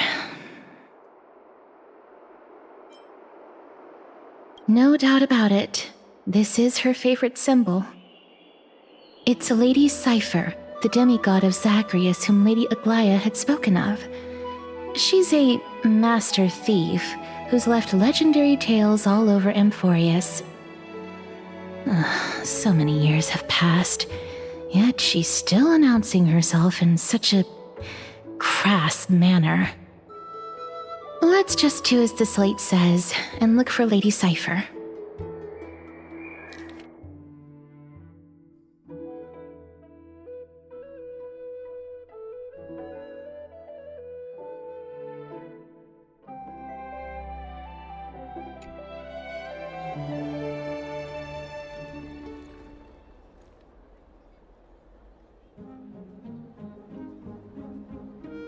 Look, it's right there.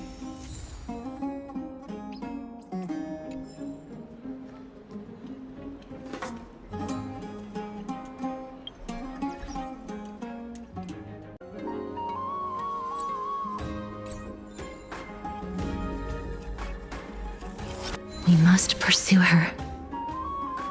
There seems to be a new show at the back.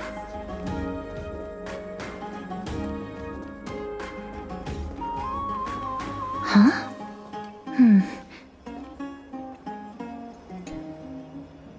This is a trick she left for us.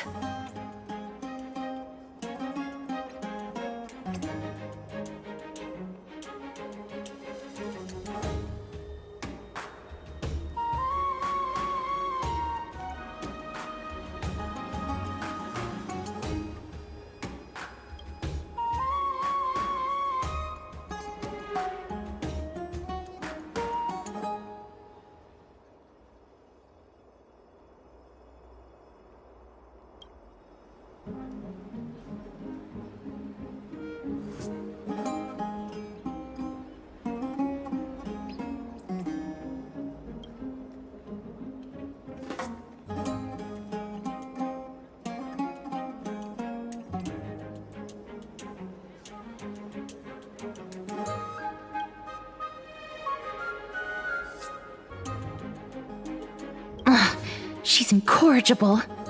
Follow me.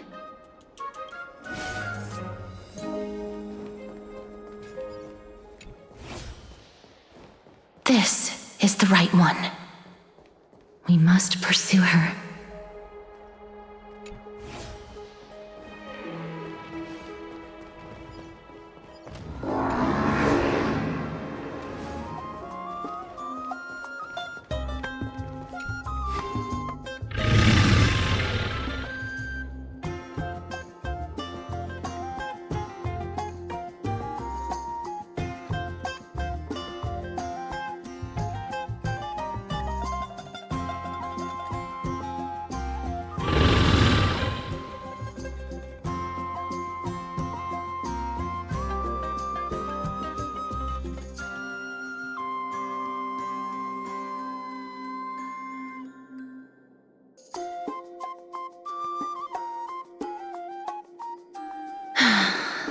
Lady Cypher, please come on out.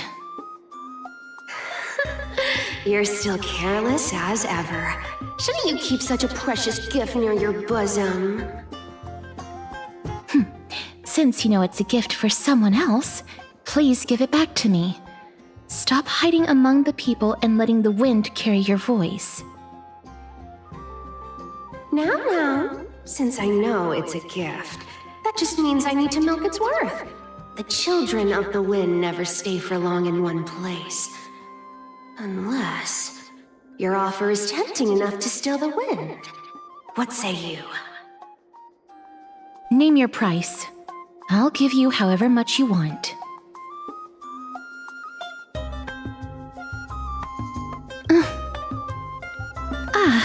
I'm sorry. Bargaining is really not my forte.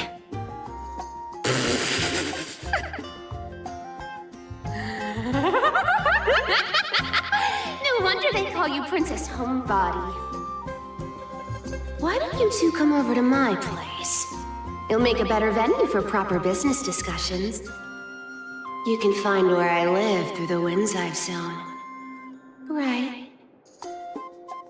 Piece of cake. I can do that even if I can only sense your soul. All right, I'll see you there. Oh, by the way, everyone cool with me collecting a deposit before we reach an agreement, right? Now, come this way.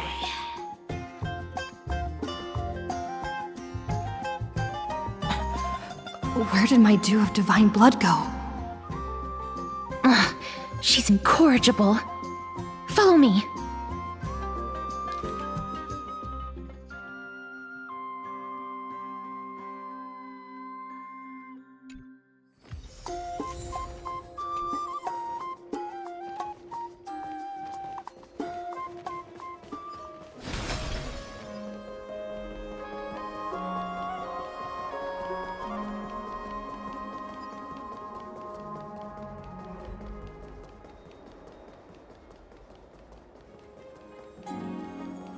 Does it really work?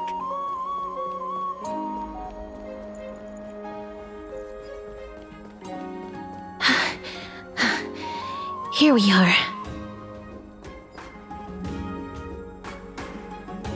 Over here! Over here! No, not that way! This way! Come on. If I really wanted to hide, you'd never find me. So relax, you two. No need to get your hackles up. I'm not that scary, am I? Meow.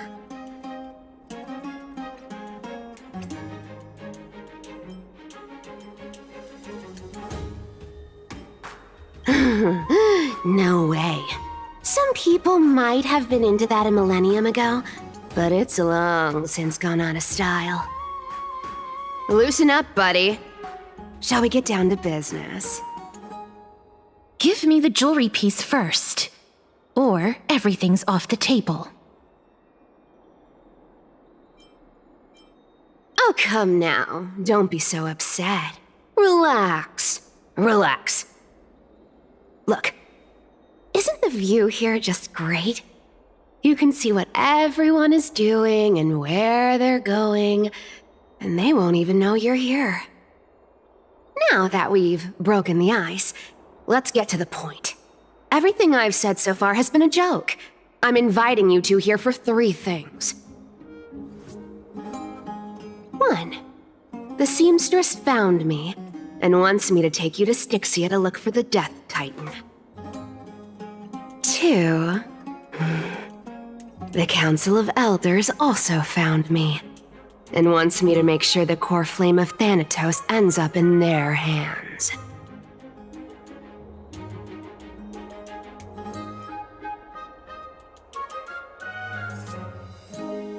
And last, but not least, I'm telling you that I'm not interested in doing either of those things.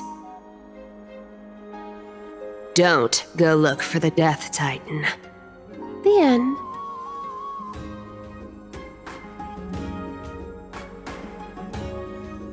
Wow, this is some high-quality stuff.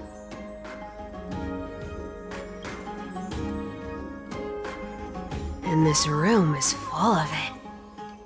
How much are these worth, Did you get all this through that Aranova gimmick? Some of it is family fortune, while the rest came from my business as a dressmaster. Don't liken the flame chase work to your shady dealings.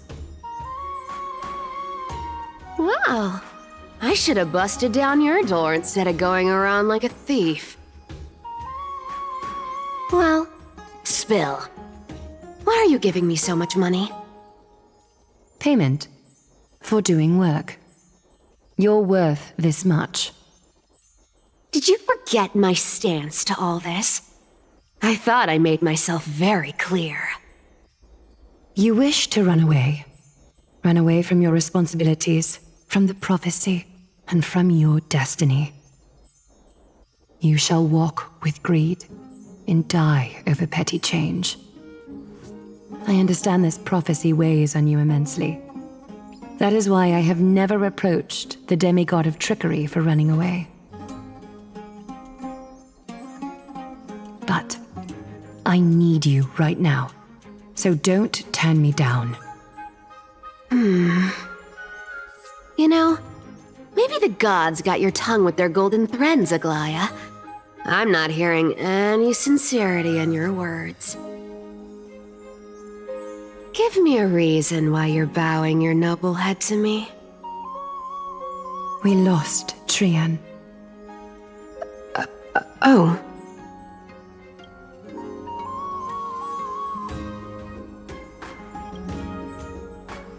The divine power of passages is running out. I need another demigod to escort Castoris and help her fulfill her lifelong wish. Oh, I get it now. You're sending Castoris to her death. And you want me to die with her. This is Castoris' own request. I have never seen her so determined. She brought this up herself? You're not pulling my leg. She's also made up her mind to leave her confused past behind. As will you, Cypher, when you finally make up your mind. Don't be so sure. Time is hard in the likes of you and I. But Castoris remains pure as driven snow. She can always turn back before the end, you know? Maybe she'll remember Trian's sacrifice. Maybe she'll remember the countless martyred Chrysos heirs. Maybe she'll remember you, with your one foot in the grave. I ain't as optimistic as you about what she'll want to do. Tell you what, why don't I take this room of treasures as a security deposit, and we make a bet? Go on. I bet she'll change her mind and turn back. Now, if I lose, I'll do what you want me to do. Return this deposit to you, plus giving you another room full of treasures. How does that sound? You sound like you have all the confidence in the world. In that case, let's make a pact with those conditions. I hope you're prepared to lose it all. In conclusion, I want to win. So I hope you two can give up on going to Styxia. I'll give all the treasures in that room to you. And you can split it between yourselves, however you want. What do you think?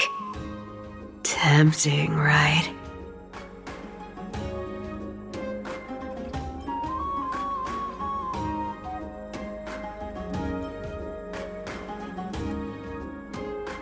I decline. If we don't find the Death Titan, her soul will...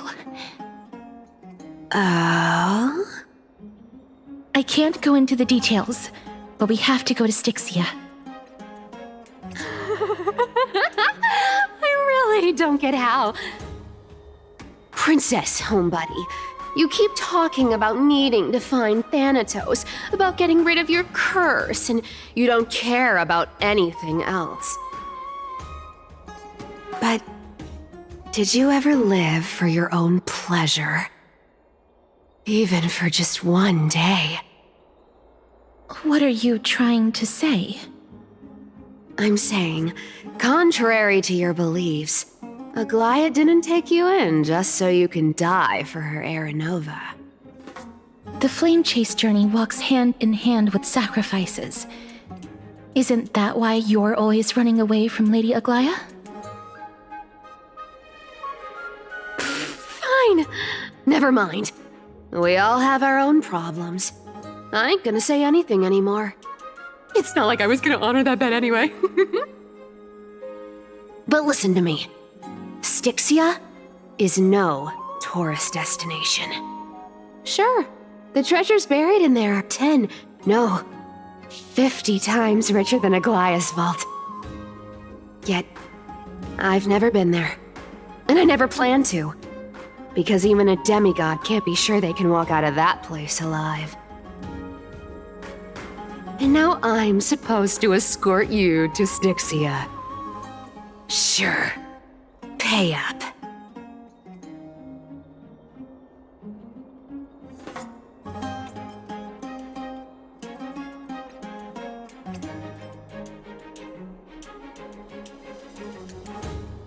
You know, you're not wrong. At least it's part of my responsibilities. I don't like this.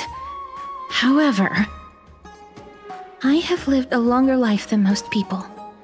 Though I'm not as good at doing business as Lady Aglaya, I still have some savings. I can give them all to you. Then how are you going to live the rest of your life? Then I'll give you 80%.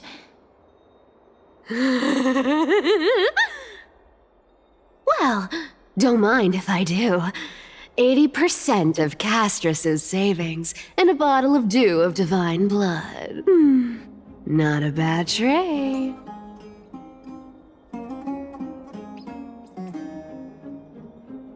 Okay.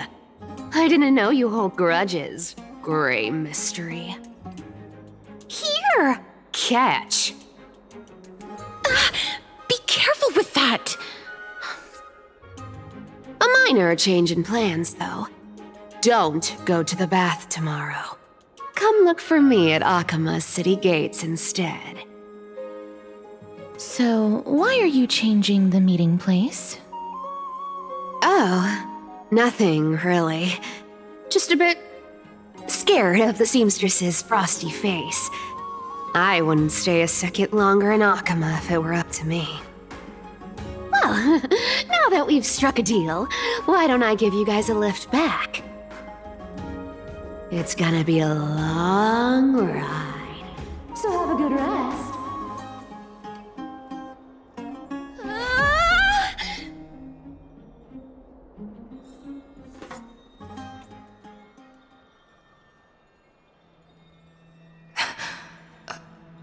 Where am I? Is this my room? How did I get back here? This is a coin. It was Cypher. And she even tucked me in? Never mind. It's getting late. I'd better get going.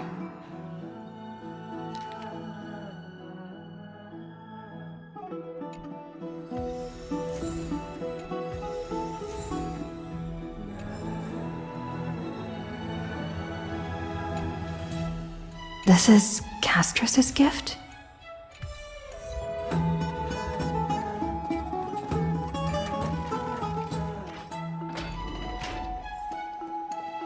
I'd love...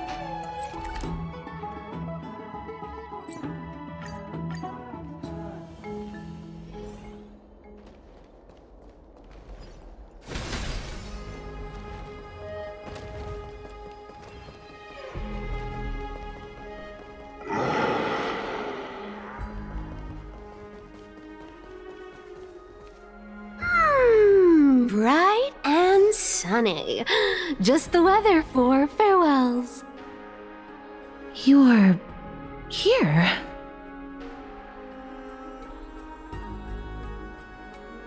Totally. The trio team is the best set up to reach the finals. No need, I already told her. She's fine with it. You sure know how to put me in a spot, Casterus. I need to travel with you, but I can't touch you. What a bother. Sorry. Aw, I was just teasing. Don't take it to heart. Did you know that the legends say you have to put an obol into the mouth of the dead or over their eyes if you want them to successfully cross the River of Souls and enter the Netherrealm? That's the fairy fare for entering the Netherrealm. However, I honestly won't ask you to pay this time. I'll pay. And then we'll just have to go through the motions.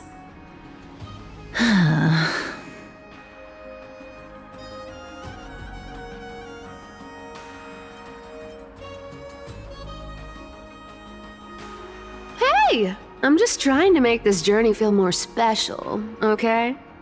Don't read too much into it. Alright, pass me the coin. It's time to get the gods' powers going. A fleet-footed trip to the Netherrealm, here we come. Oh, one last thing before we go.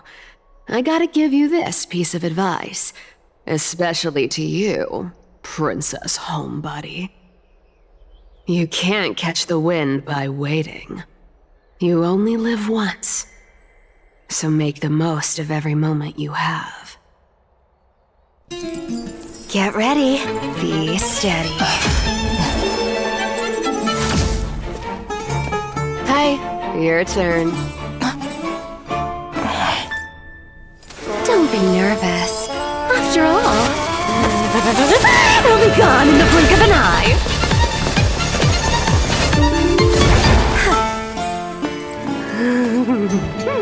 All done. Bye-bye.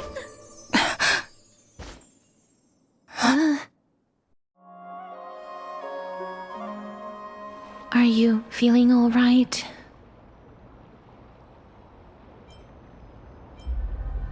She's the demigod of trickery. When she flips the coin of whimsy into the air, she gains incredible speed that lets her travel anywhere in an instant. Just like how she clearly had no intention of lingering here for even a second longer. We can only depend on ourselves for the rest of the way. Don't worry, Mem's here to help.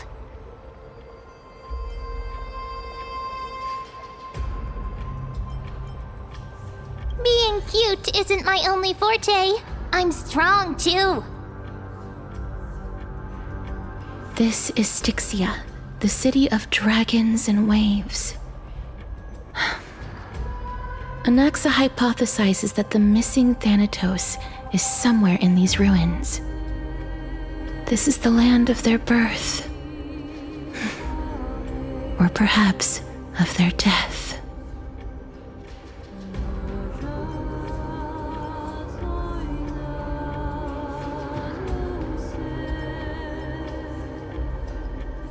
Anaxa had used a secret alchemical art to temporarily fuse his soul with Circe's and Kephae. And when he was on the verge of death, he was pulled by Thanatos and caught a glimpse of the flowing river of souls. This alchemy, considered a sacrilegious act, might actually make the souls of mortals and titans attract each other. Even though Thanatos has been missing for 1,000 years, and even their followers haven't been able to find them,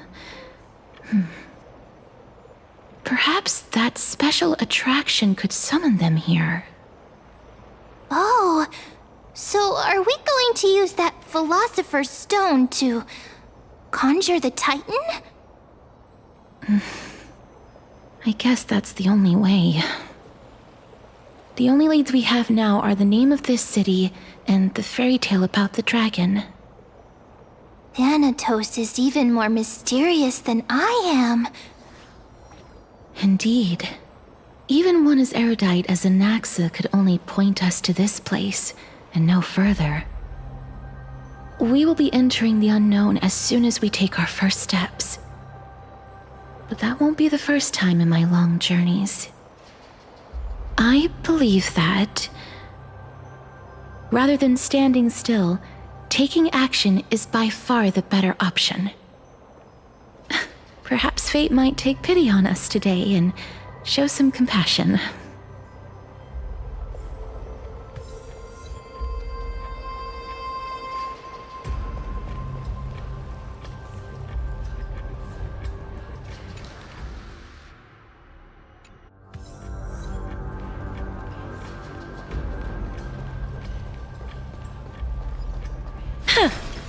back whence you came.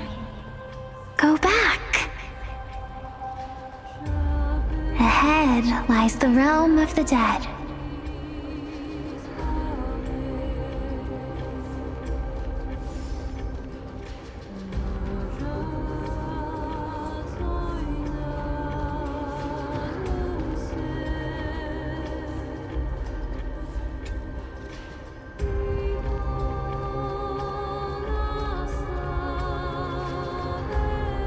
What a beautiful butterfly.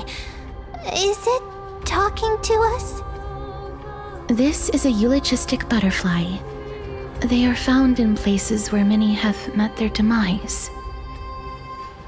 In Idonia, some think of them as manifestations of Thanatos' benevolence.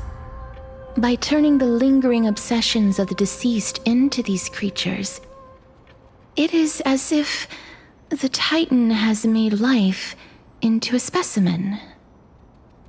Others think of them as Thanatos' messengers that guide the departed to the nether realm. The second theory sounds more believable. After all, the things they're saying are rather, direct. Perhaps. But the fact that we're able to hear their whispers proves that we're fast approaching the realm of the dead.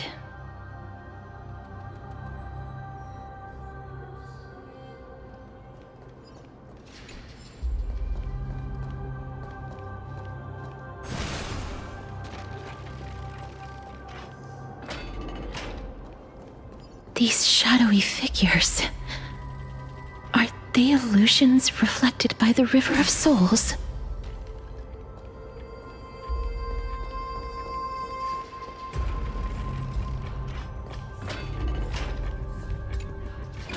Mommy told us to go ahead first, but she's still not here yet. 1, 2, 3. I don't even know how many days have passed since then. Perhaps Mommy will be back once you finish counting the days on all 10 fingers.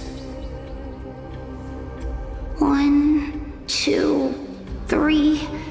It's been much longer than 10 days since we left Mommy. Strange. For reflections in the River of Souls, they seem oddly animated.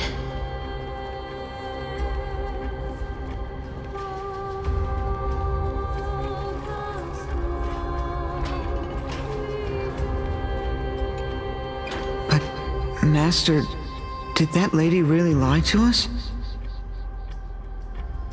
The Centurion personally instructed us to inlay the inscription into his shield. But now she's taken it away. My child, that shield can never be cast, and there's no need for it anymore.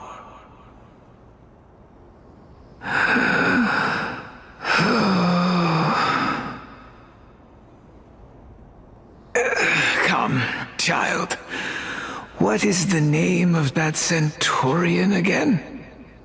Actually, never mind. Forget I said that. I'll wait with you for her to come back.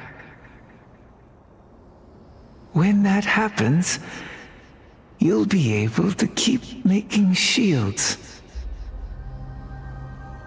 Don't be afraid, pal. Let's open our eyes wide, together.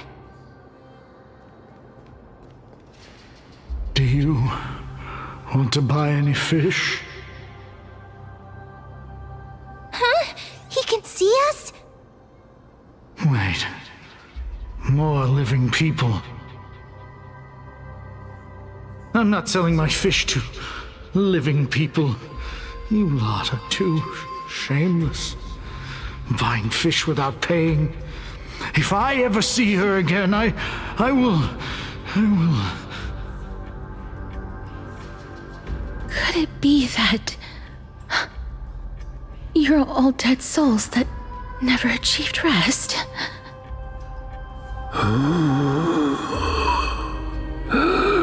the nether realm does not exist.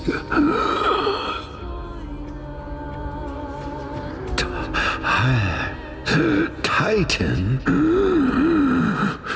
rejects you. Me.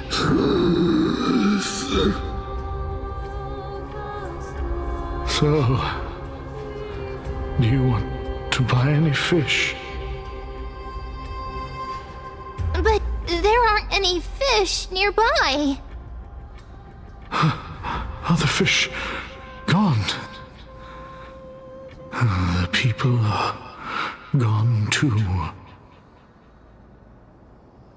I can only keep selling fish. So, do you want to buy any fish?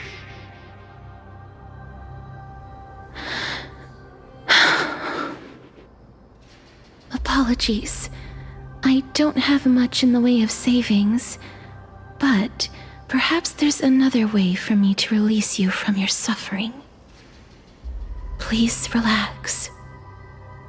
May you fall asleep peacefully amid a gentle field of flowers. This.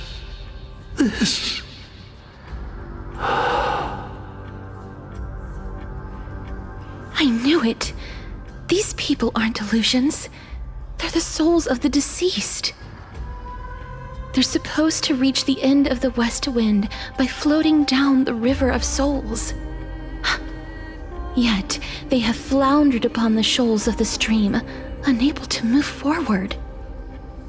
Did Thanatos reject them? Or perhaps they didn't really die at all?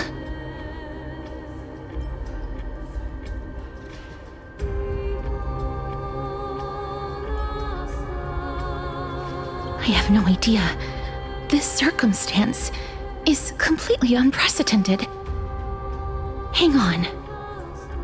Didn't he say more living people? So that means he's seen other members of the living apart from us?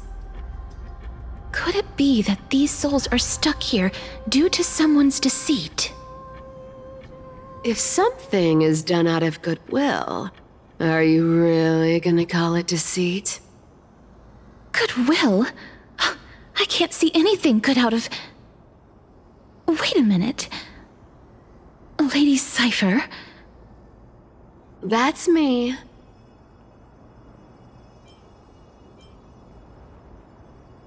Could it be that you are the living being that those souls met? I couldn't take their behavior anymore. So I stole some things here and made up some lies there. Just trying to give them something to look forward to, you know? It's because of vile living creatures like you that we're being misunderstood by all of them. What else am I supposed to do? You can see the mess this place is in. These poor souls are denied by the Netherrealm. So now they're stuck in a few brief moments of their life, unable to move forward or back. Did you see those two blacksmiths on the way? They've been here for as long as the sun's been around, wailing over and over about casting a shield. Styxia is so freaky. Then why have you come back, Lady Cypher? Hey, I'm not here to aid your adventure. I hate water more than anything else in this world. Especially that stinky river of souls. But, I just discovered some stuff before I left. And I reckon you should know about it. It's about that boy who defied death. I found traces of him here. Lord Mighty? Oh, right! That's his name. Well, now you know. As for whether that info is actually useful, that's for you lot to figure out. So long, Princess Homebody. So long, Grey Mystery. Huh? She disappeared just like that? Lady Cypher has always been a free spirit. In any case, she has brought us some valuable information. If Lord Mighty is also somewhere along the river shoals right now, then he will certainly become our signpost. After all, he's different from those wandering souls. He will find his way, even in the realm of the dead. Don't worry, it's time for me to shine. Orynyx's rune of recollection is nearby. Use prayers to return the river to before it got flooded.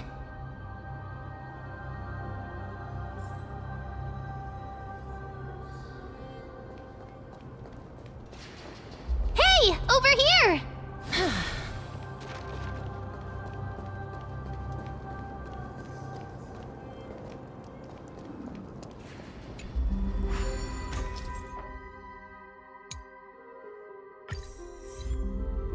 Orynyx's miracle has appeared.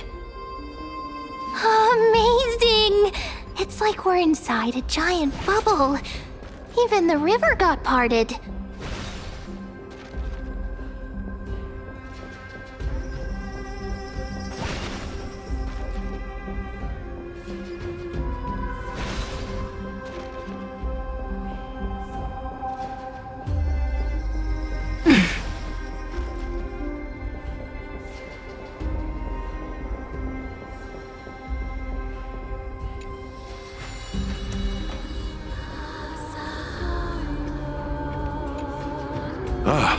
By the looks of it, you must be the foreign warriors that the Queen had mentioned, right? Since the current campaign requires the utmost care, I wasn't able to make time to welcome all of you. Please, forgive me. Foreign warriors? A priestess, a warrior, and a divine beast. You look identical to the blessed saviors that the Queen described.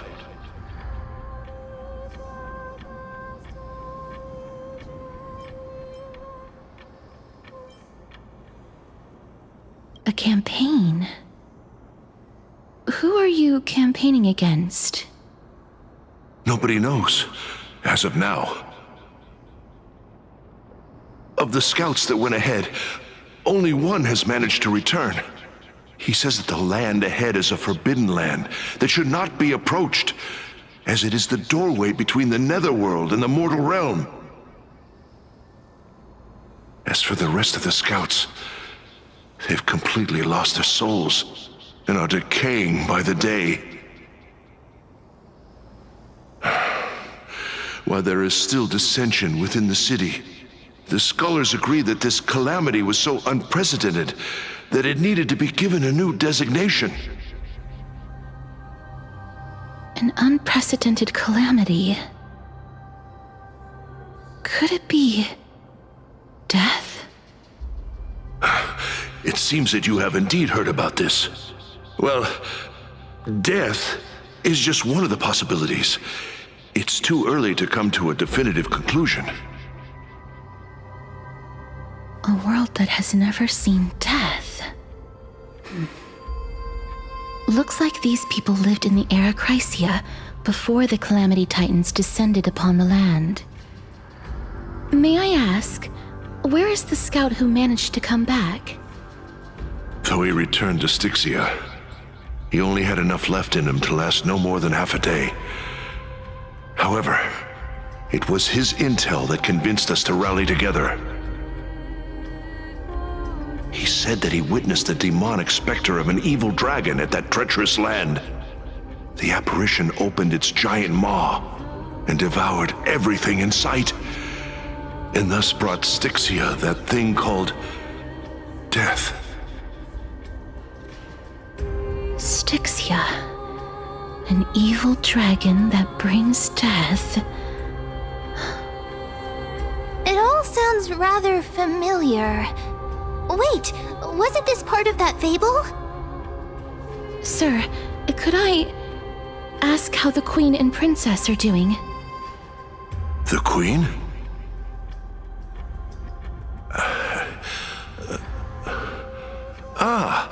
By the looks of it, you must be the foreign warriors that the Queen had mentioned, right?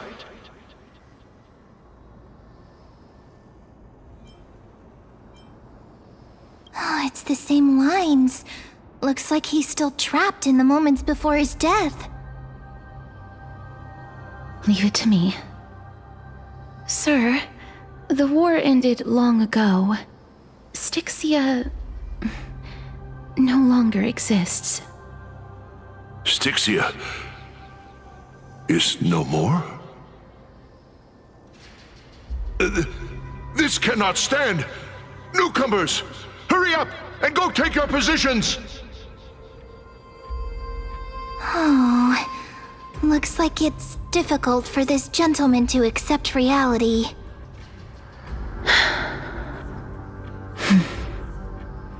Sir, I am the Maiden of War, sent here by the Queen herself. If you accept my blessing, then today's battle will be smooth sailing. Maiden of War? I've never heard of this. There's little time to waste. Please don't take too long. Don't worry. I'm typically unwilling to prolong such a moment.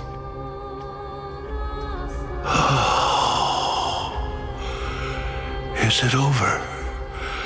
Have we won?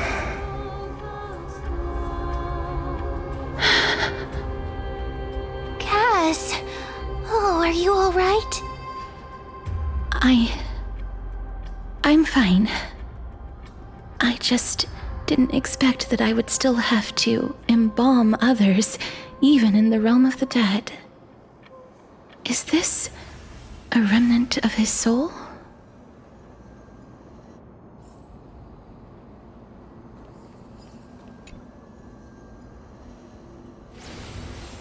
Well then, why should I place my trust in you? Holy maiden from afar. Wait, this is... I don't quite understand what you're trying to say. Since the prophecy has already pronounced your name as Chrysos, heir of death, Akima ought to treat you as an esteemed guest. However, you seem to have no intentions of concealing your involvement with the Council of Elders, while most likely being aware of my issues against them. I cannot deny your claim. It was the Council that offered this room to me, and they had only one request. They want the curse of death to be completely subjugated to your will. I was agreeable to that request. But why? I am unable to rid myself of this innate curse. However, from this day onward, I shall use it according to your will. I will never make any superfluous moves on my own. I see. So that is how they plan to control the Flame Chase journey. They have shifted the heavy responsibility of granting death over to me. If I ever become obsessed with executing people, they will then have ample reason to terminate the Chrysos heir's journey. And yet, you seem to not mind. This is quite surprising to me. That's because the fate that we were born with is a burden far heavier than that of an individual's life. I've woven many unforeseen events into the tapestry of fate. This is but one instance. Tidy up your precious garments and come with me. Akima welcomes you, Castoris.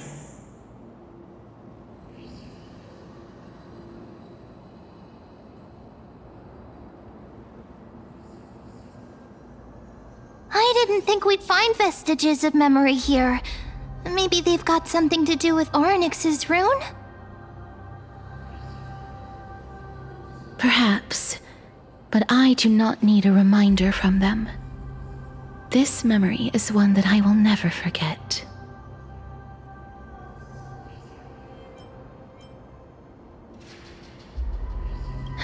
Indeed.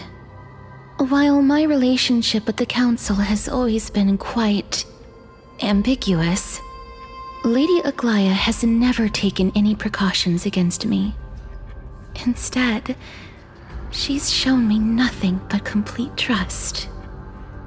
I really want to repay her for that trust. But why would this memory appear right now? Is this really Orynyx's power?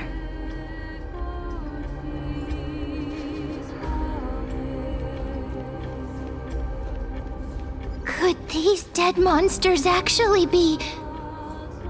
If Lady Cypher is to be believed, this could be the handiwork of Lord Mighty.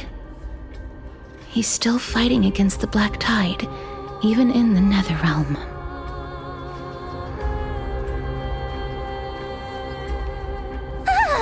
Why are the Black Tide monsters here too? Can they swim in the River of Souls? Even Thanatos wouldn't be able to accept Black Tide monsters into their realm. These traces seem to suggest that anybody who trespasses upon death will pay a heavy price.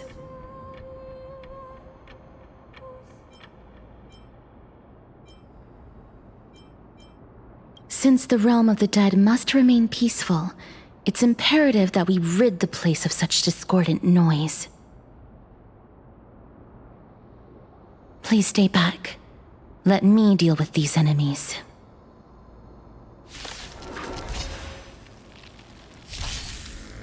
I choose you! Min-Min, have some sunshine!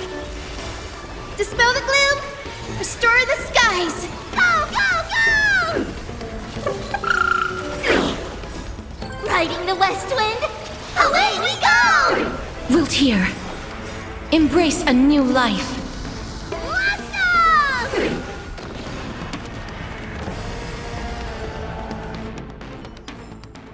May wandering souls find their own way out.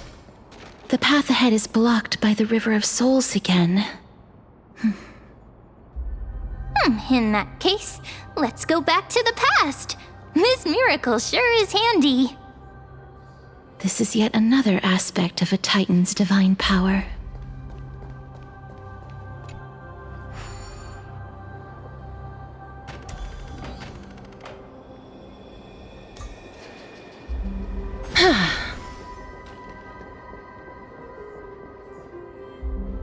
If Dan Heng was around, he'd definitely be able to raise the waters of the River of Souls into the sky. If Lady Hycelens was still alive, I think she might be able to do that too.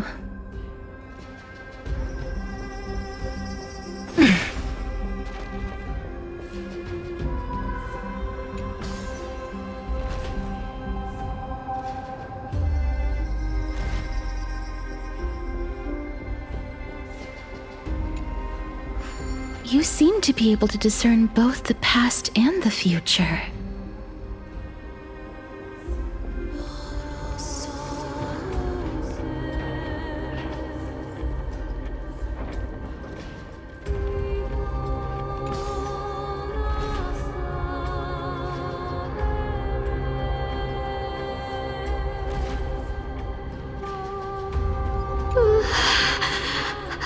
Why isn't there a god yelling in the distance?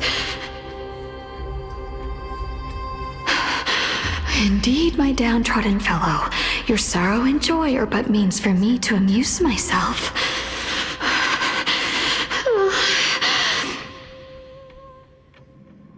I will at least derive some comfort, if all the tears that I had shed were determined by some mightier being above. It's you people.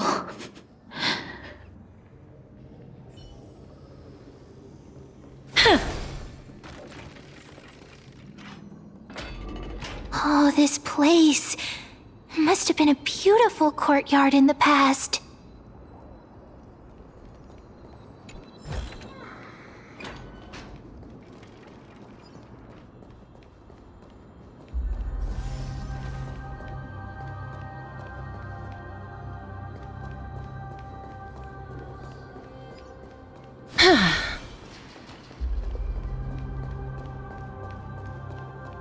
Please excuse me. I am but a scholar from a distant land who had the misfortune of falling into the River of Souls and turned into a member of the dead. Huh? This one seems to know that she's already dead. Oh, I was merely speculating, but it seems I was right. And you... I recognize you. You're the Holy Maiden of Death from Idonia, right? I'm sorry. I cannot bring you back to life. However, should you desire it, I can end your prolonged limbo. I'm well aware of that. Even if you were able to revive me, I would never choose that option. That's because I didn't fall into the River of Souls by accident. Instead, I leaped into it to seek my death. Why? If you could see the life I've led, then you would not reproach me so. My life was far too miserable. But I did not expect things to stay the same even in death. What a joke. In escaping my mortal life, I've entered a millennium of pain instead. Circes above, what cowards humans are, for we fear both life and death simultaneously. I'm sorry. I am also powerless to answer that question. That's all right, Holy Maiden. At least you are able to respond to me. Please, grant me death. Circes above, does this count as thinking till the moment I die?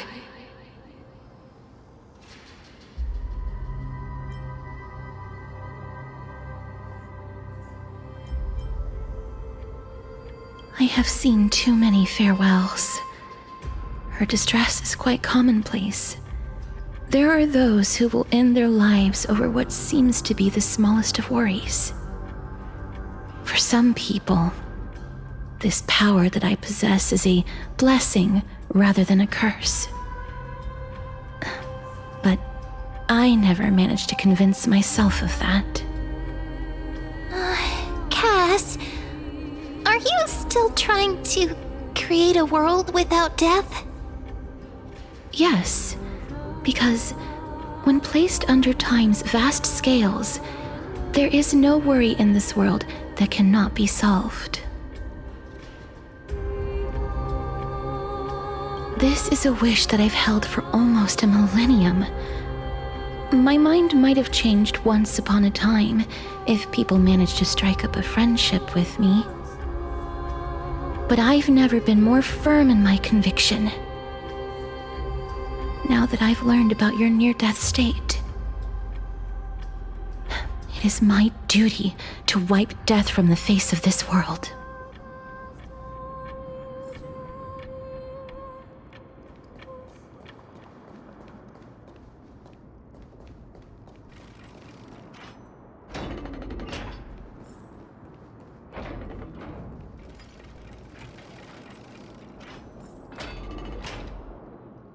Wow, this place place is so spacious. Is this the kingdom's vault?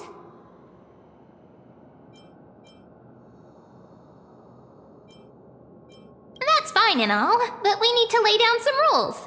We're not gonna return to the past to steal things. Do we need to enter that doorway to climb even higher? There seems to be a person. Oh, more like a soul guarding it. But how should we get up there?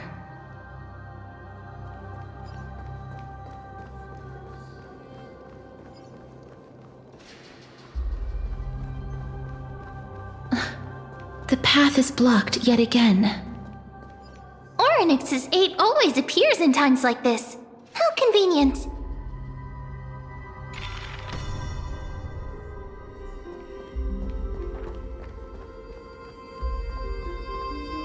Look, there's even a platform lift over there.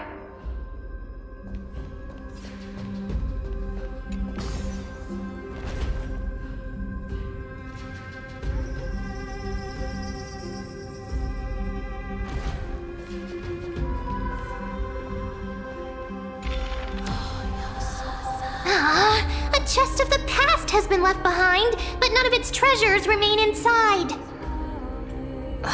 I'm crying.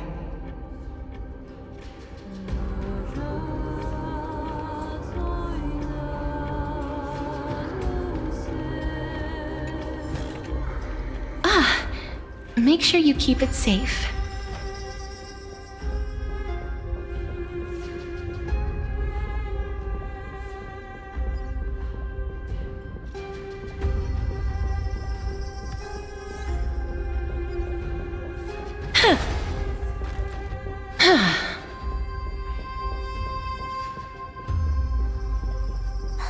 Wait, what if the miracle suddenly loses its effect?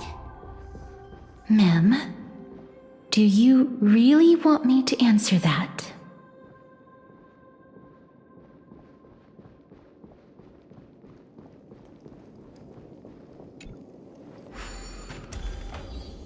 Stay back! Don't come any closer! Don't come near me! Huh? Why does he look so panicked? Did the black tide monsters frighten him? Or is he actually scared of his own extraordinary power?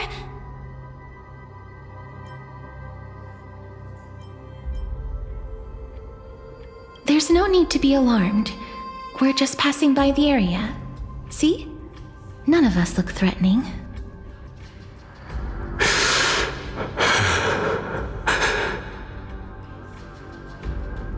You have a point. Although, while this might once have been the royal vault, it's since been plundered empty. So please go away right this instant. You've misunderstood us. We simply heard your shouts as we were passing by, then decided to come over to find out what happened. My goodness. Did I really yell out loud? How rude of me. I'm sorry to have bothered you. I merely saw a warrior. While that spirit didn't harm me, his blows really packed a hefty punch. A warrior? Could it be? Wait a minute. You seem to be quite different from him. Are you actually alive? How can you walk around here while alive? It's a long story. We're here to seek an audience with Thanatos. Thanatos? Who's that? Is it possible that he's also living in the era before death descended? Death. Could it be that you are here to defeat the evil dragon Pollux? Pollux? Is that the embodiment of No, death? A According to the warriors under the Centurion's command, that evil dragon has been dead for quite a while. The curse that condemns people to death didn't originate from it. But they saw a girl within the dragon's embrace, and she is the true Reaper.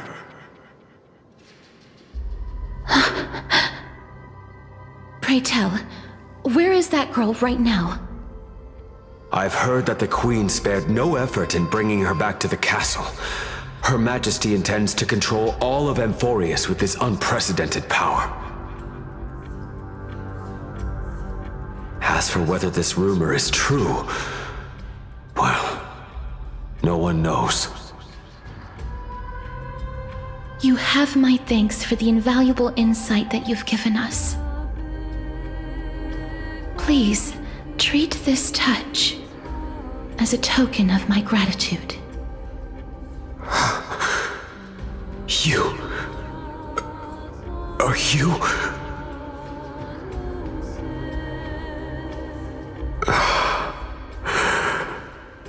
Thank you. This is his...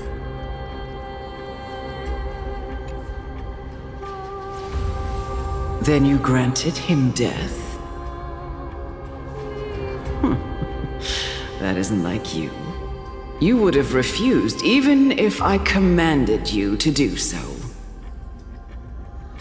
I don't know. I did it out of sympathy, believing that I wouldn't be racked with agony, but I am still in a state of turmoil. Sympathy? Sympathy for that youth who triumphed in every battle? That young man was favored by Talantin, who taught him a move that will defeat any mortal enemy with a single blow and emerge victorious every time. He could rely on that move to always achieve victory during Era Chrysia. However, now that death has descended upon the mortal realm, that divine swordplay also means he can send others to death at will. In other words...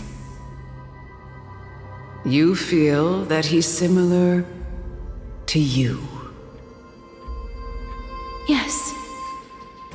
Since he can never be inferior to others in martial combat, death would be the inevitable outcome every time he strikes.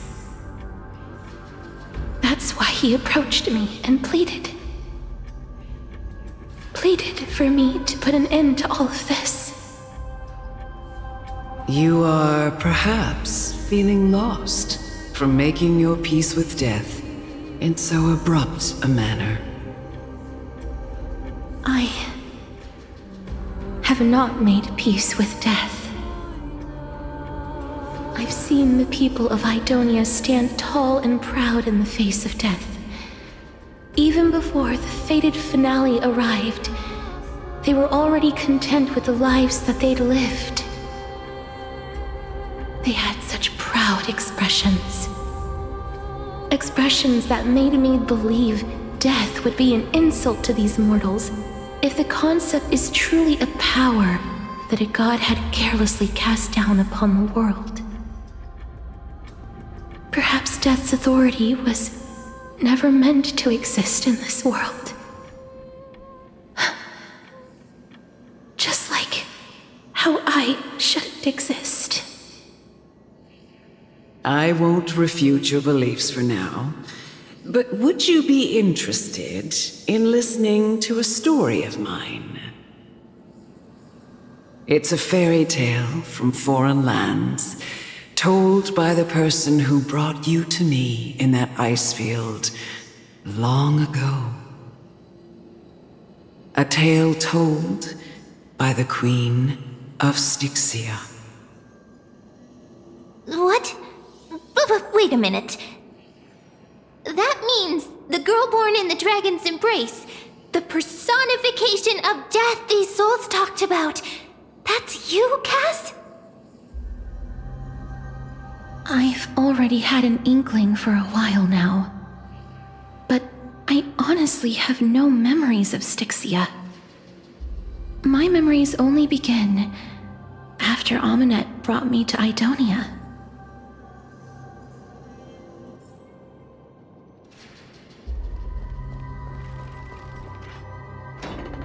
Don't look back. Keep moving forward. Always. It's yet another eulogistic butterfly. Are we getting closer to the Netherrealm? Shut up! Just shut up! Even if that girl is evil, there's no reason for you to absolve that monster.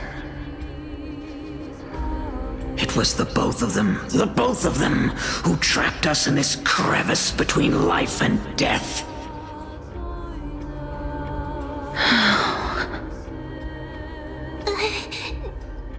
Don't be scared. They haven't noticed us at all.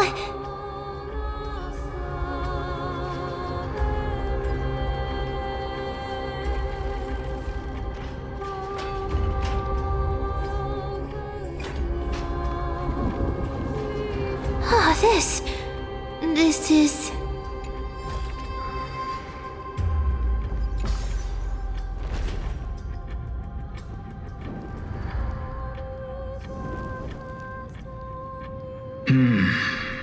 Living ones?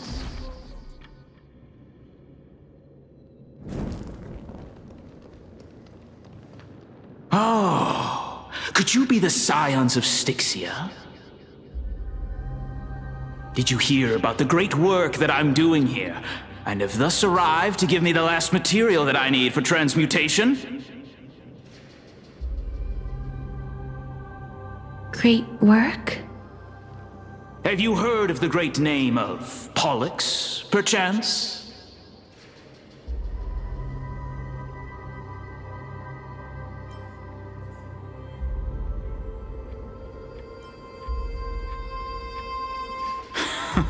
You have? Then that's good. During the Age of Myth, a time likely before your birth, I was the unsurpassed zenith of alchemy that none could reach. On the shoals of the River of Souls, I shall make Pollux soar again and bring death back to the world. But didn't that dragon already bring death to the world? Oh, looks like you don't know the whole picture. Well, it's true that the missing girl can grant death to mortals. Pollux, the one who delivered her onto this world, makes it so that humankind cannot die.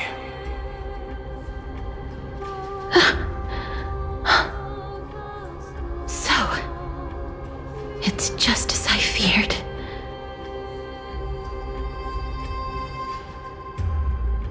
This is my guess. The deceased are supposed to drift down the River of Souls until they reach the end of the West Winds. But this River of Souls was blocked by Pollux's fall. That's right. That's why it's imperative that I bring the dragon back to the mortal realm and make it soar the skies again. I have long since prepared my alchemical matrix in the tower, although I am still missing the most crucial material of all. That final ingredient, the final sacrifice, is none other than the girl who lives out her days with death. Huh? What's going on? You didn't touch him, did you? I know that I am no longer capable of carrying out that task. Take this, all of you, and please fulfill that great undertaking on my behalf. This... We had been inebriated in Fagusa's feast for too long before we began to seek divine bestowed death. so that we could be freed from the whims of fate. However, that brought doom upon us. Instead of summoning a supreme god, we encountered a monster that cut off the River of Souls. That detestable dragon Pollux denied all the dead from the gates of the Nether Realm. Unable to rest in peace, these departed spirits engulfed Styxia like a roaring tide. As a result, my city and its people no longer exist. That child is the only person whom I managed to save. Born within the evil dragon's abdomen, she has possessed the talent of death since her birth. She must have been granted to us by the gods as a chance for us to atone for our sins. Please, you must nurture her to adulthood and prevent her from experiencing all of the suffering that we went through. I promise that I will care for her as a mother, that I will protect her from the evils of death. By Fagusa above, thank you for your kindness. As her mother, please bless this child with a name. Before I am swept away by the River of Souls, please let me know how I should address her in my next life. Oh. Like how a transient raven butterfly, a fleeting papilio castor, perches on the twig of death. Castorus. That shall be her name. That's where my name comes from? The sound's back. What is making that ruckus?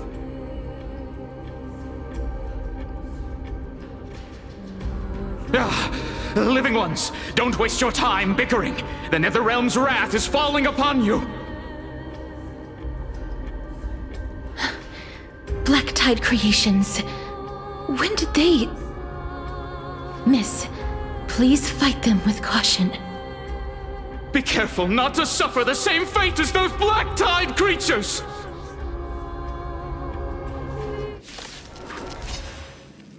Everyone, hide behind me! I choose you! We can do anything! Go! Me! As you wish. So make it wait.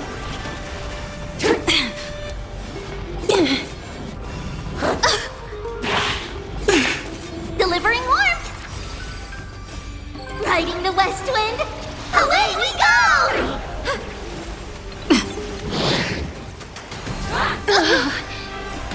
Dispel the gloom! Restore the skies! Oh, there's so many of them! How are we holding up? Have some sunshine!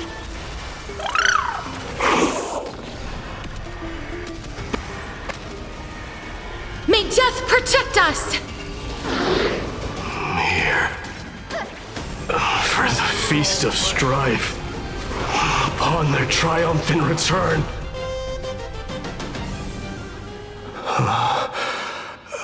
You?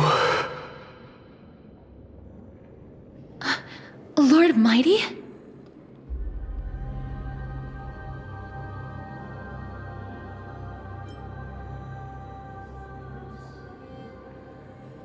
Lord Mighty, you've been through some tough battles once again. That black tide is endless. My death is only temporary.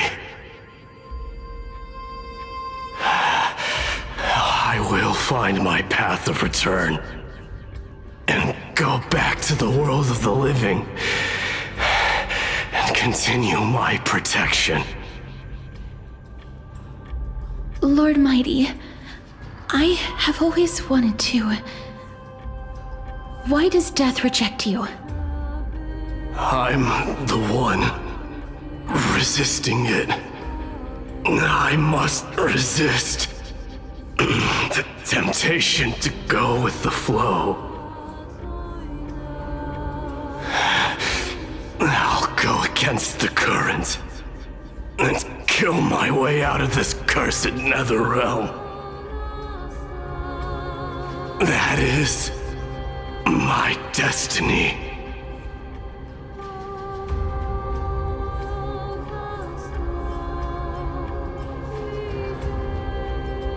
It seems like he's completely focused on resisting the temptation of the dead's whispers. He's working hard every minute to deny death. It seems his battlefield is not limited to the world of the living. Lord Mighty, are you willing to travel with us? We're headed for the Matrix inside that tower to summon Thanatos from their prolonged concealment.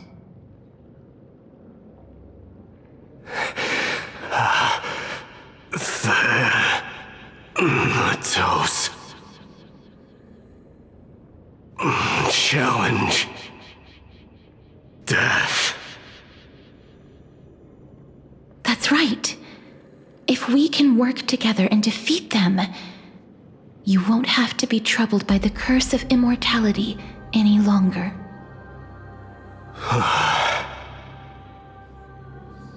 Let's go together, Castorus.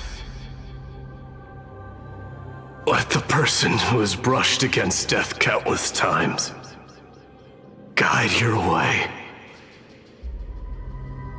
Cass, are you sure you want to do this?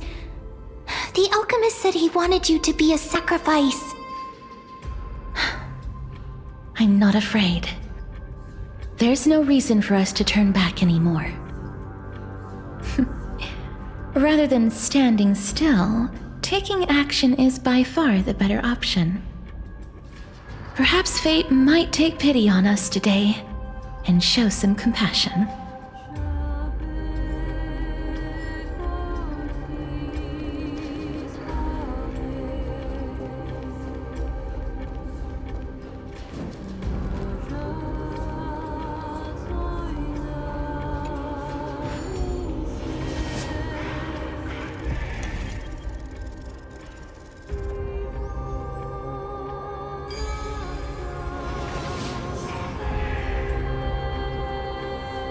I've learned something.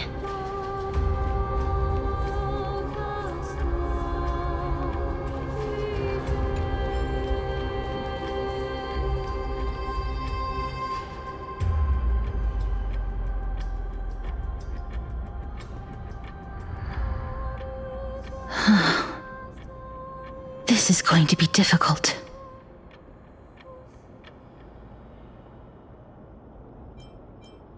I'm familiar with this kind of mechanism,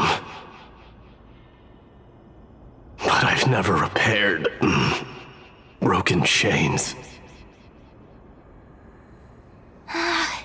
If I was more powerful, I would be able to carry one person with each limb and fly the four of us to the other side. The Rune of Recollection is here, but I can't find the miracle orb anywhere. So weird. Oh, could it be in that collapsed tower in the distance? It's still up to me to step up in a crisis. Wait here. I'll go check things out.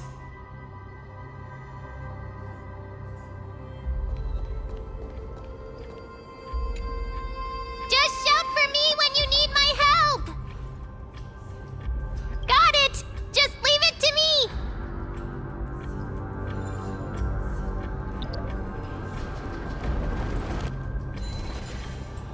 Mem did it!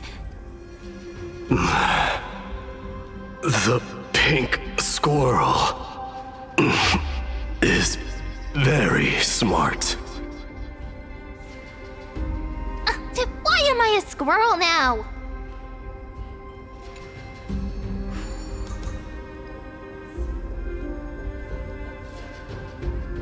The miracle's range is limited. Please come a little closer.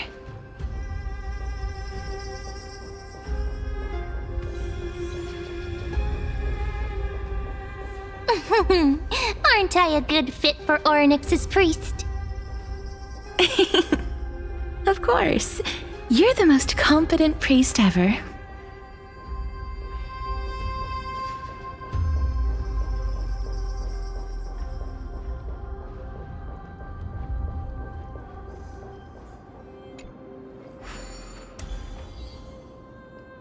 The alchemical matrix should be behind this door.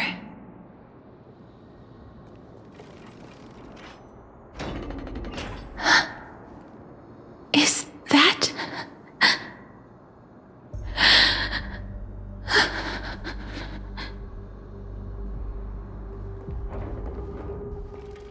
Wow, there are so many of you!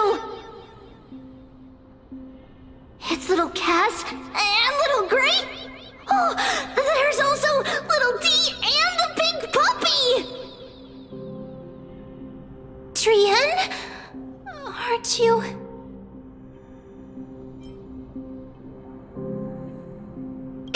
Get what? I'm getting even more confused.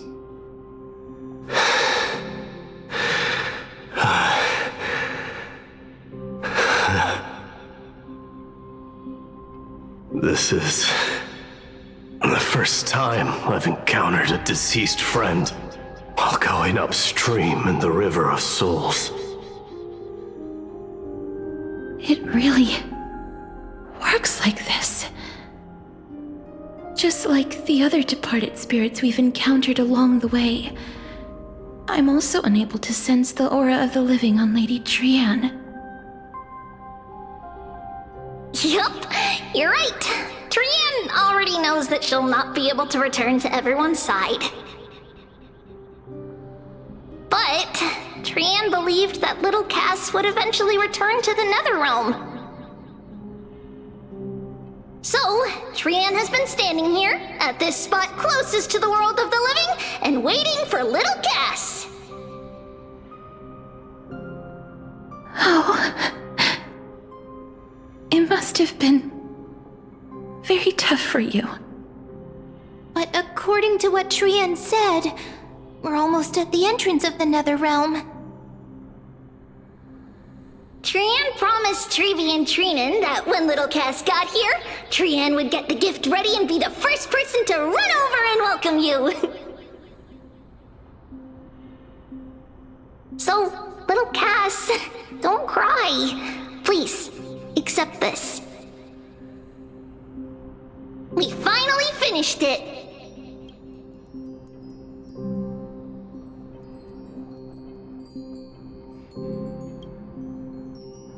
This is what Lady Trebi once mentioned. The gift for me that you didn't manage to finish. The Holy Maiden of Yanis. Even when separated by life and death, their thoughts are still connected.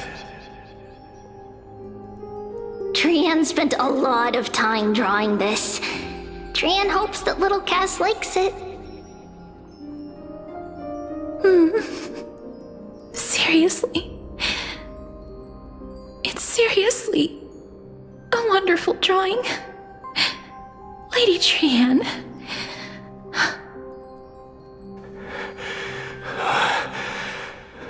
This is our flame chase journey. Little Cass, we don't know what your journey was like before. Trevi has always said that it must have been a very harsh and frightening journey. But little Cass no longer has anything to fear now, because everyone is here with you in this flame chase journey! That's right. Only now, when I see Lady Trian's gift, do I realize that I've already obtained so many things I would never have dared to dream of since I embarked on the flame chase journey. It's the first time I've gained so many companions. The first time I picked up the hobbies of crafting and photography. The first time I had dinner with someone else. The first time I went to the market to buy the Chimera doll I'd liked for a very long time and hugged it to sleep. The first time I wore a dress personally made by Lady Aglaia. The first time I went for a walk with Lady Treeby, Lady Trian, and Lady Trinan. The first time I enjoyed the night breeze and looked up at the stars with Miss Hyacinth. The first time I took care of Dromesis with the Trailblazer. Looking back at all these experiences I never thought were possible, it feels as though the scales of my life had shrunk from centuries and decades down to minutes and seconds. And all of them are so precious. I took countless photos in the past, but they're all black and white landscapes. I don't have a single one with friends. If I had known, I would have taken more pictures.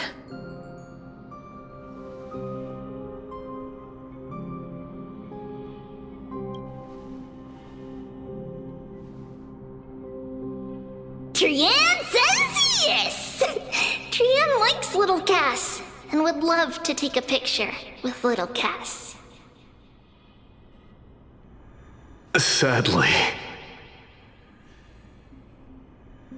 being departed souls, our images cannot be captured in the world of the living.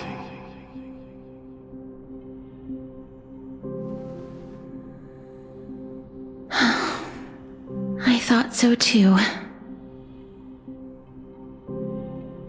What? Are we seriously going to leave any room for regret?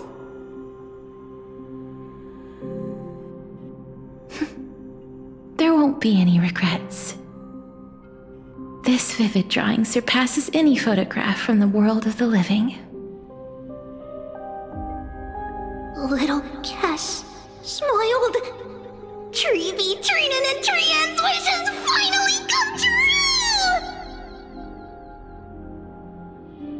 I remember you once said that fate is not the flowers that bloom at the end of the road, but where people tread beyond the gate. Now, the path that belongs to me is about to reach the end. Thank you for bringing me the final key. Key? Little Cass, why are you talking in riddles all of a sudden? I have a feeling that soon, this gift of yours will become the key to saving Mrs. Life.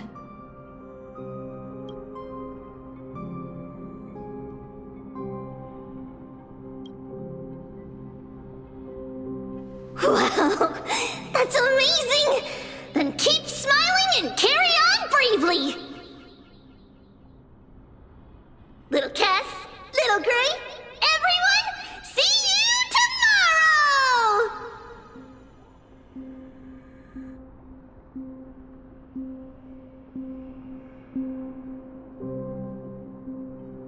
Lady Trian.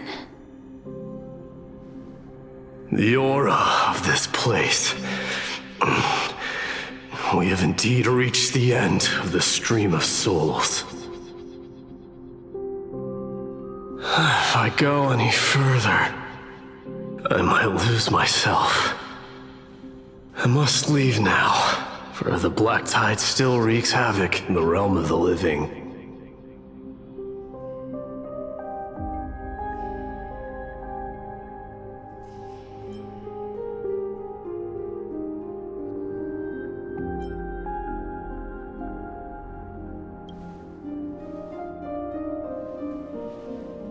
I have broken free from the chains of death countless times. This time will be no different. Castorus, will you fulfill your duty for the flame chase?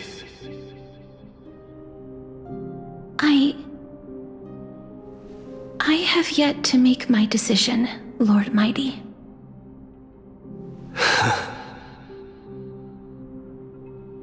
No matter. Make the choice your heart desires. Even if it takes 1,000 years of waiting. I will continue to fight till I die. Then rise from death till the miracle descends.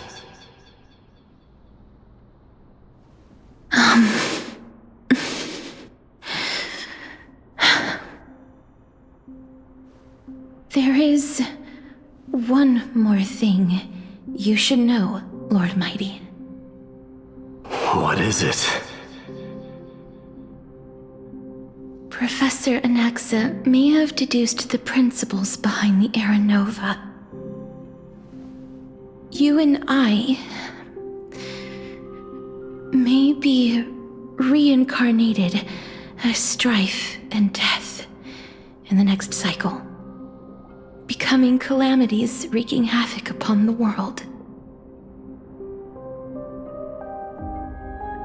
I see.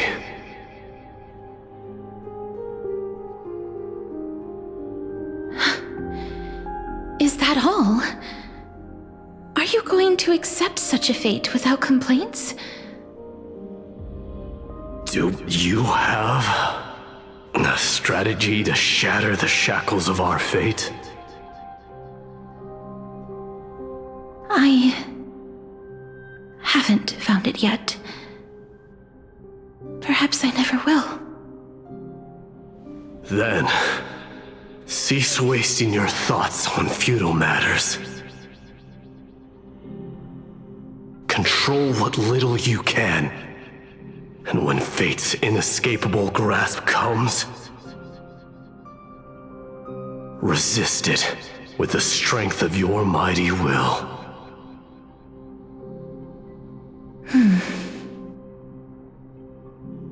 Thank you, Lord Mighty. I will find the right decision.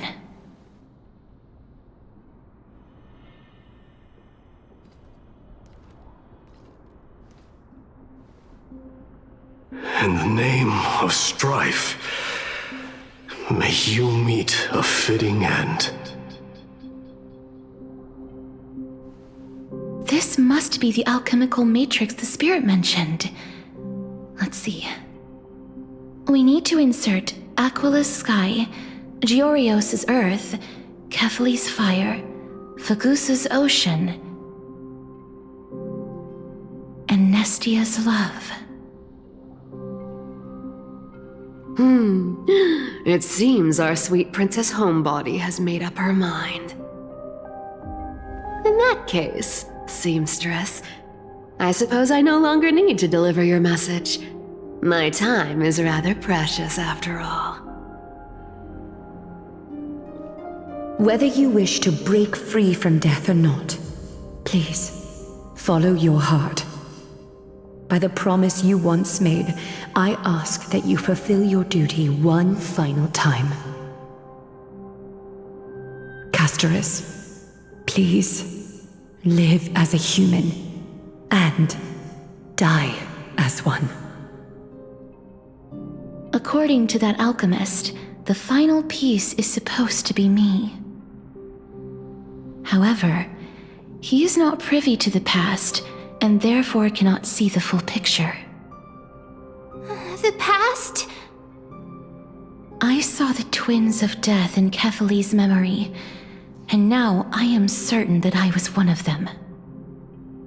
The trial of the Hand of Shadow demanded taking the life of your family. I died during that trial, falling before the gate to the new world. And my sister, whom I never met, became the Titan Thanatos of this cycle. She was consumed with regret over my death, so she used the Titan's authority to reforge my soul.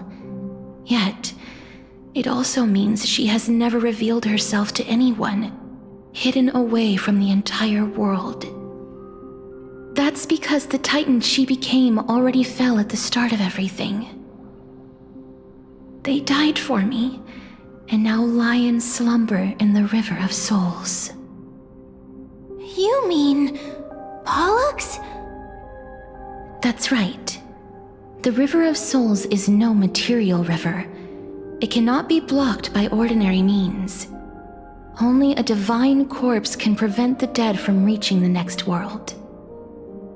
And that's why we have to awaken Pollux from death before we can retrieve the core flame of death.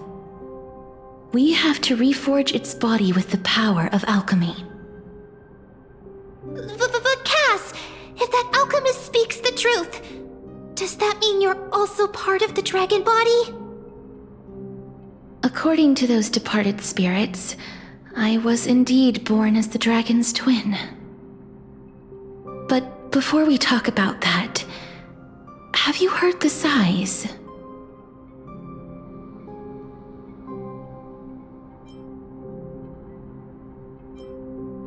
I heard them too.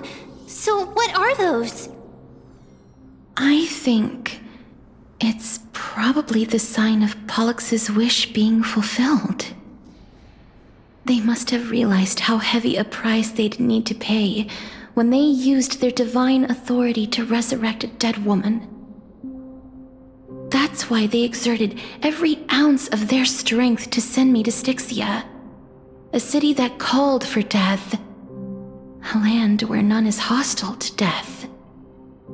They never saw their wish fulfilled and fell so prematurely, all because they wanted to give me a new life.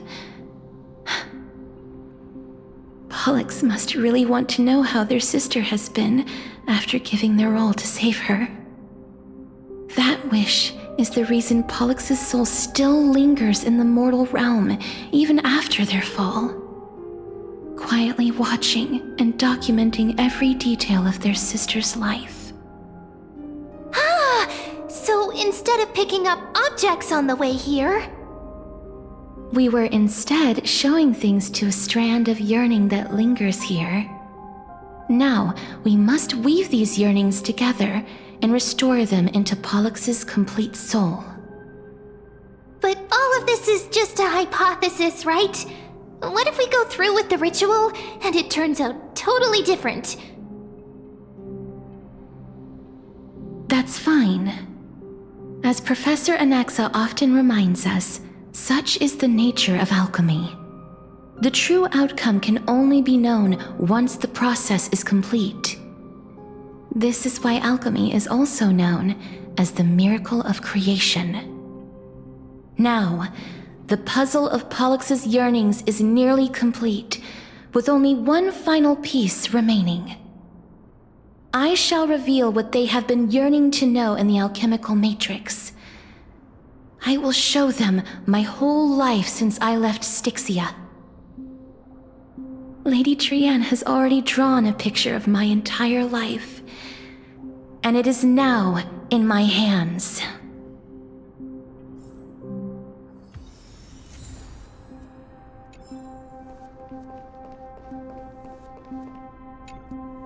Then, let the ritual begin.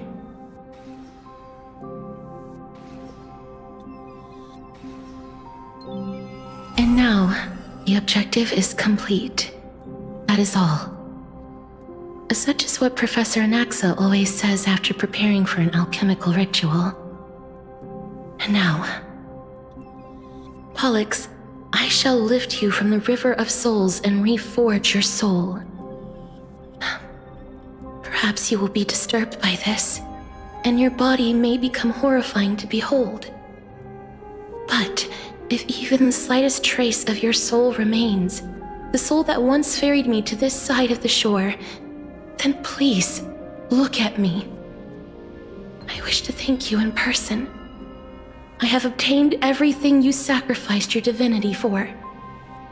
Lady Almanette. Did she recognize you? Oh, she must be the first soul we can communicate with here, right? I'm afraid she is just another spirit trapped here, like the rest of them. The only difference is that I was there when she died. Please, go on. I'm listening. Are you about to tell the story of Styxia? Yes. You're just as smart as I imagined, but...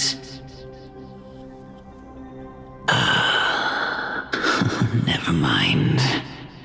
Now's not the time. There's no need to worry, Elder. Take a look around you. You're already at the resting place of the dead. The world of the dead? But how? I understand that you chose to remain silent about the story to protect Casterus, the girl who coexists with death.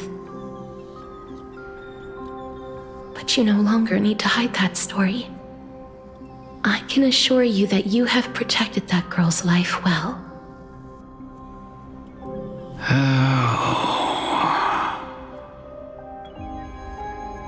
Well, in that case, let me begin. Styxia, the pearl of the ocean, plagued by unwarranted calamity and ravaged by death in the fairy tale. It was the first city-state to shift their faith towards death, even before Idonia did. From where you stand now, I suppose that's a bit hard to believe. Right? Indeed. I cannot imagine that those from the Era Chrysia, blessed with eternal life, could ever yearn for death. I have pondered the same question, child. But I am afraid there is no clear answer to it. Journeys and epics are only glorious and magnificent because all things eventually fade to dust. That's how someone once explained to me why death is necessary to the world. But I still can't take that as the final answer. Would a world without journeys and epics be worse off? I take it the one who spoke this line was a general, or perhaps a warrior. I, however, did find some inspiration in these words. Would you like to hear my thoughts, Casterus?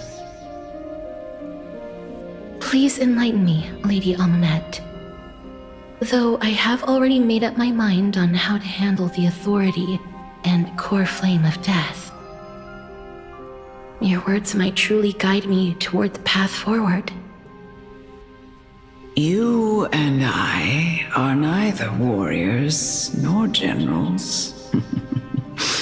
Therefore, journeys and epics cannot truly resonate with us. But what if I reframe it like this? What if love is not a trait bestowed upon mortals by Nestia, but a blessing from death? Love. No one ever invented the word cherish in the era when life was eternal. For all the good things in the world could be revisited endlessly, and every bond formed carried no risk of being severed. The so-called Era Chrysia was an age devoid of both virtue and sin. People did not truly live. They simply existed, going through the motions without passion or purpose, then waiting for something to happen. Perhaps the people of Styxia chose to embrace death not out of fascination with its cruel and fearsome side, but instead became fixated and obsessed with the impulses and desires tied to a finite existence. Therefore, death is not a thing of fear and desperation, but... That's right, Casterus. It is the reason we shed tears when parting ways, and also the original spark that ignited the passion of mortals. If you truly intend to deprive the world of death, then be prepared to witness it return to a state of stagnation. I understand, Lady Amunet. Our limited lifespan shapes all that we know and love. Not even the Death Titan has the right to take that away from humankind again. Nestia's love was the chrysalis of gold's first blessing, but it most likely wasn't understood by mankind. We only learned to interpret this wonderful gift after Thanatos' arrival. If the world was bereft of death, then the Queen of Styxia wouldn't have played midwife in delivering me into this world. You wouldn't have welcomed me into Idonia, and Aglaya would never have invited me to join the Flame Chase journey. None of these stories would ever have happened, and I would never have lived, let alone found happiness. Thank you, Mother. I will use all the love I've experienced in this long life to complete the final miracle. My teacher, Anaxagoras, grant me the wisdom of all things. I call upon thee, the stripped dead dragon's corpse.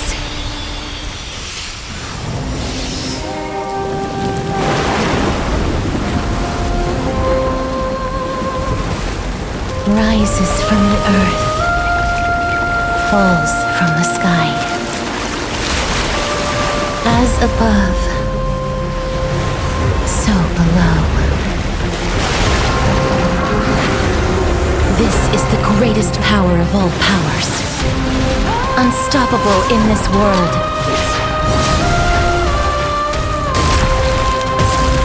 The great work that commands all death.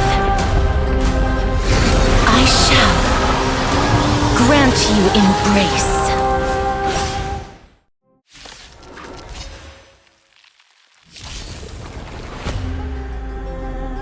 Let's try it this other way. Come on, I choose you!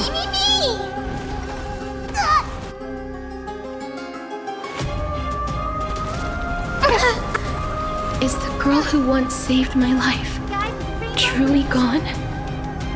Or will you show yourself again, once we eradicate this hatred and regret? Have some sunshine! May you like you! Dispel the gloom! Restore the skies!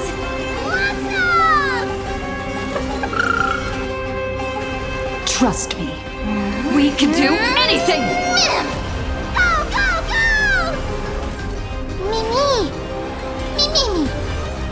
Please cherish this time as you would wish. Embrace a new life. It's coming! Riding the west wind, away we go!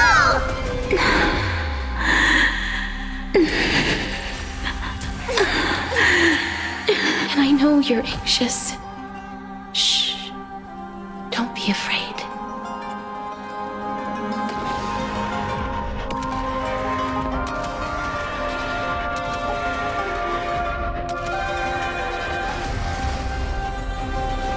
There's no more need to weep in grief.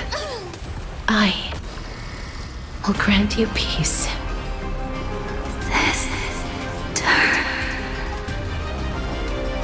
Yes, it's me. I'm back.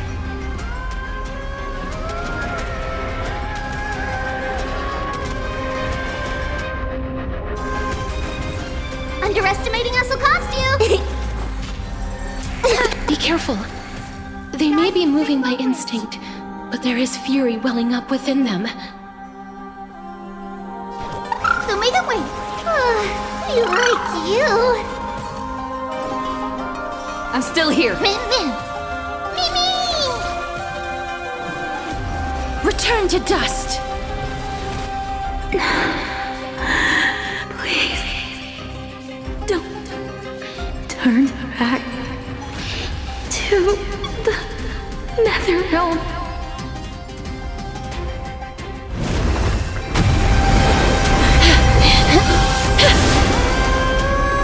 Oh, death. Sleep in peace.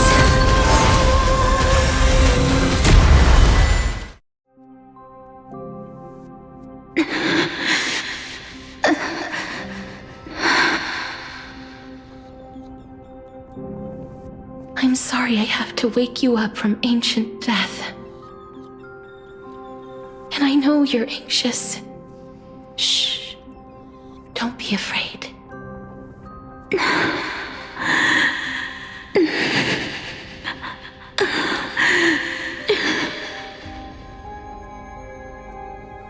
Do you remember me?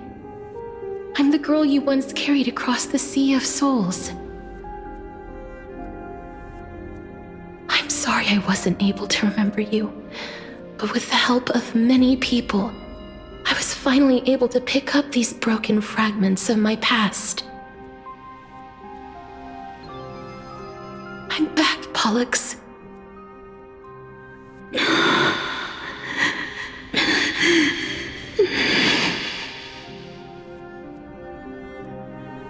I know this might not be what you wanted.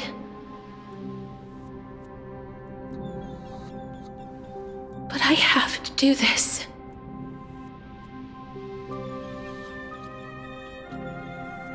So please, carry me across the Sea of Souls again and return me to the Netherrealm, just like you did in the past. Please take me to where the core flame of death rests.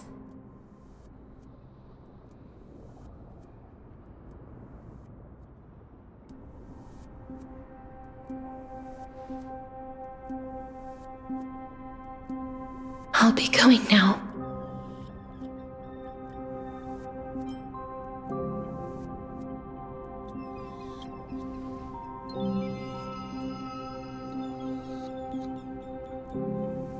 They may look scary, but as long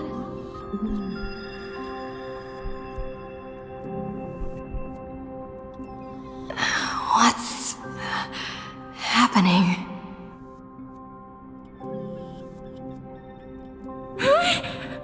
What's wrong?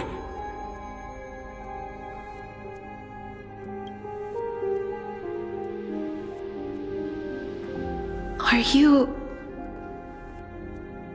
What's wrong with her? Her time is almost up. If I don't go now, I'm afraid her soul will return to Thanatos' embrace before me. What? Oh no! Is there anything we can do? Don't worry. I promised I would ask Thanatos for the Trailblazers' right to roam the Earth again. Mem, stay here and keep a close watch until I return, all right?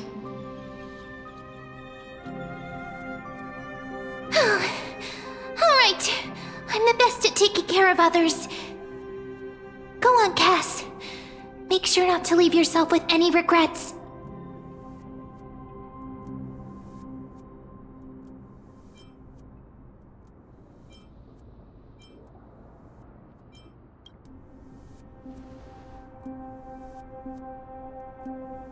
It's a deal then.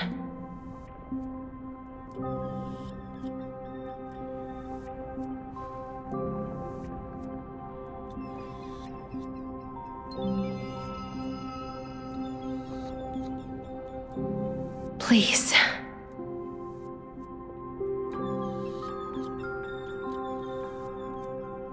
Wait for me.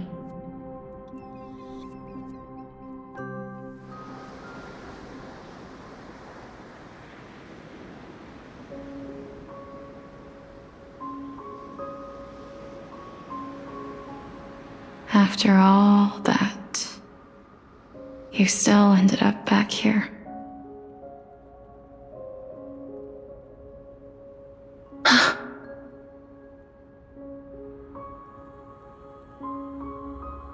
So the legends were true.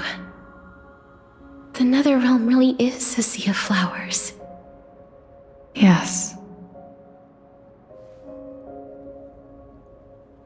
Just like the flower fields we tended to back then. Is that you, Plixia? Do you remember me? I don't have the memories from that time, but I've seen you before during an experiment. I see. Call me Thanatos, then. It'll be easier. However, since you recognize the name, you must already know everything about Thanatos, right? Yes. I'm here to reforge the order of life and death in Amphorius.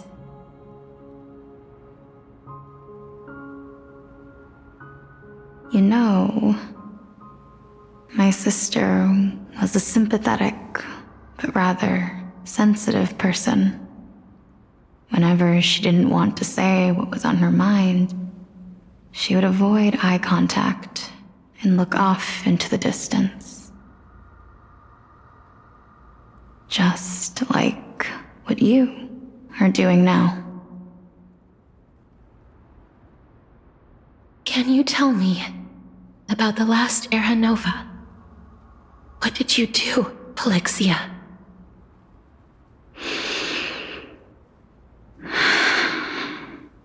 Where should I begin? I suppose we can start from the beginning. A long, long time ago, there were a pair of like-minded twins. As foretold in the prophecy, they were chosen to be successors to the god of death. But fate was cruel. The price of attaining divinity was to take the life of our closest kin with our own hands. That trial was indeed recorded in that memory. Then you should already know that my sister voluntarily gave up her own life so that I could ascend as the demigod of death. But I couldn't accept that. Why did we have to kill each other for a future she'd never see herself? That's not fair. So, while weaving the laws of the new world, I shattered the forbidden bottom line for life and death. I reshaped my sister's soul and took the form of the great dragon Pollux to carry her up the River of Souls and back into the mortal realm. But our fates were already decided, and manifested in unexpected ways in response to my futile actions. Aging is an unbreakable law of nature laid upon humankind, created at the same time as death. When the living die, their souls will meet Thanatos, who would determine where every soul goes. If the Reaper raises their left hand, the soul is granted death and allowed to enter the Netherrealm to await reincarnation. If they raise their right hand, the soul is rejected by the Netherrealm and returned to the mortal realm to continue walking the earth. That's why the Hand of Shadow can only lay down judgment and not embrace another being. Yes. Death was originally a pair of hands, but they were split in twain when we reached the mortal realm, never to touch each other ever again. The half of Thanatos that represents life, the undying human who grants death, that was the curse I forced upon you. Then, what about you? As the half of Thanatos representing death, I shoulder the fate of defying death. I died the moment I entered the world of the living. From then on, my Titan also no longer existed in this world. The cycle of life and death stopped. Souls were denied their audience with death and were left stranded within an ever-rising river of the dead. What irony. My selfish desire to save your life gave you and the world a fate far worse than death instead. Then, what was left of my reason was left behind in the Netherrealm, where I've been taking care of these flowers day after day, until there is now a sea of them, all while mulling over the subject of life, death, parting, and enduring an endless loneliness. Fate is absurd indeed. Our lives were a mirrored image of one another, like a pair of hands.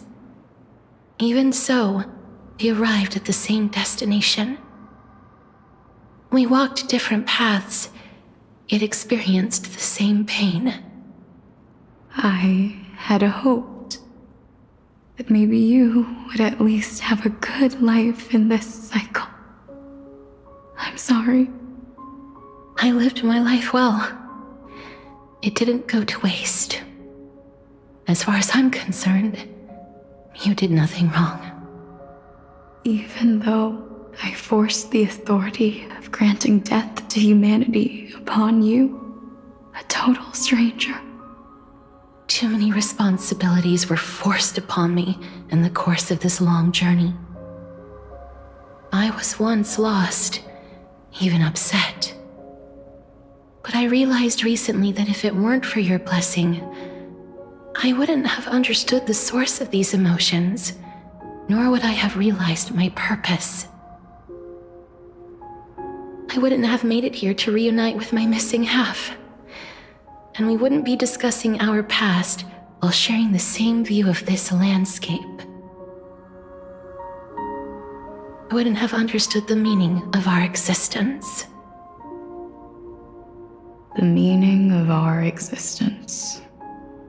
This sea of flowers blooms on dead land, because we sowed it with the seeds of our separation and watered it with our tears of loneliness.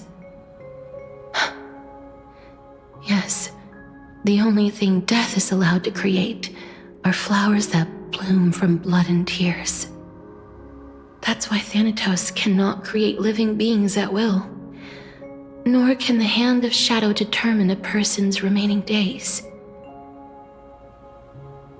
Because the life and death of mortals should never be dictated by another's will. Are you saying there's no point in Thanatos' existence?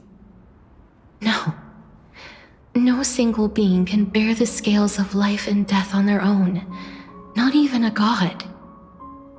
Life and death weigh equally heavy. We both know that now, don't we? You, too, must have had a difficult life. We've taken quite the ridiculous journey together, haven't we? I had a feeling, even back then, that we would meet again one day. Not to embrace one another after a long separation, but to come in search of retribution. Tell me the answer that's already been written, and let us draw this seemingly endless fate to a close. It's been far too long. I've waited here for centuries, watching day after day as desperate spirits are denied by this lonely wasteland. I always hoped I would see you among them, but I was also afraid of seeing you. I didn't know how I could possibly face you again, but more than anything, I was afraid that you might have forgotten all about me. I know. But don't you see, Polixia? I made it back anyway. You don't have to shoulder death's authority on your own anymore. It was always meant to be held in two hands anyway. So, let's give our core flame to her and have her take it back to the mortal realm. Give humanity back their cycle of life and death. Our responsibility as Thanatos was never about picking out favorite souls. We were only meant to watch over life. Let's tend the field together and create a warm sea of flowers for all the souls to come.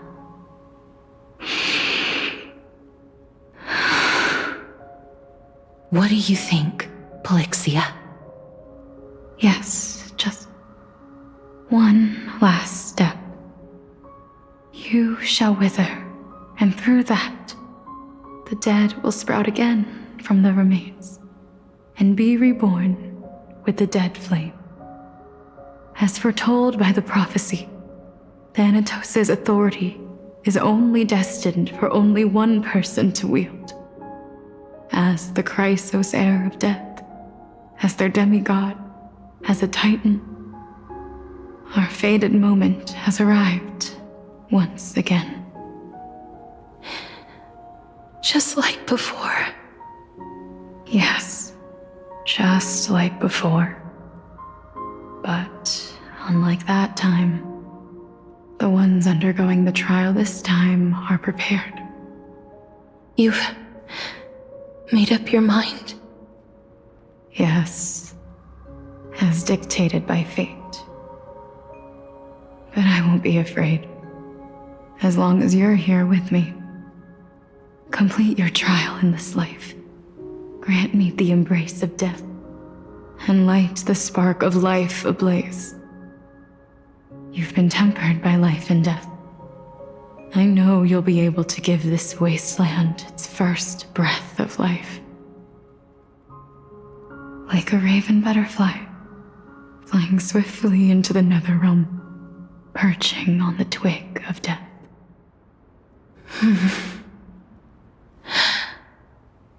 I will. After this, I will remain permanently in the Netherrealm. The river of souls shall return here and rain down from the sky, scattering souls across the earth. The cycle of life and death will flow once again. This sea of flowers you sowed shall bear countless joyous or sorrowful souls, and bloom evermore.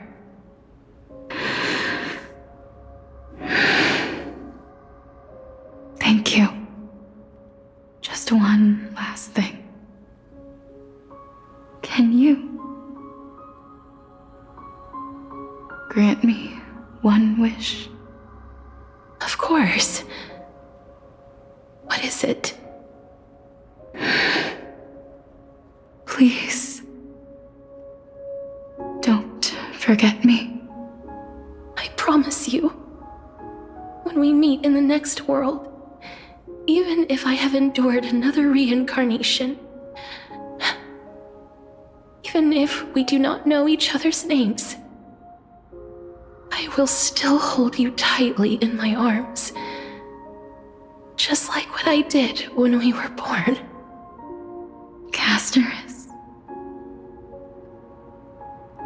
Casterus, you're as beautiful as a fleeting butterfly.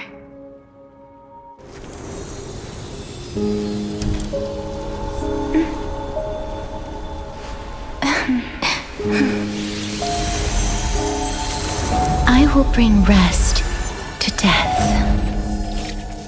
And from now on, stagnant life will once again flow.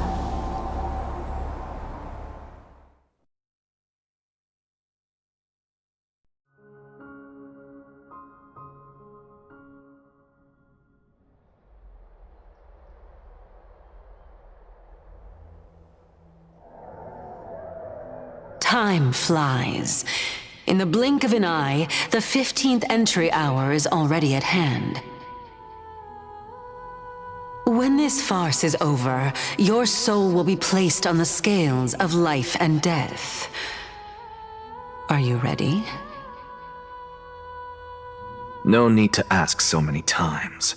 Of course I am. Then why do you drag your feet? Is your fear of crowds holding you back again? I simply find them too noisy. Paying attention to conceited fools like them would be an utter waste of my time. Such harsh words. As I see it, you are no less arrogant than they are. I couldn't agree more. Oh. I did not expect to hear that from you. Are you not going to refute me? I know myself better than you think I do. At the very least, better than a stowaway like you. And they say men whose ends are nigh have but kind words. Well, that is exactly why I chose you. Should I thank you for the compliment? The hour of the trial has come. Do you have an answer for me? And how will you prove the veracity of your argument? I suppose there is no point in putting this off any longer. Do you recall where we stopped the last time? You were saying that Amphorius's history is cyclical. Indeed. The demigods that bear the core flames eventually become the new titans at the world's end.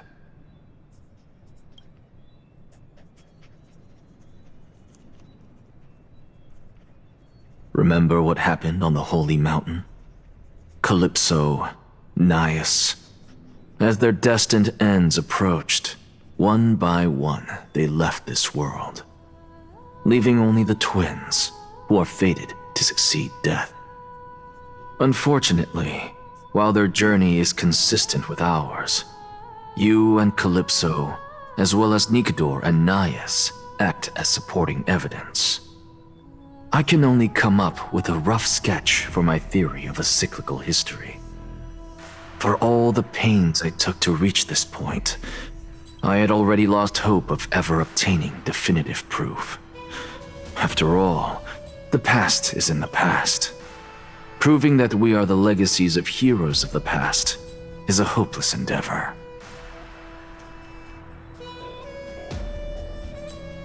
That is, until I met a girl named Polixia and her sister.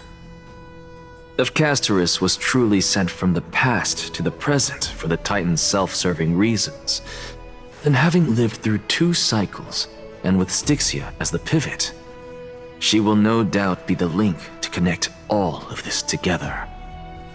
If the Twins of Death can bridge 2 cycles to reunite at the shores of the Sea of Souls, then my hypothesis will no longer be just a hypothesis. And you too will get the answer to your question. Well, that is all well and good, but how can you be so sure? If there is even the slightest error in your hypothesis, the girl will be shattered. It matters not. The most important quality a scholar must possess is foolhardiness. If you are overly cautious, then you'll never have the gumption to make the first step, and change will never come. Besides, I, Anaxagoras, am destined to overturn this farcical world. Come, let us go and teach those pathetic worms one final lesson.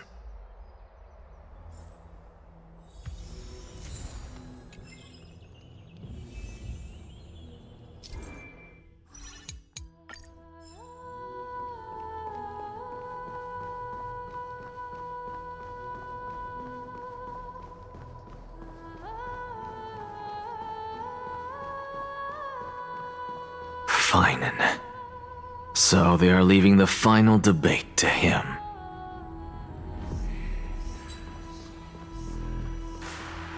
Let those Chrysos heirs who started this terrible war hear you. Let them hear the voices of the people! Yeah! The people! Please, we hear us! Help us! As always, that woman knows how to stir up a crowd. Professor Anaxa, I thought you'd pass on this. Everyone must cast their vote, or this assembly would serve no purpose. Prof, do you truly think it's wise to entrust the fate of the world to an assembly like this? Akama has stood strong under this system for 1,000 years. It stands to reason that there is purpose in its existence. But that is not what you're asking, is it?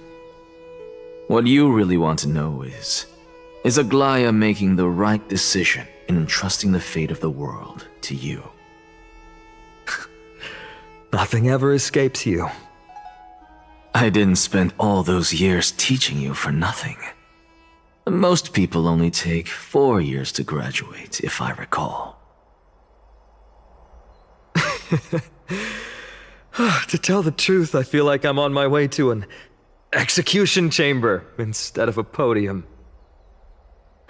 So, do you have an answer to that question?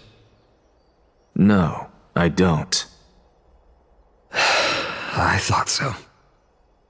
Because that question is not yours to ask in the first place. Is Aglaya entrusting the world to you the right decision? Don't make me laugh. That is a question that woman must answer herself. Why are you fretting about this on her behalf? Or have you been seeing yourself as her pawn all this time? Listen up. I'll say this only once. Flip your perspective around and ask yourself this instead. What should I do to ensure that the world doesn't stray from the correct path? That is what you should be thinking about. You still have time, so give it some thought. Oh, and don't bother telling me the answer. Tell it to those begging for salvation from the gods. Got it. Thank you, Professor Anaxa.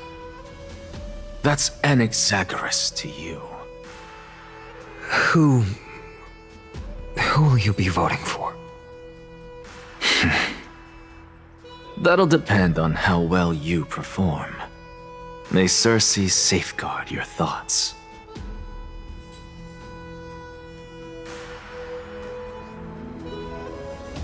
Lord Anaxa, you're finally here. The last speaker for the Assembly will be taking the stage soon. The resolution will be passed after that.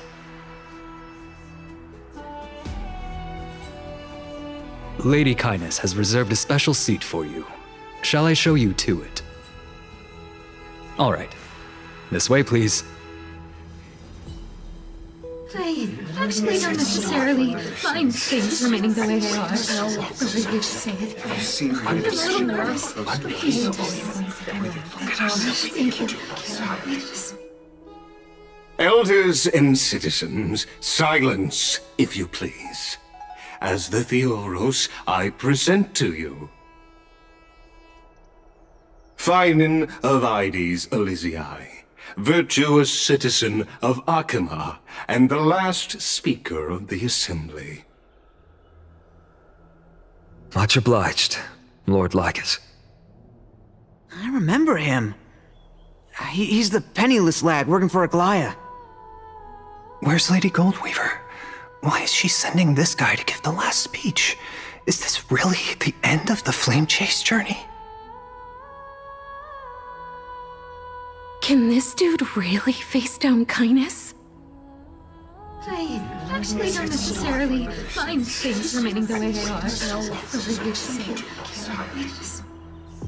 By Kefali above, dear citizens of Akima, as you look upon me, so too do I see you.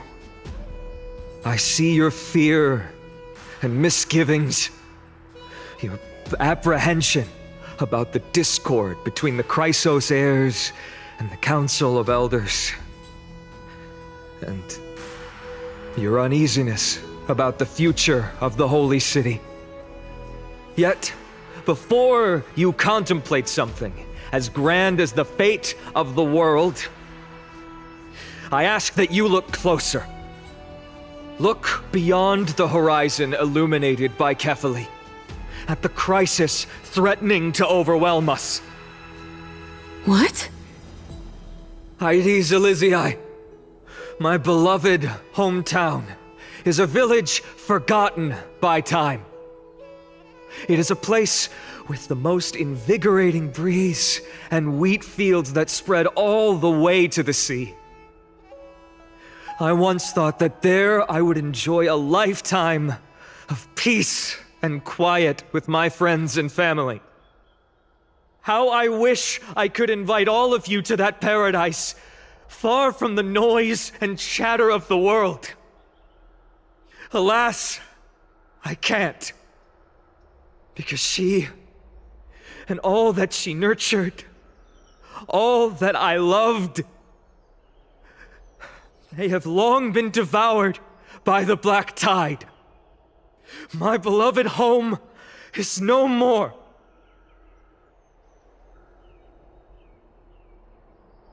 I will never forget the day the black tide struck. My father, Hieronymus, fought with a broken sword to his last breath to protect his child. My mother, Aldada, she was ripped apart by monsters. Also, I might live to stand before you here and now. Galba, he was a hunter.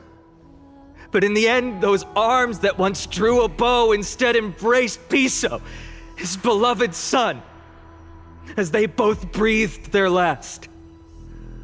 Pythias, the teacher, risked her life to save her students, but a burning beam fell on her, crushing her. And what of Livia, her daughter? Did she make it out alive? No, she didn't. Livia, Piso, and so many other children. My childhood friends. They were all swallowed by the black tide and turned into monsters. They kept saying the same thing over and over. Even up until the final moment, I finally steeled my heart and granted them eternal peace with my sword. Why, Finan? Aren't we the best of friends?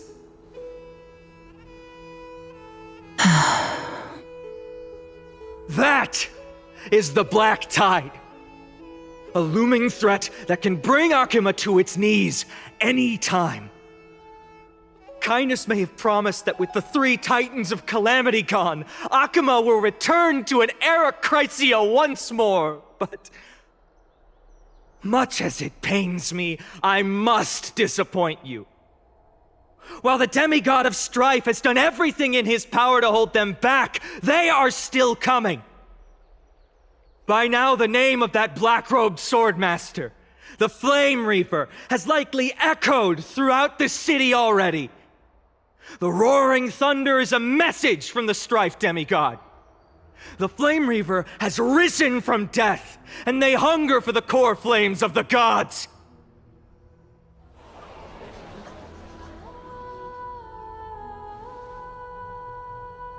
Lies! If such a powerful enemy is indeed approaching, why is Akuma still a picture of peace? Exactly! The city of Akuma shows no signs of pandemonium or chaos. And why is that? I beg you, spare a moment to think about this. Are we able to stand here and hold this assembly in peace today because the danger has passed? No! This peace we enjoy is no gift of fate. We are able to stand here today only because the Chrysos heirs have stepped up and shielded Akuma from calamity. With her golden threads, Aglaya has preserved and continues to preserve these idyllic days that all of you hold dear. The Council of Elders claims that Aglaya will one day forsake the people because her divinity is eroding her body and soul. But ask yourselves this. Rather than offering her aid and support, why do they choose to watch and push Akuma away from the Flame Chase journey? The answer that no one can bring themselves to speak of. A truth stained in blood and buried in greed, fear, and vanity. Allow me to lay it bare before you. It is because the Council of Elders, which bears Akuma's history and honor, along with this citizens' assembly we once took so much pride in, are now infested with vermin.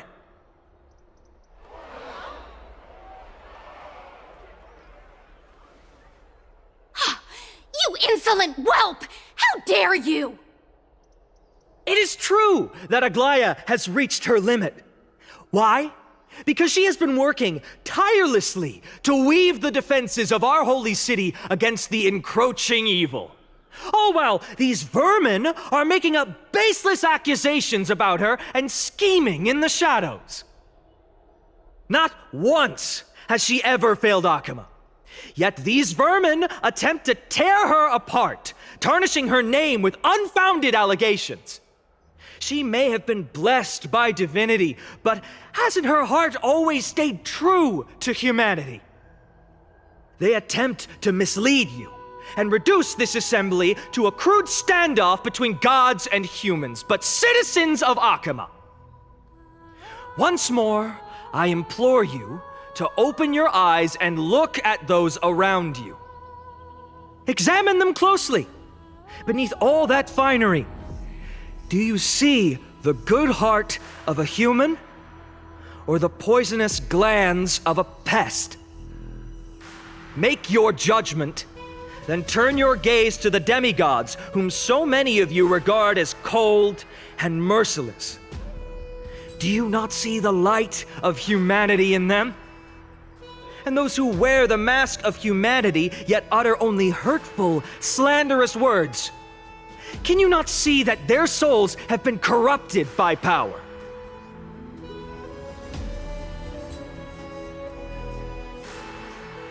Yet, no matter what your answer is, and no matter who your vote goes to, rest assured, that you have nothing to fear.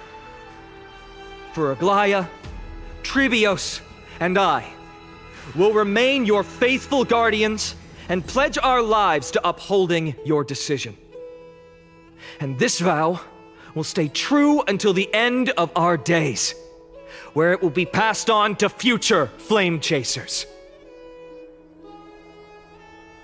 A steadfast and unwavering promise that shall endure through the ages. Absolutely right. The Chrysos heirs have only our best interests in mind. I still don't understand it. I will never believe our Petals are always have to end. So,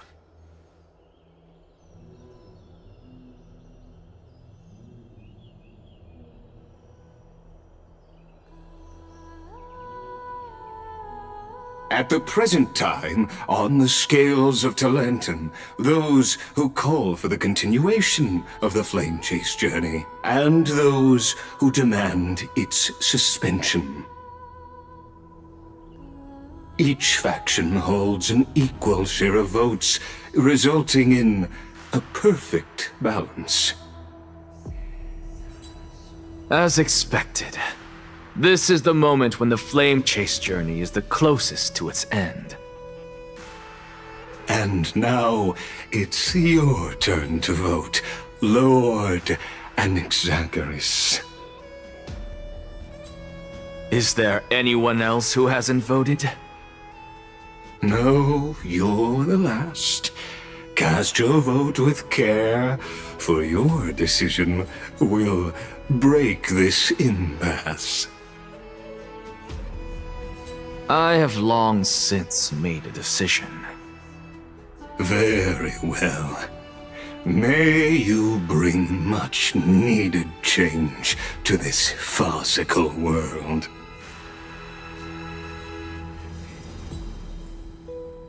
The last vote.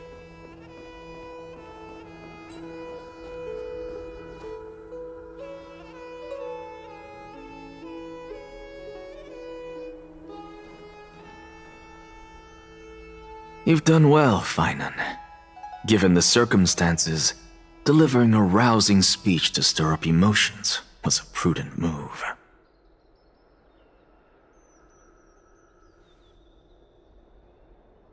Thank you all for your patience.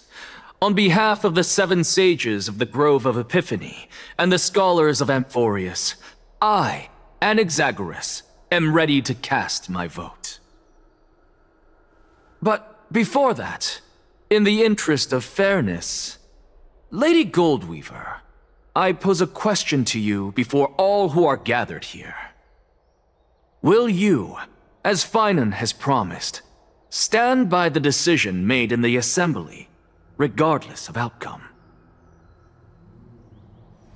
In the interest of fairness, I make no promises, lest it should influence your decision. Very well. I thank you for your honesty.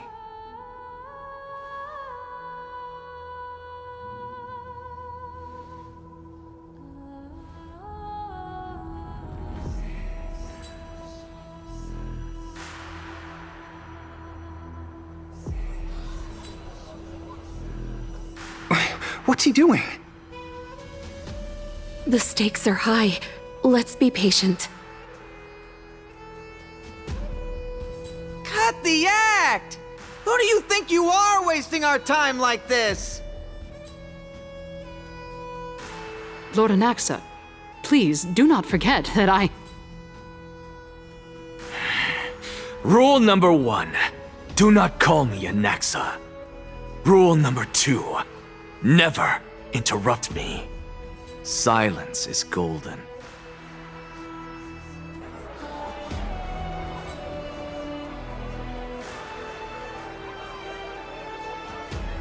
Just vote already. What are you waiting for?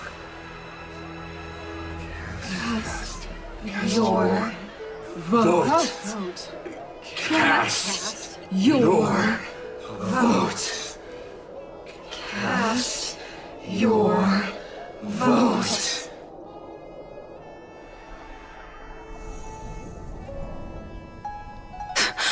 I cannot help but wonder, is every hardship in the world something you will exploit and use to your advantage? How else am I supposed to make use of this situation where my body and soul are separated?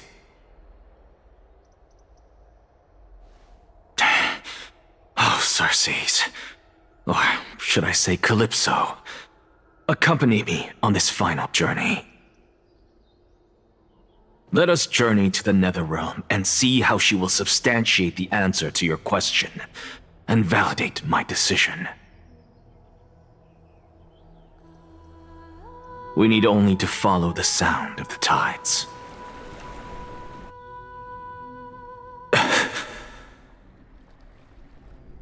You are... Well done, child. Just as I foresaw, you have achieved great things. Teacher. What a twist of fate. A blasphemer raised in the doctrines of the Venerationists. It's like a foal kicking its mother in the belly after taking all her milk. I respect you immensely, sir, but... You cherish the truth even more. So, child, do not be troubled by the criticisms I have borne. Do not let those voices hinder you as you forge ahead. As the sage of the Venerationists, I am duty-bound to oppose you. But, as your friend and mentor, Anaxagoras, I say, go forth, for the truth is already in your hands. I will keep that in mind. Go now, child. Your lonely pursuit is about to welcome a new chapter. And when you reach the end of this journey, may we meet again with the truth before us. You have my word, sir. May Circes safeguard your thoughts. May Circes safeguard your thoughts.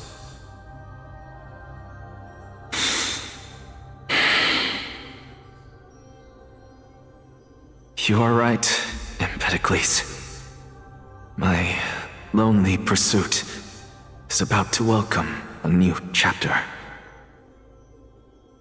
I must be on my way now.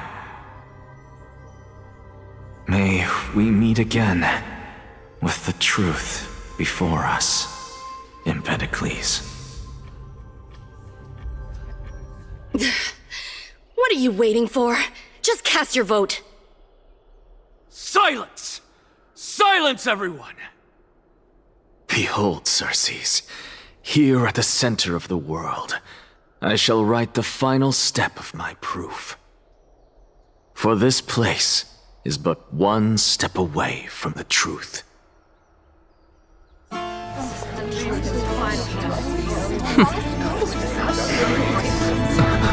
Professor, I completed the proof you wanted.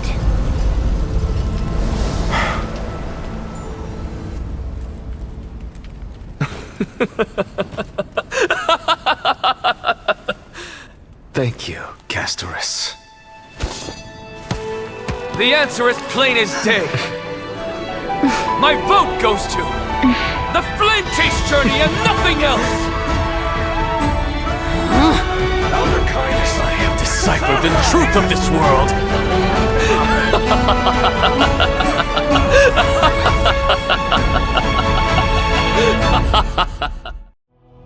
With the balance shattered, the result is clear. By Kephaly and Talenton above, as the Theoros, I have observed. No! Lygus, you can't!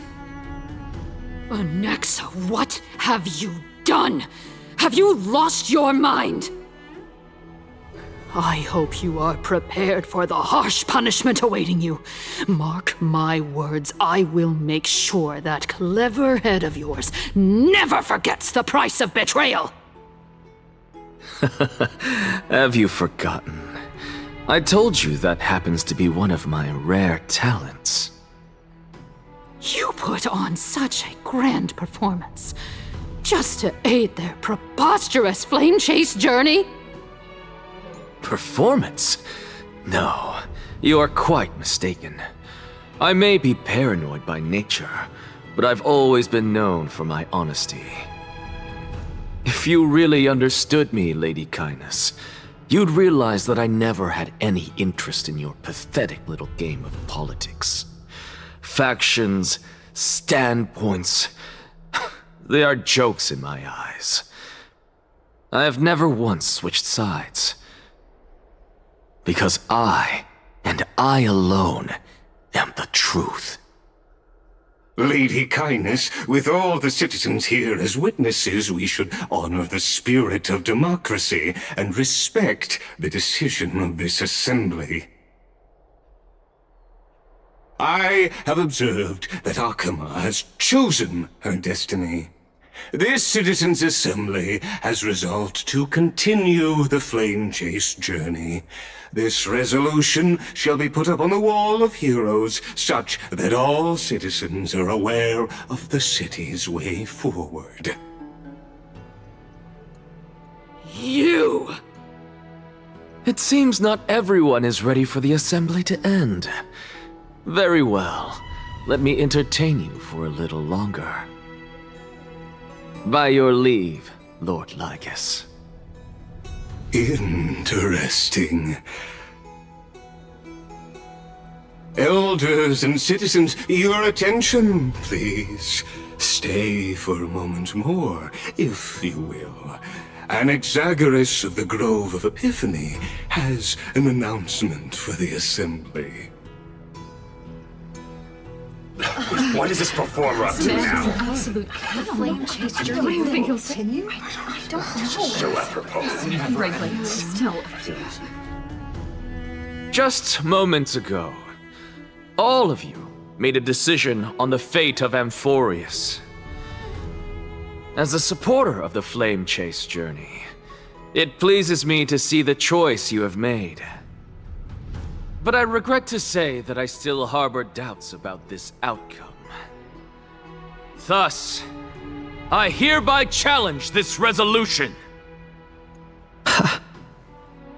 Tell me, who among you dare swear to Kefali's name that Era Nova will truly welcome the fairy tale ending that the Chrysos heirs have promised?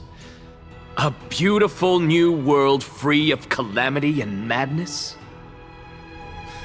Nonsense! That's impossible! What is he getting at? Of course not! Not even for a second. No one? Must I pick somebody to answer? Very well. You, the one acting so wise and profound, in front of all present here, do you dare swear that it will happen for sure? No? Fine. Next. You, the one with ignorance written all over your face.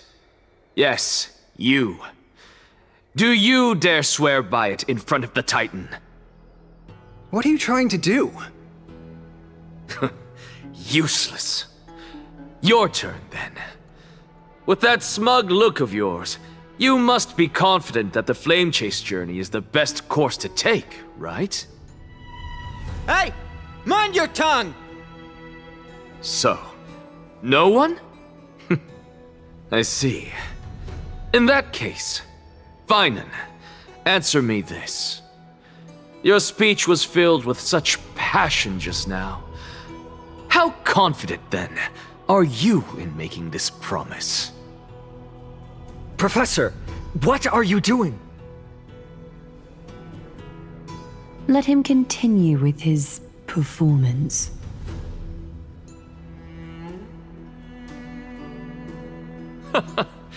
Will you look at that?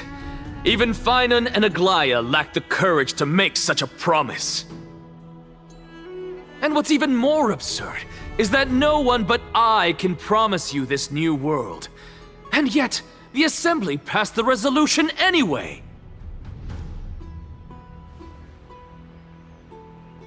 But you needn't worry, because I knew better than to trust you good-for-nothings. That is precisely why I am here today. To give you one final lecture. Now listen up and listen well. I, Anaxagoras of the Grove of Epiphany, hereby declare everything that the Flame Chase journey promises is true. Finan of Ides Elysiae, the prophesied demigod who shall succeed Kefali, will reforge each and every one of us in the new world with his complete, intact memories. What? The core flame-bearing titans were the Chrysos heirs of yesterday, and the Chrysos heirs who carry the core flames today will become the titans of tomorrow.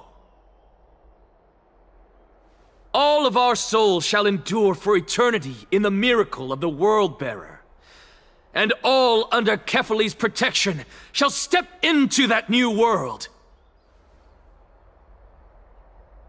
Are they Nothing but This is pure blasphemy! Say that. It's impossible. What do you accomplish here? What? Are you saying that we must bow down to you and worship you even in our next lives? Enough, you blasphemous imbecile! How dare you try to deceive us with all these lies and falsehoods? How can you prove? I told you, don't interrupt me. But since you've asked, I shall be kind and indulge you. My statements are based on my experiments on the divine body of Kefali themselves. You heard me correctly, everyone. With the tacit approval of kindness and the Council of Elders, I fused my soul with a god through alchemy and learned the truth behind Era Nova. What is he talking about? Isn't that pure blasphemy? I, the vile, wretched blasphemer, deserve nothing less than death for my sins. And the Council of Elders, which granted me consent and aided in committing this atrocity, should face punishment alongside me. By the gods, even kindness has betrayed Akama. The kindness of God. We're carefully evolved.